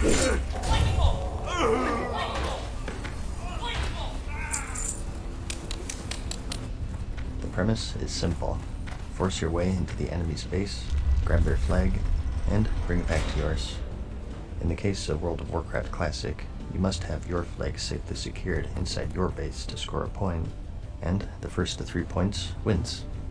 Okay, video over. I hope you found it helpful. Like it if you liked it. Alright, just kidding. But before we get into the actual battleground, let's cover the basics first. To queue up for it, you have to find a battle master in any major city. Just ask a guard for their specific location, and the ones you're looking for the Alliance are the Silverwing Sentinel battle masters, and the Horde is the Warsaw Outlanders. These are also reputations tied to the battlegrounds. It's a 10 vs 10 fight, so you can join from 9 group members if you wish. And more level players can join in on the fun. First win in the following brackets. Alternatively, you can queue up at the Active Instance portal, located right here in the National for the Alliance, and right here in the Barrens for the Horde. A fun fact for you is that when release, we had to use these portals to queue up. It was only in patch 1.6, so a huge quality improvement. You still have the need to go here though, this is where the vendors are located for these reputations. The rewards are quite good, depending on the class. They require gold to buy, and are locked with reputation. The highlights are the epic bracers and pants, which you get at the exalted level. There are also a selection of blues, which can be handy depending on your gear level. More so for levelers, I think, because you can get them in various ranges. So, those are the basics covered. Let's next get into the actual battleground. Here's the layout of the map. We'll start with the south. Just really quickly, we go pretty much the same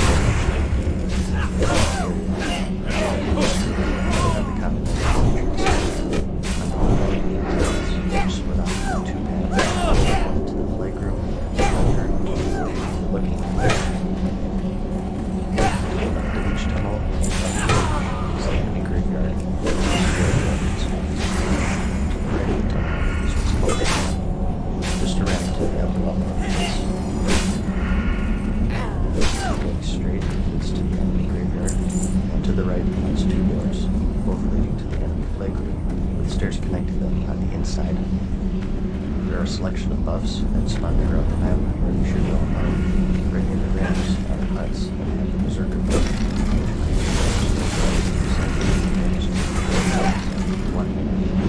And just below the great rams and leaves.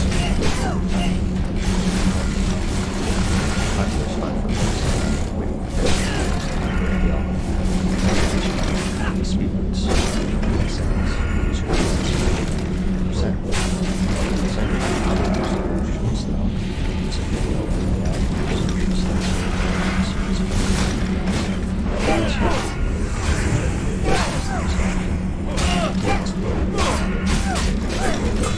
It's the basic gist of things. Keep your play to get the enemy. It's going to get deeply exposed the differences between the first and latest is the salty buff, which increases damage taken and limits movement speed. As you may know, in current, the longer a flag carrier holds the more stacks they have. Use that to limit the duration of matches and get them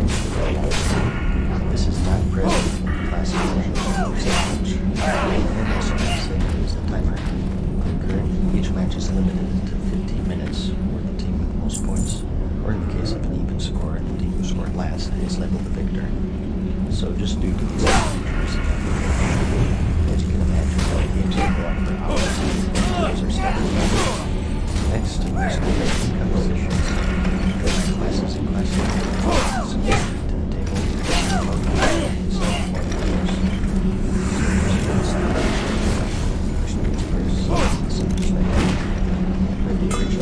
way back one pretty consistent. It's not a rank, which is very casual, as one say. There's the rank for me. Still I think the best way to do this is to do some small commentary on each class and what unique things that they bring to the table for the battleground. I also share my personal team from way back when, as a basic example, but I'll explain my reasoning as well. Our team composition goes something like this. It's just exact.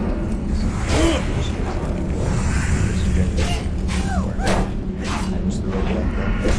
I was simply tasked with defending the field. We got with that. Best one of the classic pick. For stuns, lines,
every single team is going to want a druid, and they have the most important job of running flags back to base. I ran with 2 paladins for units and blessings. Blade makes them durable healers, and they have great support buffs. Boosting the flank keeps your allies from getting weird or slow. Of course, anything that counters slow effects will have the blade setting. Pretty simple last night.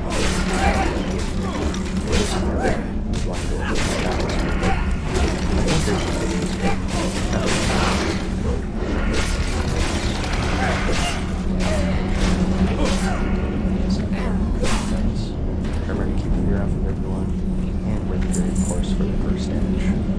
I think you definitely want one's restoration, and it's a 1 elemental since they're so bursty, which is of course pretty valuable, and capture the flag. And it's also good to have a warrior on the team, preferably on special one strength. This is one of the main ways of reducing the load classic. Your job is going to be some flavor, and also just be in the middle of everything.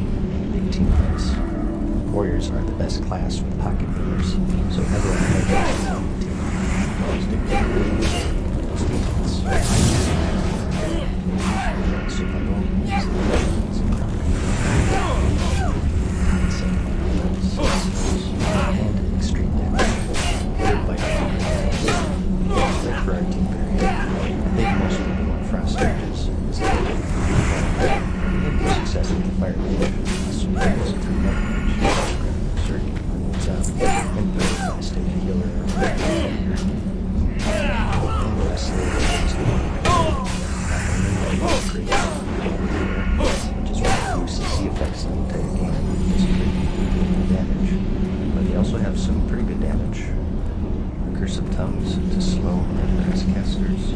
Soulstone for that extra life. Hellstones to the larger one. The small round has position. Ours was typically solo for defense. I think all 3 strikes would do well on their side.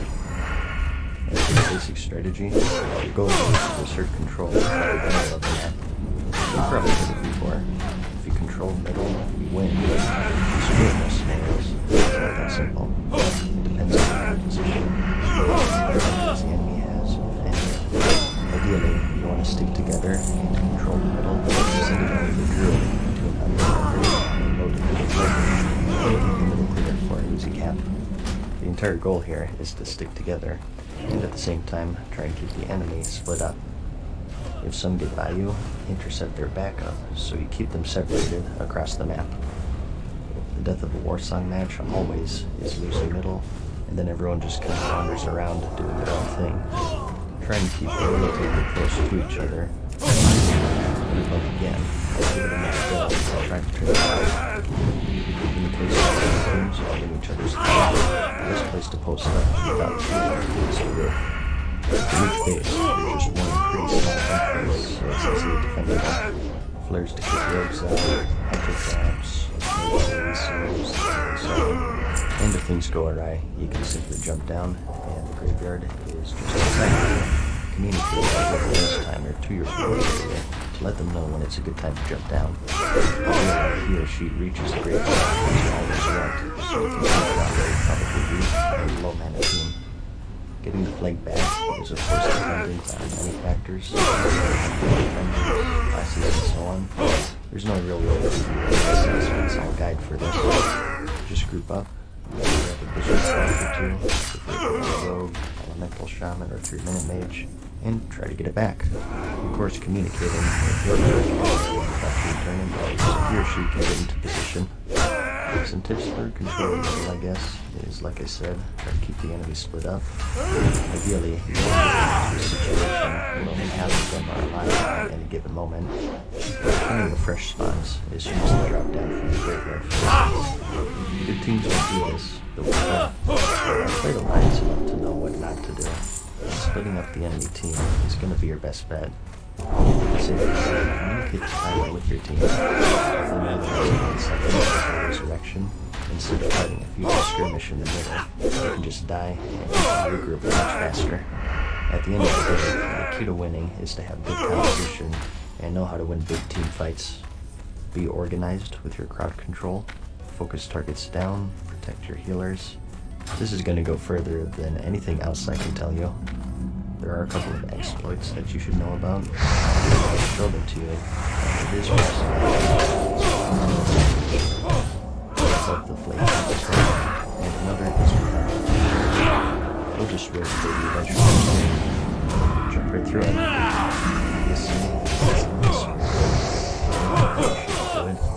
Just be aware of it, as most people cheating. And adventures this re-release.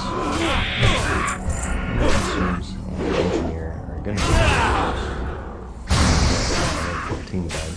This is the great time to fight the free battleground with flasks, grenades, sapper charges, free action potions, healing potions, whatever. Anything that you use in the world, you can use in a battleground. It can be expensive, but they make a huge difference. Free action potions are going to be a must for your flag carrier, and like I said, you can just split it off as it is a magic effect, so make sure that you do that on enemy flag carriers. And one last thing to go out on is to keep your cool. We're all for being competitive and all, but what kills a team aren't necessarily losses, more so it's your reaction to them. If you're miserable to play with, if you have a bad night, chances are your team isn't going to last. Especially if you're on the rank 14 group, chances are you're going to be interacting with the same people 18 hours a day for 3 months. But that's about it. Those are the basics of the Warsong Gulch, some fundamental strategies, and we talked a bit about compositions and some various tips and tricks. I don't pretend to be a hardcore expert, but this is my team years ago. I picked up some information from work time in the background. If you enjoy it, I'll trick out, so keep an eye out for those videos as well. Like it if you like it. See you next one.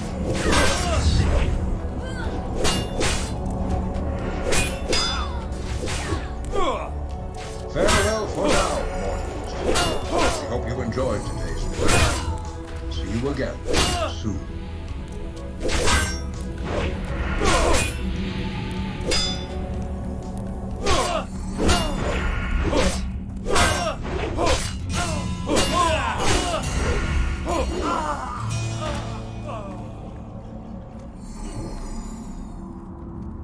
Hey guys, what's up? Mad Season here, back with another video for you.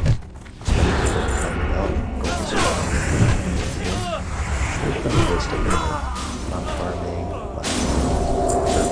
auction house flipping. In this video though, I'd like to cover some of the more orthodox ways of making gold in the game that will hopefully be helpful today. First up, we have chest camping. Of course, throughout the world, you can find huge amount of chests. And besides that, also some treasure coffers. They serve as a nice little bonus whenever you're farming mobs or helping out. For the more industrious players, you can take advantage of this by marking an alt on your known spot. You can check it every 30 minutes or so to collect free loot. Some of them are even unlimited, as you can see. This is what I always check for in Winter Spring when I'm around. Obviously, the higher level the better, and the lower traffic the better, and the fewer guards the better. I would go over specific spots, but it would be kind of counterproductive to say, hey everyone, that is a super secret awesome chest. Well, it doesn't really make it super secret anymore. If you're playing like this one though, I'll leave that for you to find yourself. I'll at least give you some chest maps in the description if you decide to try it out. And one last tip to go on is that you use it like this really high trade ratio. So bonus points for all of our bite-sized brethren out there. Raiding is pretty competitive in Classic, surprisingly. People go into raids that are clearable and have the intended number of players with flasks, elixirs, full dire maul buffs, songflower, Anixia buff, whatever. All for those sweet, sweet prices. Which is fine, by the way. I do it myself to grow my e-penis. But therein lies a couple of ways of making gold. First we have the tribute buffs that you get from Darmal North. You kill the king without killing the guards, and you can actually hold the instance open and invite players to walk up to the advisor, and then get crowned king and grab all of the buffs. There are people who will log in right before any raid, and pay for a cleared run to waltz them through for quick buffs on the fly. And if you really want to go in, you should have some friends, some right there, so you can bark the bitch all the time. Also some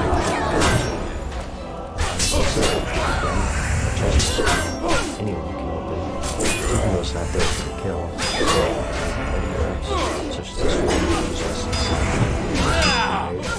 this trample, this staff, the druid tank heals, or the epic transform. You can hold it and the rewards that pay you, You landlubbers are tougher than I thought. Let's talk about this. I'll have to improvise. This one came from someone on my server. As you know, traveling in Classic can be quite grueling at times, to say the least. You lose the world to see another world, which is good. But sometimes you just don't have the patience to find quest content.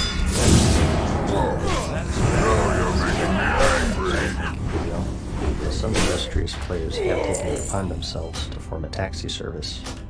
Basically, they run 3 accounts with warlocks and 2 summoners in key positions throughout the world. Winter Spring, Dustwallow Marsh, Eastern Plague Lands, Stranglethorn Dale. Basically hit every corner and major area as much as possible, and bark and trade chat selling summons to these locations. You need 3 players total to summon in Classic, a warlock, and 2 more to click the portal, and a bunch of soul shards of course, and it's a lot of gold. As I told you, time is money. There's a regard that people will pay to skip that travel time. Again, unorthodox, $45 a month. Time, but possible. The next one is a little iffy. I think it's unorthodox, but I'm going to mention it about it, and that's selling your proficient skills for gold. The main thing here is mage food, and of course portals. Mages aren't just good gold farmers for the daily potential.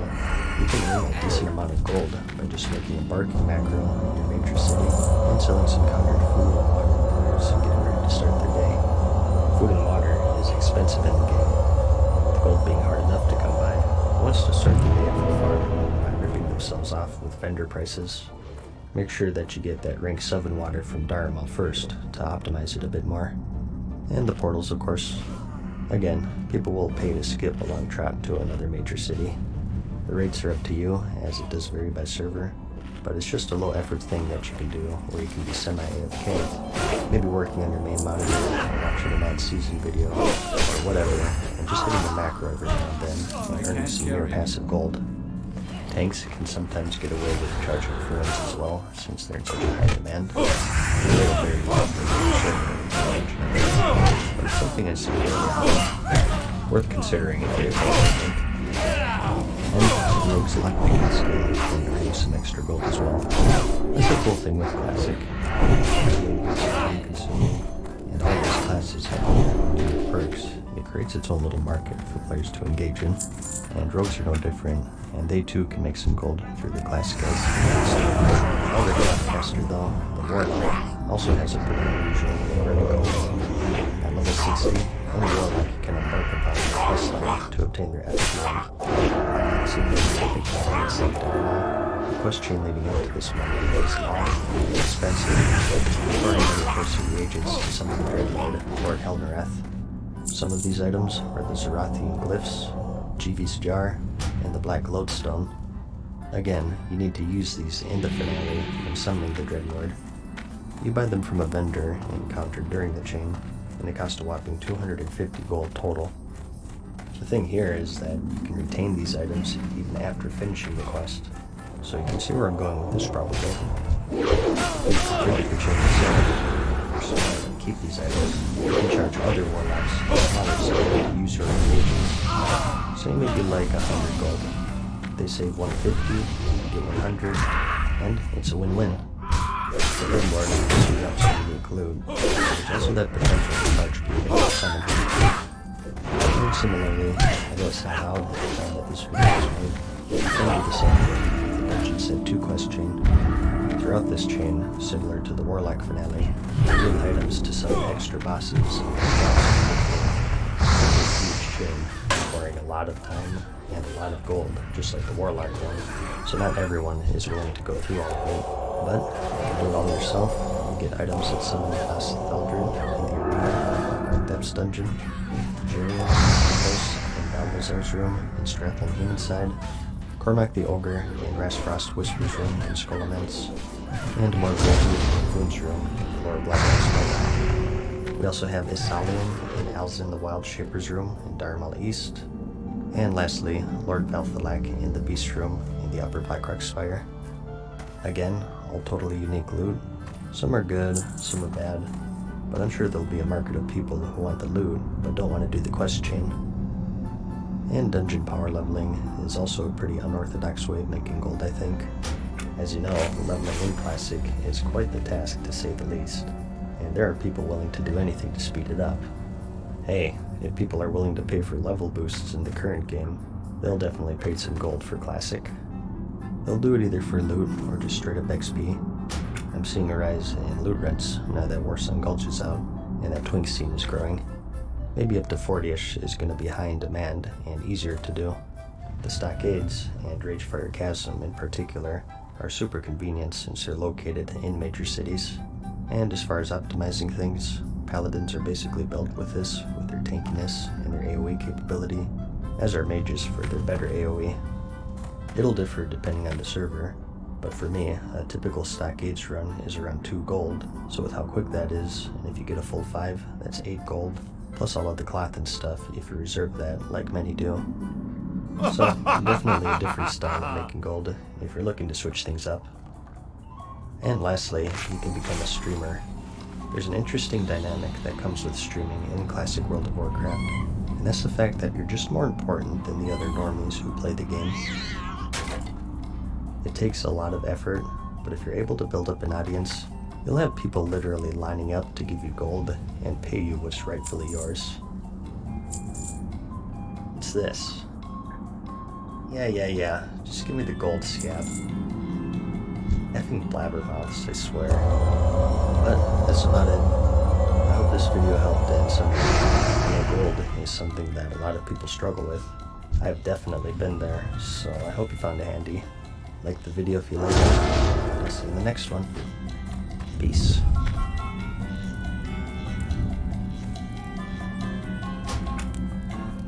Farewell for now, mortals. We hope you enjoyed today's video. See you again soon.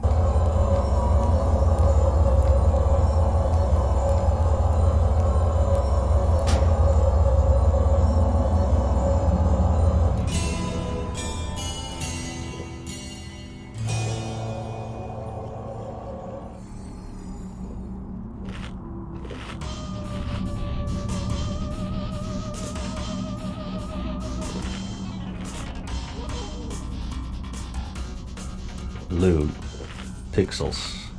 Upgrades, looks. It's at the forefront of any RPG in history.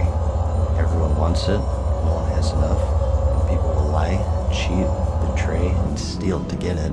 So naturally, it has to be treated very carefully. And in the case of MMOs, even more so, since you're now in direct competition with other people. It varies between games. In current, it's not that big of a deal because of personal loot. You run a raid, and you get loot, or you don't, and you have nothing but luck to blame. However, in Classic, it's more traditional. You kill a boss, it drops loot, and you dish it out. Don't be fooled by this veil of simplicity though. Behind this simple idea lies anger, jealousy, and betrayal.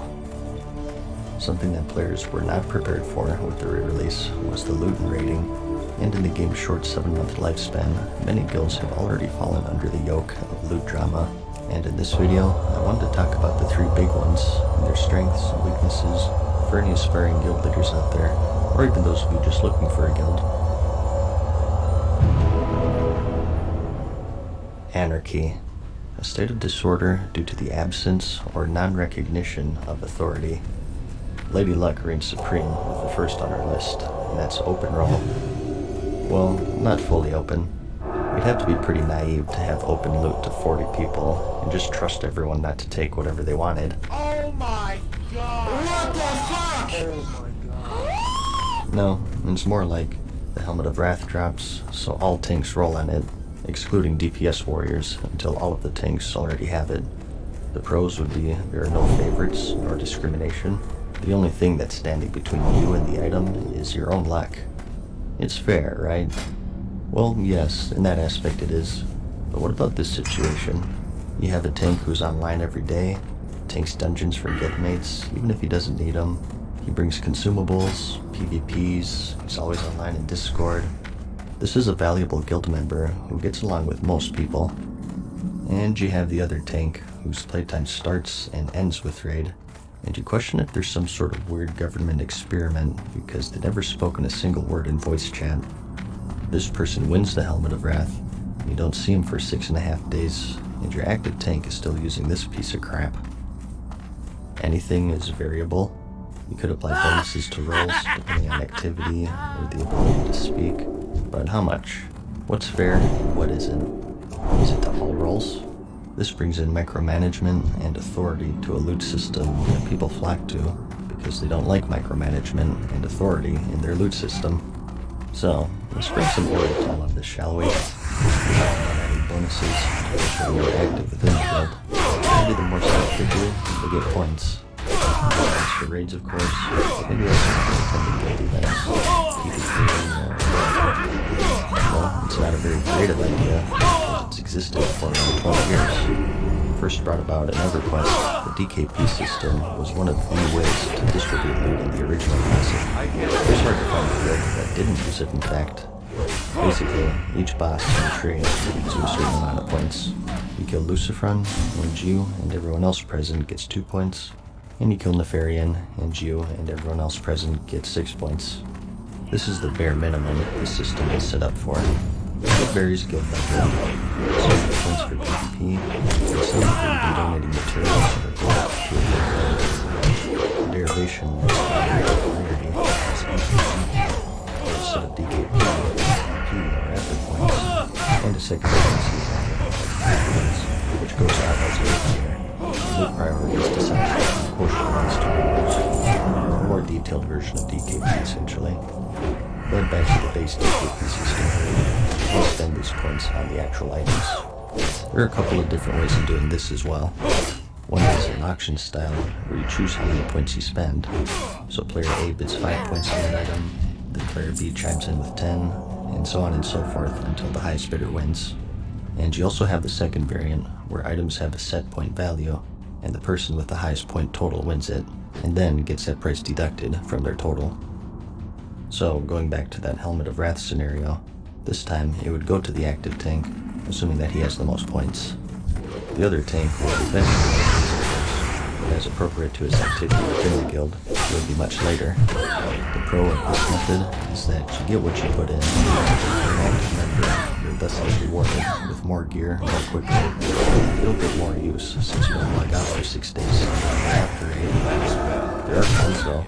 Like I said, it was hard to find people back then that didn't use it. But today, it's not as prolific. But why is this? Well, first, as with Dragon A, if you want to enter a bidding war, it's extremely susceptible to collusion. Let's say you have 3 tanks. Tanks A and B are real good friends, but they hate Tank C. So, Tank B makes an agreement with A that if Tank C doesn't bid, just bid 1 point and I'll pass it to you. Otherwise, we'll spit up that C a-hole. So this allows tanks A and B to stay at the top indefinitely because they get votes for flying. And whenever C wants something, they bid him or her up to expensive prices. And even the set point system has issues. I can relate to this so perfectly, as it happened in my game in 2005. There were 2 rogues, A and B. A was a newish rogue, but a nice dude who tried hard. We were in AQ40, and the rogues in our guild were always pretty tight-knit when it came to gear, and we would sort of convene and try to get the biggest upgrades possible for the lower geared rogues for the betterment of the guild. Everyone was like-minded and on the same page here, except for Rogue B, who happened to be our raid leader in fact. The item in this particular example was the ancient Kiraji Ripper. Rogue B we referred to as the weapon collector, because that's what he did. He liked to collect weapons, even if he didn't use them, something that the BKP system we had allowed. For example, he'd have chromatically tempered sword, and he'd outbid someone on brutality blade, then throw it in his bank, and let it collect dust, because he liked to look at it, I guess. Like I said, Rogue A was fairly new to the guild, and he was coming in with Dalaran said, or some pre-rate blue, and he was lower in DKP, but since he always tried and was a older than general, rogues agreed to pass on the sword because it was a huge upgrade for him naturally. So Rogue B at the time had the chromatic sword, I'm fairly sure, so also an upgrade for him, but minor in comparison.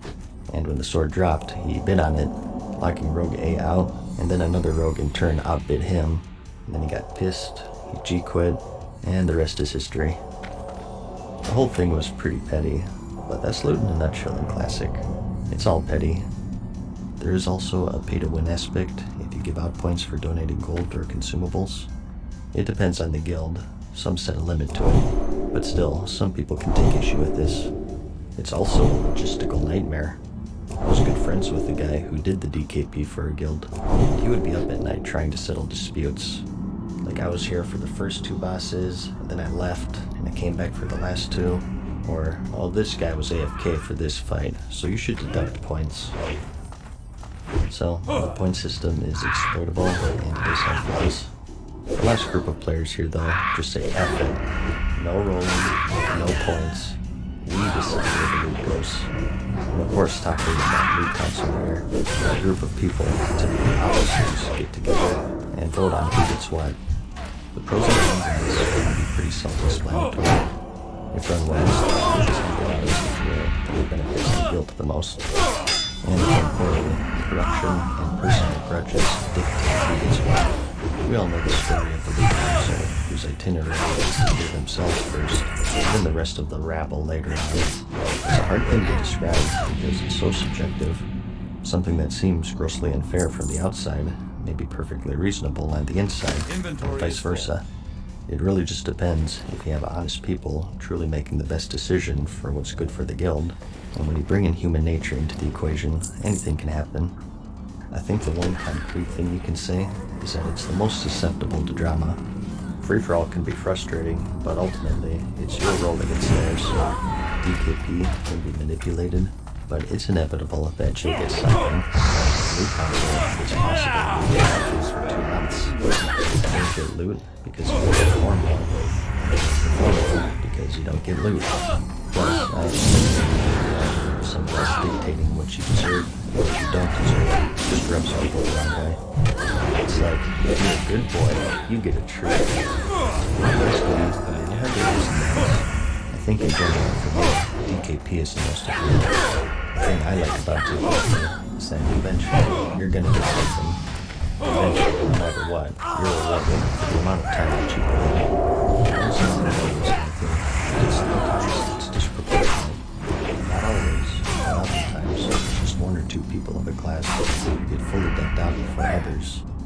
talking about what's fair here. It isn't. What I'm talking about is all the time. Is that the faster a player is along, the more likely they are to quit. Classic is a simple game. For endgame, we have raiding and PvP, with loot of course serving as the carrot on a stick. If you remove the carrot on a stick by fully gearing out one player, you remove their main reason to play. Yes, ideally, you gear out the players who raid more for the sake of raiding, and just hang out with friends and helping the guild, but humans are not infallible. The faster you gear someone out, the more likely that person will end up quitting because they have less reason to show up.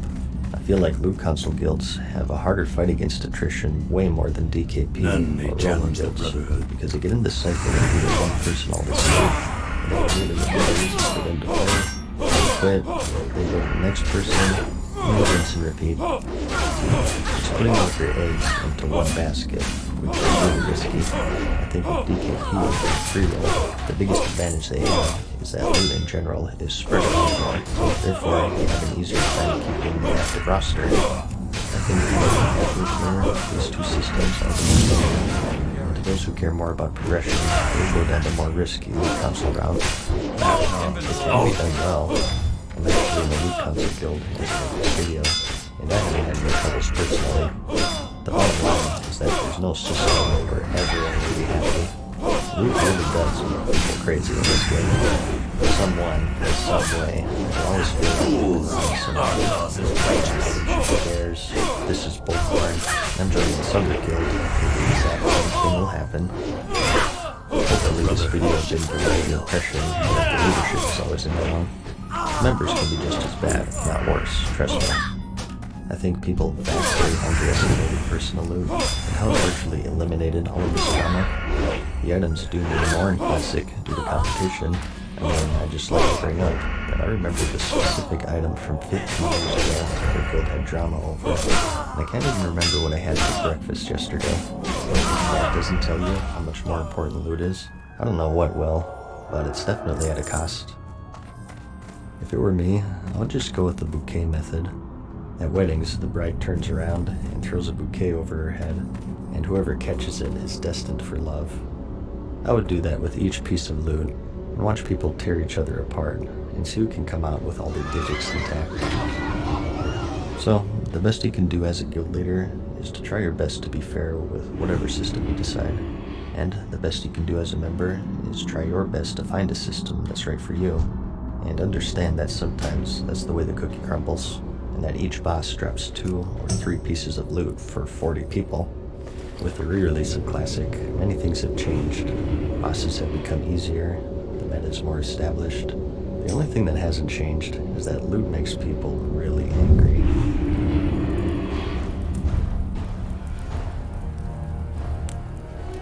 Farewell for now, mortals.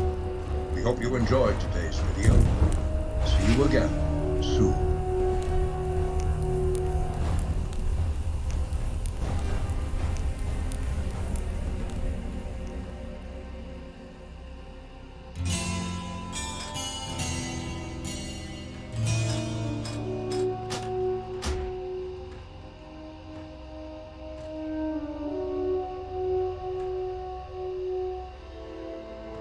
Greetings.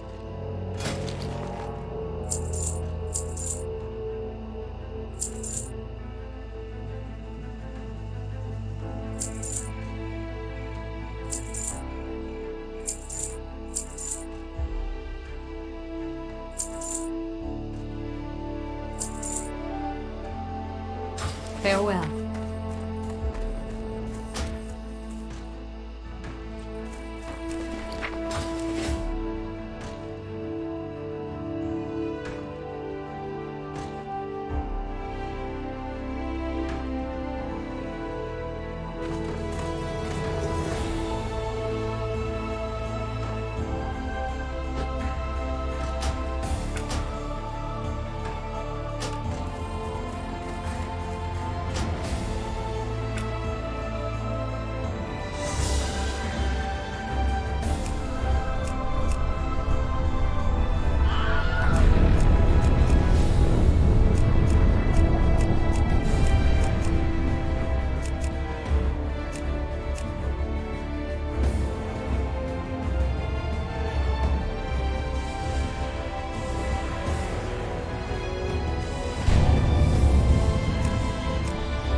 Hey guys, what's up? Mad Season here, back with another video for you.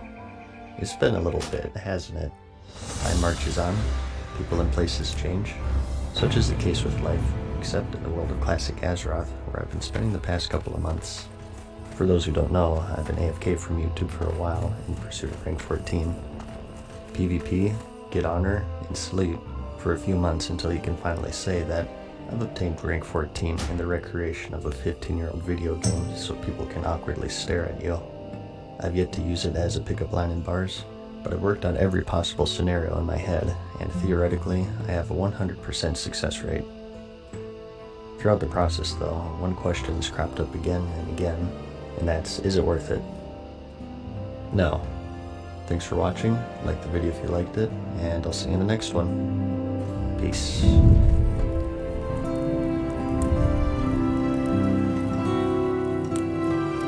Farewell for now, mortals. We hope you enjoyed today.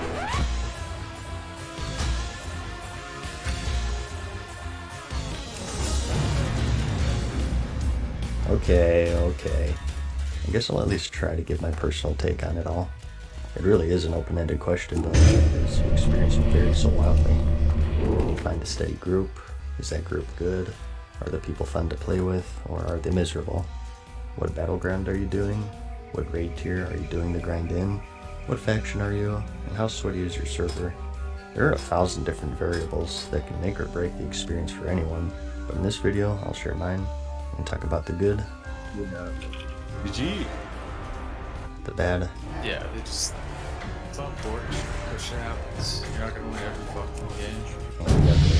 Fucking shake man. I'm so pissed off right now. I'll share some tips and just talk because it's been a bit since we've done that. Well, let me first explain what the rank 14 grind is, since I'm sure not everyone really understands the gravity of what it really is. Basically, in the game, there are PvP ranks. To rank up, you kill other players. From kills, you get honor, and depending on how much honor you get compared to other people on your server of your faction, you get what are called ranking points, or RP. Every week you gain a certain amount, but you also decay 20%, so naturally the higher rank you are, the more points you decay, and the more you have to PvP. Just from that, it sounds pretty straightforward, but it was without a doubt the most time-consuming grind I've ever done in any game I've ever played, and I was born with the controller in my hands.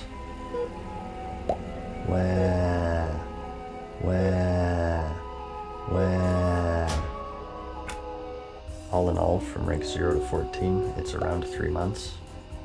Hours per day can range from around 6-ish to maybe 16-ish.